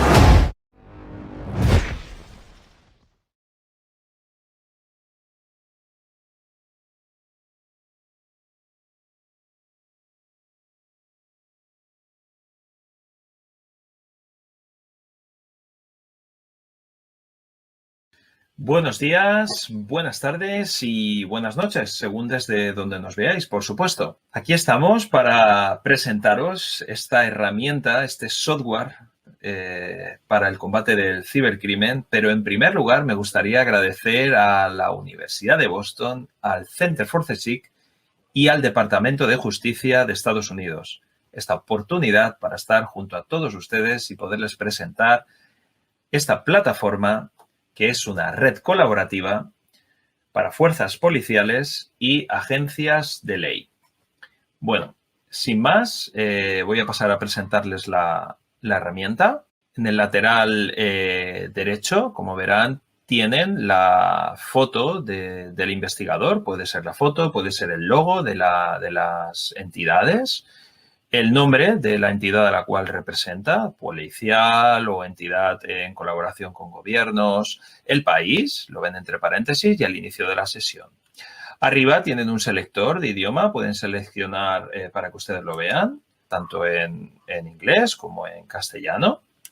A nivel superior tendrían al propio investigador con ese marco blanco acompañado de su bandera, de la bandera del país que representa, y la cantidad de méritos conseguidos, que en este caso son 167 méritos, esas insignias o estrellas conseguidas por el investigador. Alertas, que serían las alertas a nivel internacional a tener en cuenta y que cada país podría ir actualizando y añadiendo. Como ven, esas letras que pasan es que está actualizando la base de datos de alertas a nivel internacional. Bueno, comenzaríamos a nivel inferior, donde tendrían el Setup, Settings, donde podrían ustedes configurar, cambiar de contraseña, poner el propio alias, password o cualquier cosa que ustedes quisieran incluir o cambiar. Esto es a modo de ejemplo y los datos que van a ver no tienen nada que ver con los reales que se trabajan en producción. A nivel superior tendríamos los méritos, merits, y tendríamos esa clasificación internacional, que es una competición muy sana, como lo es la White Hat de 2021. Y aquí tendríamos los logros que irían consiguiendo cada uno de los investigadores a nivel internacional, separado por los países que más podrían estar consiguiendo esos méritos, o esas cantidades de informaciones tan importantes y vitales para el sistema y la colaboración internacional en el combate del cibercrimen, la clasificación individual y otra serie de cosas muy, muy interesantes que tendríamos en esta clasificación a nivel de impacto y de visualización del trabajo que se está realizando, que también es muy importante. Las estadísticas, donde a través de sistemas de Machine Learning procesamos toda la data y tenemos data en tiempo real sobre cada uno de los trabajos de análisis e investigación que se está realizando en esta red colaborativa policial para agencias de ley y fuerzas policiales también. A nivel superior tendríamos las herramientas. Con estas herramientas serían con las que obtendríamos evidencias y con estas evidencias podríamos incluirlas en cada uno de los casos que tenemos abiertos, teniendo validez y almacenando los hash e integridad de la propia evidencia obtenida en tiempo real. A nivel superior tendríamos un sistema de mensajería interno para los investigadores para poder estar de forma segura intercambiando pues, ideas o cualquier nueva línea de trabajo. Los investigadores, todos los investigadores que estarían conformando este sistema. Los países, todos los países que están dentro de este sistema trabajando a nivel internacional. No obstante, en el mapa verán que hay una serie de puntos y de trabajos entre Argentina, Colombia, tendríamos también México, España y, bueno, Estados Unidos y otros. Crímenes o delitos sería lo que cada uno de los países, por ejemplo, desde España, incluiríamos los delitos. Al estar dentro del convenio de Budapest, incluiríamos los delitos tipificados y recogidos en ese trabajo colaborativo internacional para entendernos entre países sobre esa tipología del delito que estamos incluyendo en ese caso. Antes de llegar a casos, case, vamos a evidencias. En este apartado sería el almacenaje y tratamiento de las evidencias que haríamos a través de tools, de herramientas. Vamos a ver, dentro de evidencias tendríamos cada una de las evidencias obtenidas y la relevancia, que sería el análisis de cada uno de los investigadores. Cuando el investigador entra, podría añadir una valoración de la propia evidencia para obtener la relevancia y con eso tendríamos un análisis humano con la evaluación de esa evidencia. Si queremos añadir algún tipo de evaluación de la propia evidencia, antes tienes que evaluarla o incluirla, bien, como nueva, si ya puede ser que esté evaluada o no con anterioridad. Bien, ahora iríamos a entidades. Entidades sería la particularidad o el identificador único que tendríamos que incluirle, por ejemplo, a un nombre de persona, a una organización criminal, Lazarus, por ejemplo, o si tuviéramos un grupo cibercriminal como el APT28, o si fuera el nombre de una persona, o, por ejemplo, en este caso, el nombre de una persona que puede ser una personalidad, por ejemplo, que esté siendo ciberatacada o se esté haciendo una campaña de fake news sobre esta persona o incluso sobre una entidad. Tenemos dos particularidades, que sería la colmena de entidades y la colmena del propio caso. Si, por ejemplo, incluyéramos a Lazarus y le diéramos a colmena, veríamos todo lo que hay a través de esta entidad. Los amigos, los compañeros, blog, cualquier tipo de información que nos fuera necesaria. Si pulsáramos sobre encima de las evidencias, si hubiera información, se nos mostraría encima toda la información o resumen. Pasamos ahora directamente a casos, que es el punto 1 o el punto de partida más importante dentro de la plataforma, donde tendremos que añadirle un número de expediente, un caso o al propio caso, el alias, puede ser el caso WannaCry. No se puede volver a llamar igual, cada uno es un identificador único, por lo tanto, si un país decide ponerle, por ejemplo, Red Alert, otro país no va a poder llamarlo igual. Puede ser Red Alert 23 o 44, pero nunca va a poder ser igual. Saturno, COVID. Vamos a irnos a un caso simulado en colaboración España con Estados Unidos, por ejemplo, este caso, y vamos a irnos a poder, poder ver ese caso, poder ver el expediente que hay creado una vez que incluimos toda la evidencia. Dejamos que lo procese el servidor y toda la data en tiempo real la conforma dentro de cuando fue la fecha de apertura. El estado es en curso, se continúa trabajando, el alcance es sobre fraude de COVID-19 y vamos a ver la cantidad de información que se ha ido incluyendo sobre diferentes posibles evidencias. Aquí tendríamos la etiqueta, cada una de las evidencias está identificada con una etiqueta, un identificador, la obtención de la evidencia, la URL de la evidencia, el resultado, el tipo es un sitio web y la identidad, que esto es lo que hemos visto anteriormente sobre las identidades. Una firma digital hash obtenida en tiempo real, tal cual se obtiene la evidencia. La evidencia siempre está certificada en esta obtención, los identificadores únicos, la URL, la cadena de custodia, en cada momento quién ha ido obteniendo, por ejemplo, la colaboración de este caso está con España, Argentina y Estados Unidos, obteniendo evidencia, y es la fecha de entrega de cada momento exacto en el cual cada país entrega la evidencia. Todos son horarios UTC, por lo tanto el trabajo se puede hacer de forma internacional, sin problema de uso horario, porque vamos añadiendo, según el meridiano, más o menos cantidad de horas según corresponda. Y hasta aquí vemos cómo tiene 10 páginas y hemos llegado hasta la última evidencia, la identidad 32. Vamos a hacer una prueba y va a ser añadir una información sobre una nueva evidencia actualmente, ir directamente a herramientas.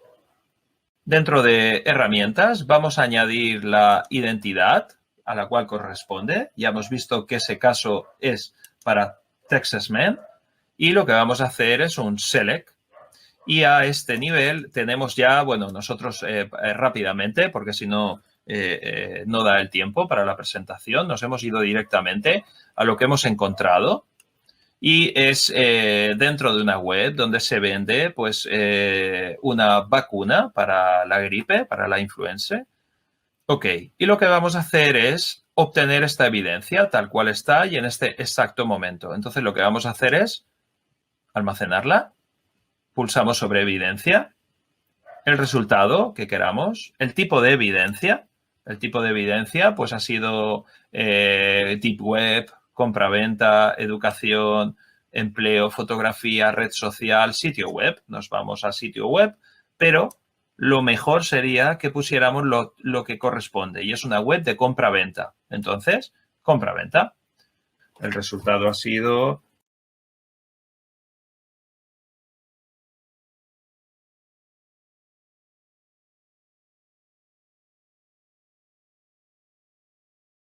Y lo vamos a guardar.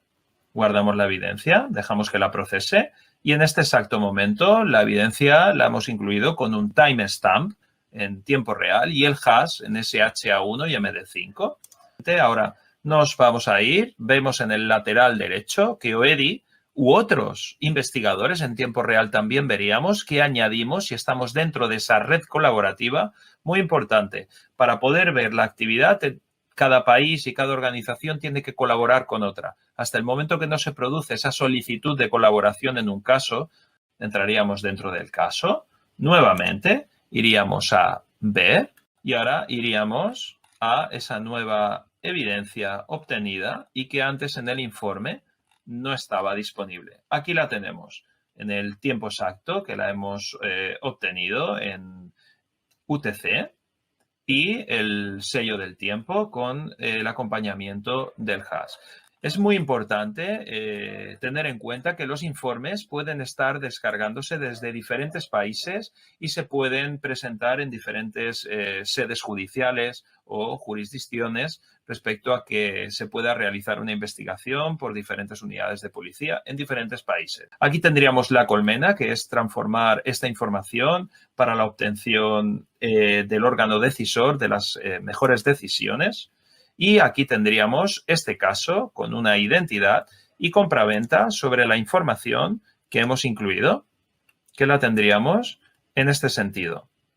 Lo tenemos con una línea verde, amarilla o roja. Significa que las evidencias clave para obtener la decisión, para obtener la información clave en el momento, la tendríamos en una línea roja. Si hubieran diferentes identidades añadidas, tendríamos una colmena muchísimo más grande o mayor. Por poner un ejemplo, nos vamos a ir a otro tipo de caso.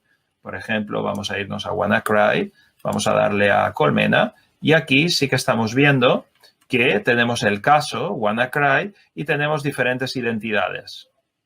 Volkov, Lazarus, donde tenemos diferentes informaciones que pueden ser analizadas en tiempo real. Cuanto mayor sea la colmena, mayor data y mayor capacidad para llegar a evidencia clave en esa red colaborativa dentro de evidencias.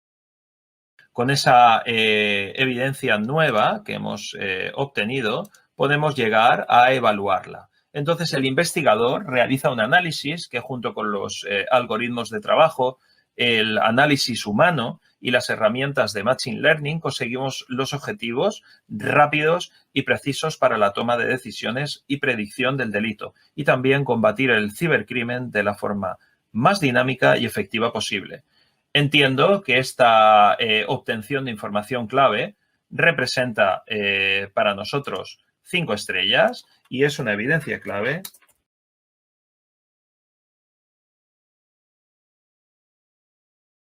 toda la información que queramos incluir sobre el análisis de la evidencia para que otro investigador pueda venir y pueda obtener nuestras fórmulas de análisis.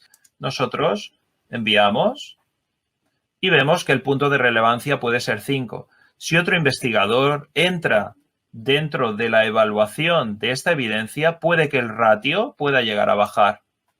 Podemos llegar a ver que la evidencia, en este sentido, no tendría quizá la relevancia de 5, sino una relevancia menor. También puede ser que una relevancia menor pueda subir porque el análisis humano dentro de esa investigación nos haya llevado a otros puntos o a obtener información clave de la organización cibercriminal o de una fake news, de dónde parte esa noticia, de la contaminación o de incluso delitos de odio o cualquier otro movimiento que las fuerzas de ley necesitan combatir de forma proactiva y rápida. Cerraríamos y nos iríamos a entidades. Y dentro de entidades nos iríamos a Taxman y veríamos la colmena cómo va aumentando según la cantidad de evidencia. Compra, vemos que está en rojo de esa obtención de evidencia. Según la evaluación que vamos obteniendo por cada investigador, los colores nos dan crítico porque es una evidencia crítica y llegamos de mejor forma a la toma de decisiones. Bueno, hasta aquí la presentación de nuestra plataforma internacional como red colaborativa para fuerzas policiales y agencias de ley. Me gustaría nuevamente agradecer de forma muy especial a la Universidad de Boston, al doctor Kyung-shick Choi del Center for the Sick y al Departamento de Justicia de Estados Unidos y, por supuesto, al propio equipo de España de desarrollo en colaboración con Estados Unidos y Latinoamérica. Muchísimas gracias y hasta pronto.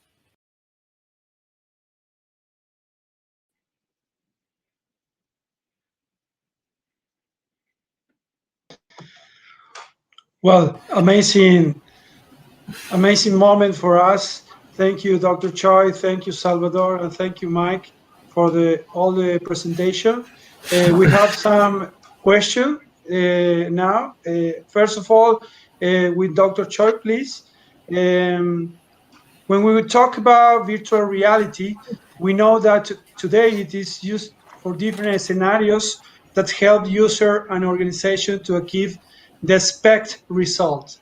In the case of cybercrime cases, how important is the use of this technology, not only to learn how important is the use of his technology to learn how to investigate, and now in advance the reality of a cybercrime event so that the agent can achieve the desired result. Is VR used in many law enforcement agencies? Is the use of this technology just possible for training, or to extent do you think it might contribute to other fields in the area of cybercrime? Thank you, Luciano. That's a great question. With new technological and industrial change, and we have seen numerous cybercrime cases. So these transitions demonstrate the need of various training in cybercrime investigation to stay up to date with technological advancement. The main challenges of analyzing digital evidence are the large amount of the evidence and the lack of kind of necessary support from department and agencies, and including knowledgeable staff and analysis equipment and limited up-to-date training. To accommodate the address kind of concern on training, the CICBR project aimed to facilitate the development of the assessment of general knowledge of digital evidence. So the search and seizure, I think that's in collecting digital evidence is a crucial part in cybercrime investigation, since any mistake or errors made in the process may dismiss the case in the court. So by examining general knowledge, legal admissibility, and search and seizure procedure of digital evidence, this VR research explores how cyber investigation education could benefit from implementing VR training. As demonstrated in my presentation, we designed 3-stage VR training to enhance training effectiveness in a group of criminal justice students with sample of 50 students pretty much, undergraduate and graduate students. So based on pre-post tests and in-depth interviews with participants, the level of knowledge in search and seizure of digital evidence is significantly improved after the VR training is completed. The scientific findings indicate the VR training clearly works and provides significant benefits for handling digital evidence. This VR research will be published through respective peer review journal, Psychology, Behavior, and Social Networking in this year.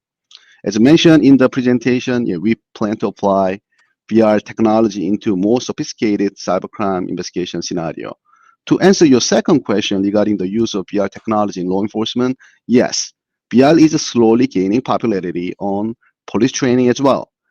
Virtual reality has tremendous advantages of reproducing simulating training that is difficult to perform within physical setting. Again, lots of equipment, lots of cost. So compared to traditional police training, VR training enables officers to experience the consequences of utilizing force without endangering themselves or others. A trainee can be transported to back alley or living room or car stop. The training officers can turn on maybe fan, and you feel that winds as if you were outside, and although you are in the visual the virtual simulation. The developer can make a virtual suspect to interact, and the VR can create a real-life environment and allows law enforcement officers to make some very difficult decisions. And the application of VR in police training, it is open wide. Very interesting explanation, Dr. Choi. Thank you for the answer. We can go to Salvador and Mike about or related to the other topic. Analyzing the international context in relation to the sexual exploitation of children and adolescents, we know that there are enormous efforts to counteract this phenomenon. What is happening at the global level? Is there any tool that allows law enforcement agencies not only to gather information, but also to share and collect evidence that can then be used in the judicial process by the prosecutor? Are there any special characteristics that help to work immediately around the parties, agent, prosecutor, victim, to reduce the time and charge of the offender with all the evidence brought into the court? What's about the LCN platform, Law Enforcement Collaborative network, and intelligence-led policing against online child abuse, sex exploitation. Would it be a solution for this kind of case? Hi, Luciano, and hi, everyone in this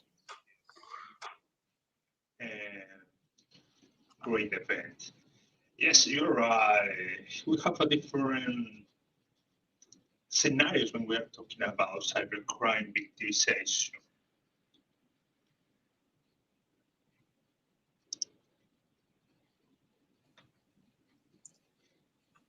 So when we are talking about internet crime against children, obviously we can see how the organized crime is keeping its capability of making profit by combining technical side and spreading criminal services. It is well known that cryptocurrencies tracking as well as awareness program are key factors for counteracting this phenomena. But both types of strategies are on the shoulders of well-trained investigators. So what about the rest of the members of one law enforcement agency? What about the rest of the street police officers, those who are closer to the citizen, to the victims? We know that new devices are connected, IoT, new developments to collect data by sensor, the usage of technology for criminal purposes, and obviously the increasing of internet crimes against children requires a different approach. To provide with a constellation of tools for easy handling the new evidence, we need to deliver to the police forces a different way to respond to cyber criminals. So this is again of attacking and defending. That is the traditional way. But now with the new tools, with implementation of artificial intelligence, so we can think forward. We can see a different horizons. So we can really think about protecting the victims. We know right now that the victimization, cyber victimization, is pointing the most vulnerable, for example, children and elderly. And we need to try to have the same response at that level with that increasing of the cyber victimization. So as you mentioned, LCM platform is able to optimize the use of tools for responding to cyber victimization, also to decrease time. When we are talking about those automatic reports, when we are getting double or triple digital signature with hash algorithms, when we are having a private messenger system between the investigators, when we are having also a merit system to recognize the hard work of investigators, and we can share that work. So obviously we are moving forward. We are increasing the capabilities to respond to cyber victimization, as well to put new tools on the hands of more investigators, or at least to normal police officers. Obviously, the time is really short. Salvador was explaining in an amazing way a really huge and capable and powerful tool. For sure, we're going to be in other scenarios explaining a little bit more. But what we have here is a really powerful tool, which was developed to support the digital evidence to counteract impunity in different levels, because we are facilitating the digital evidence handling in different kind of victimization, not only in cyberspace. Thank you. Well, great. Thank you, Mike. A lot of information, but we don't have time. And Dr. Shinchul is coming. So thank you for all. We continue with Dr. Shinchul back, please. Gentlemen, that was an outstanding discussion, and that's a very significant and timely manner solutions in cyberspace, especially during the COVID-19 pandemic period. I really appreciate it. So let me give you the bottom line. It is clear that we are in the top fight right now. Everyone is a target.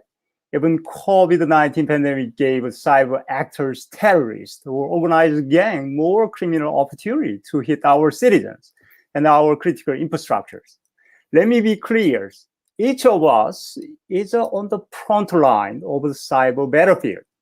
If we work together to protect our people and assets around the globe, we will win the game against the cyber actors. In doing so, it is time to have a holistic approach for the academia and the research institution, public and the private sector to collaborate, to utilize cutting-edge technologies in response more quickly and effectively to cyber threat. And that's truly only way we will win this combat and better. So we appreciate your time, your efforts, your leadership.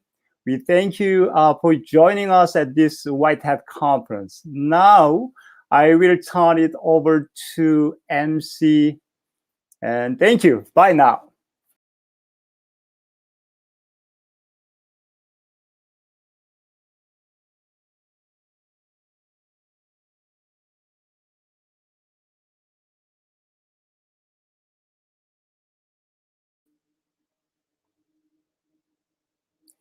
Andrew, Mike, we cannot hear you.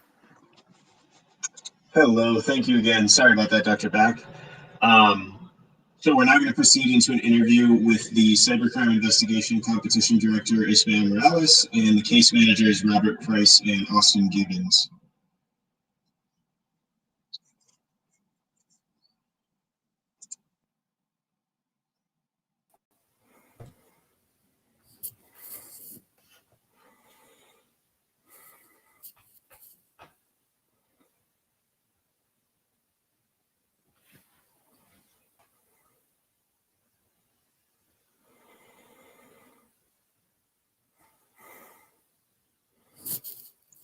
Hello. Okay. Welcome back, guys. I just got put on the screen there.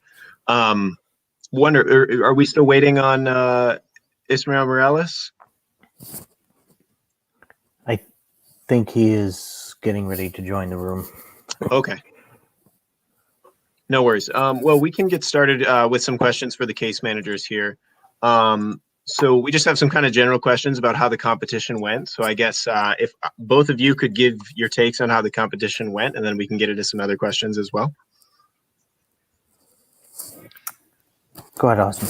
I'll go ahead and kick it off, I suppose. It's been a very intense day with a lot of back and forth jockeying among some really talented teams.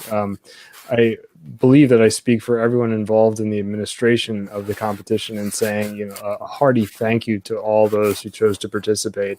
It was eye-opening for us as the facilitators of the competition, and I hope and trust that it was also rather eye-opening for those who engaged in the competition as well. We saw some outstanding performances too. Hungary in particular put on a very strong showing. I think we'll show the leaders in just a moment here. Argentina also put on an excellent performance, as did Cambodia. And we also saw some surprises from South Korea. So on the whole, there was an incredible mixture of teams, and they performed well. Wonderful. Robert, anything to add to that? Yeah, I would agree, and I just wanted to kind of, for perspective, like the three of us, Professor Morales, Professor Gibbons, and I had gone over the scenario prior to, and we actually went through a run through of the scenario, and I was optimistic that people would get through it, the groups would get through it, but I recognized how challenging it was, and it seemed, and I guess this speaks to the level of competitor we had in the competition, was that even when it seemed like there were a couple of hours worth of not seemingly getting anything or getting anywhere, losing traction, people getting frustrated, they kept going. And they just kept working and kept working and kept working. And I was encouraged by that. I really, I thrive on the work ethic component. So I really appreciate all that from everybody. So I wanted to thank everybody that competed. The way that you did it was great. And yeah, definitely. It seems like it's been an amazing competition so far.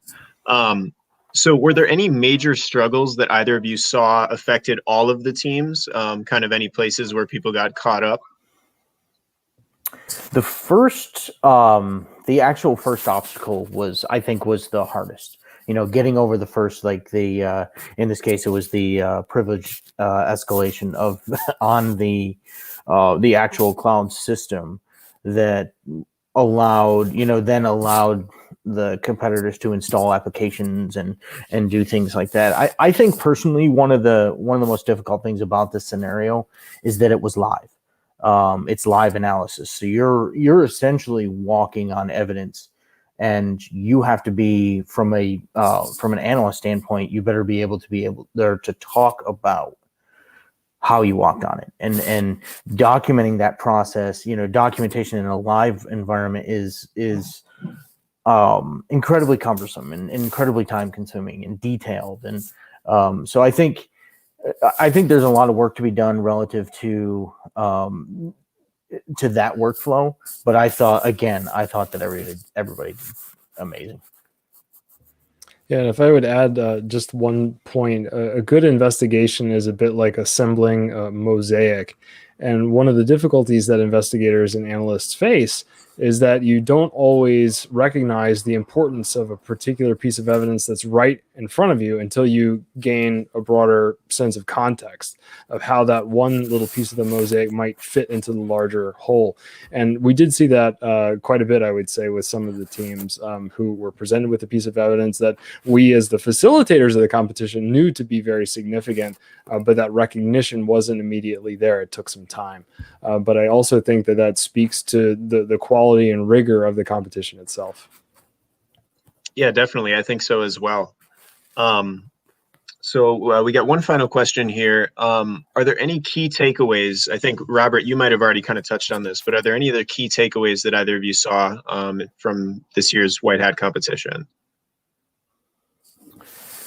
I think, one of the key things that at least from my perspective and my experience, where it was primarily, dead box forensics, I was encouraged by the idea that we put competitors in an environment where they had to do live analysis. I think Professor Morales and I had talked about it when we were during the development of everything, and he seriously pushed the live analysis component, and that being something that we as an forensic examination community are going to have to deal with over and over, especially when you talk about encryption and cloud computing and all these difficulties in our that are coming about in our field. I was encouraged by that. I thought that was a good environment to put competitors in, and I think it was effective. If there's a big educational lesson to draw from what we observed over the past 24 hours, I would say it's that the lead teams all demonstrated varying degrees of persistence and resilience that are quite impressive. And that's something that we try to impart to our students as undergraduates and graduates, that when you are engaged in forensic investigations, the importance of being tenacious and not giving up and leaving things that may seem insignificant right in front of you instead of pushing them to the side. These are all very difficult qualities and behaviors to teach, but I think that our lead teams really exemplified those characteristics. Nice. I think those are some great takeaways. Thank you both for your time. We're now going to transition over to back to Ismael Morales again, who will provide the cybercrime investigation competition's top 3 team announcements. Take it away.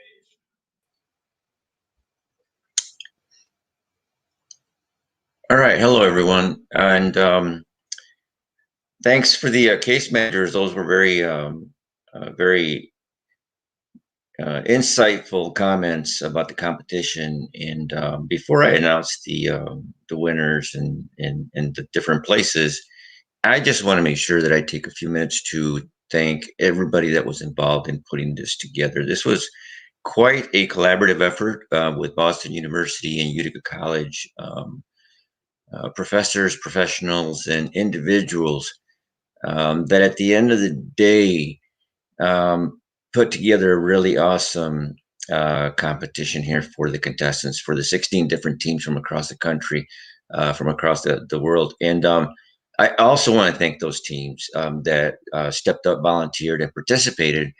And I can only, reiterate, we were very impressed with some of the discussion, collaboration, and reaction to the unique situations that we put everybody through.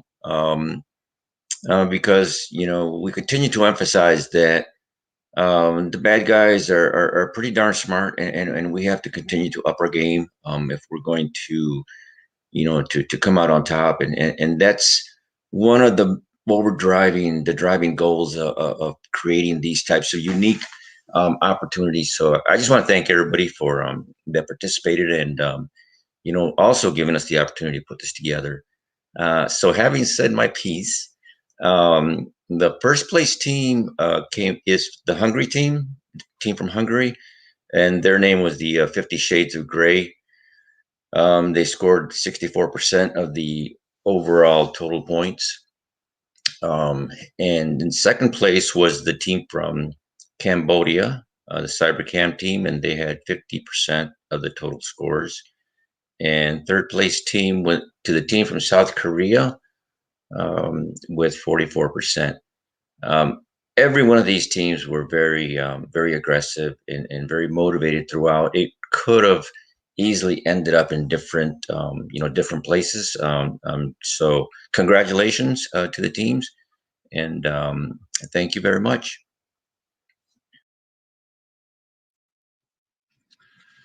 So thank you all so much for joining us today on the first day of the second annual International White Hat Conference. We can please give all of our speakers, committee members, and the CI teams as well a huge round of applause virtually for all of their efforts. We most definitely appreciate all of our audience members for joining us at this essential conference, and we're looking forward to another successful conference day tomorrow. So we will see everybody tomorrow at 9:30 a.m. Eastern Time. So thanks again for coming to White Hat.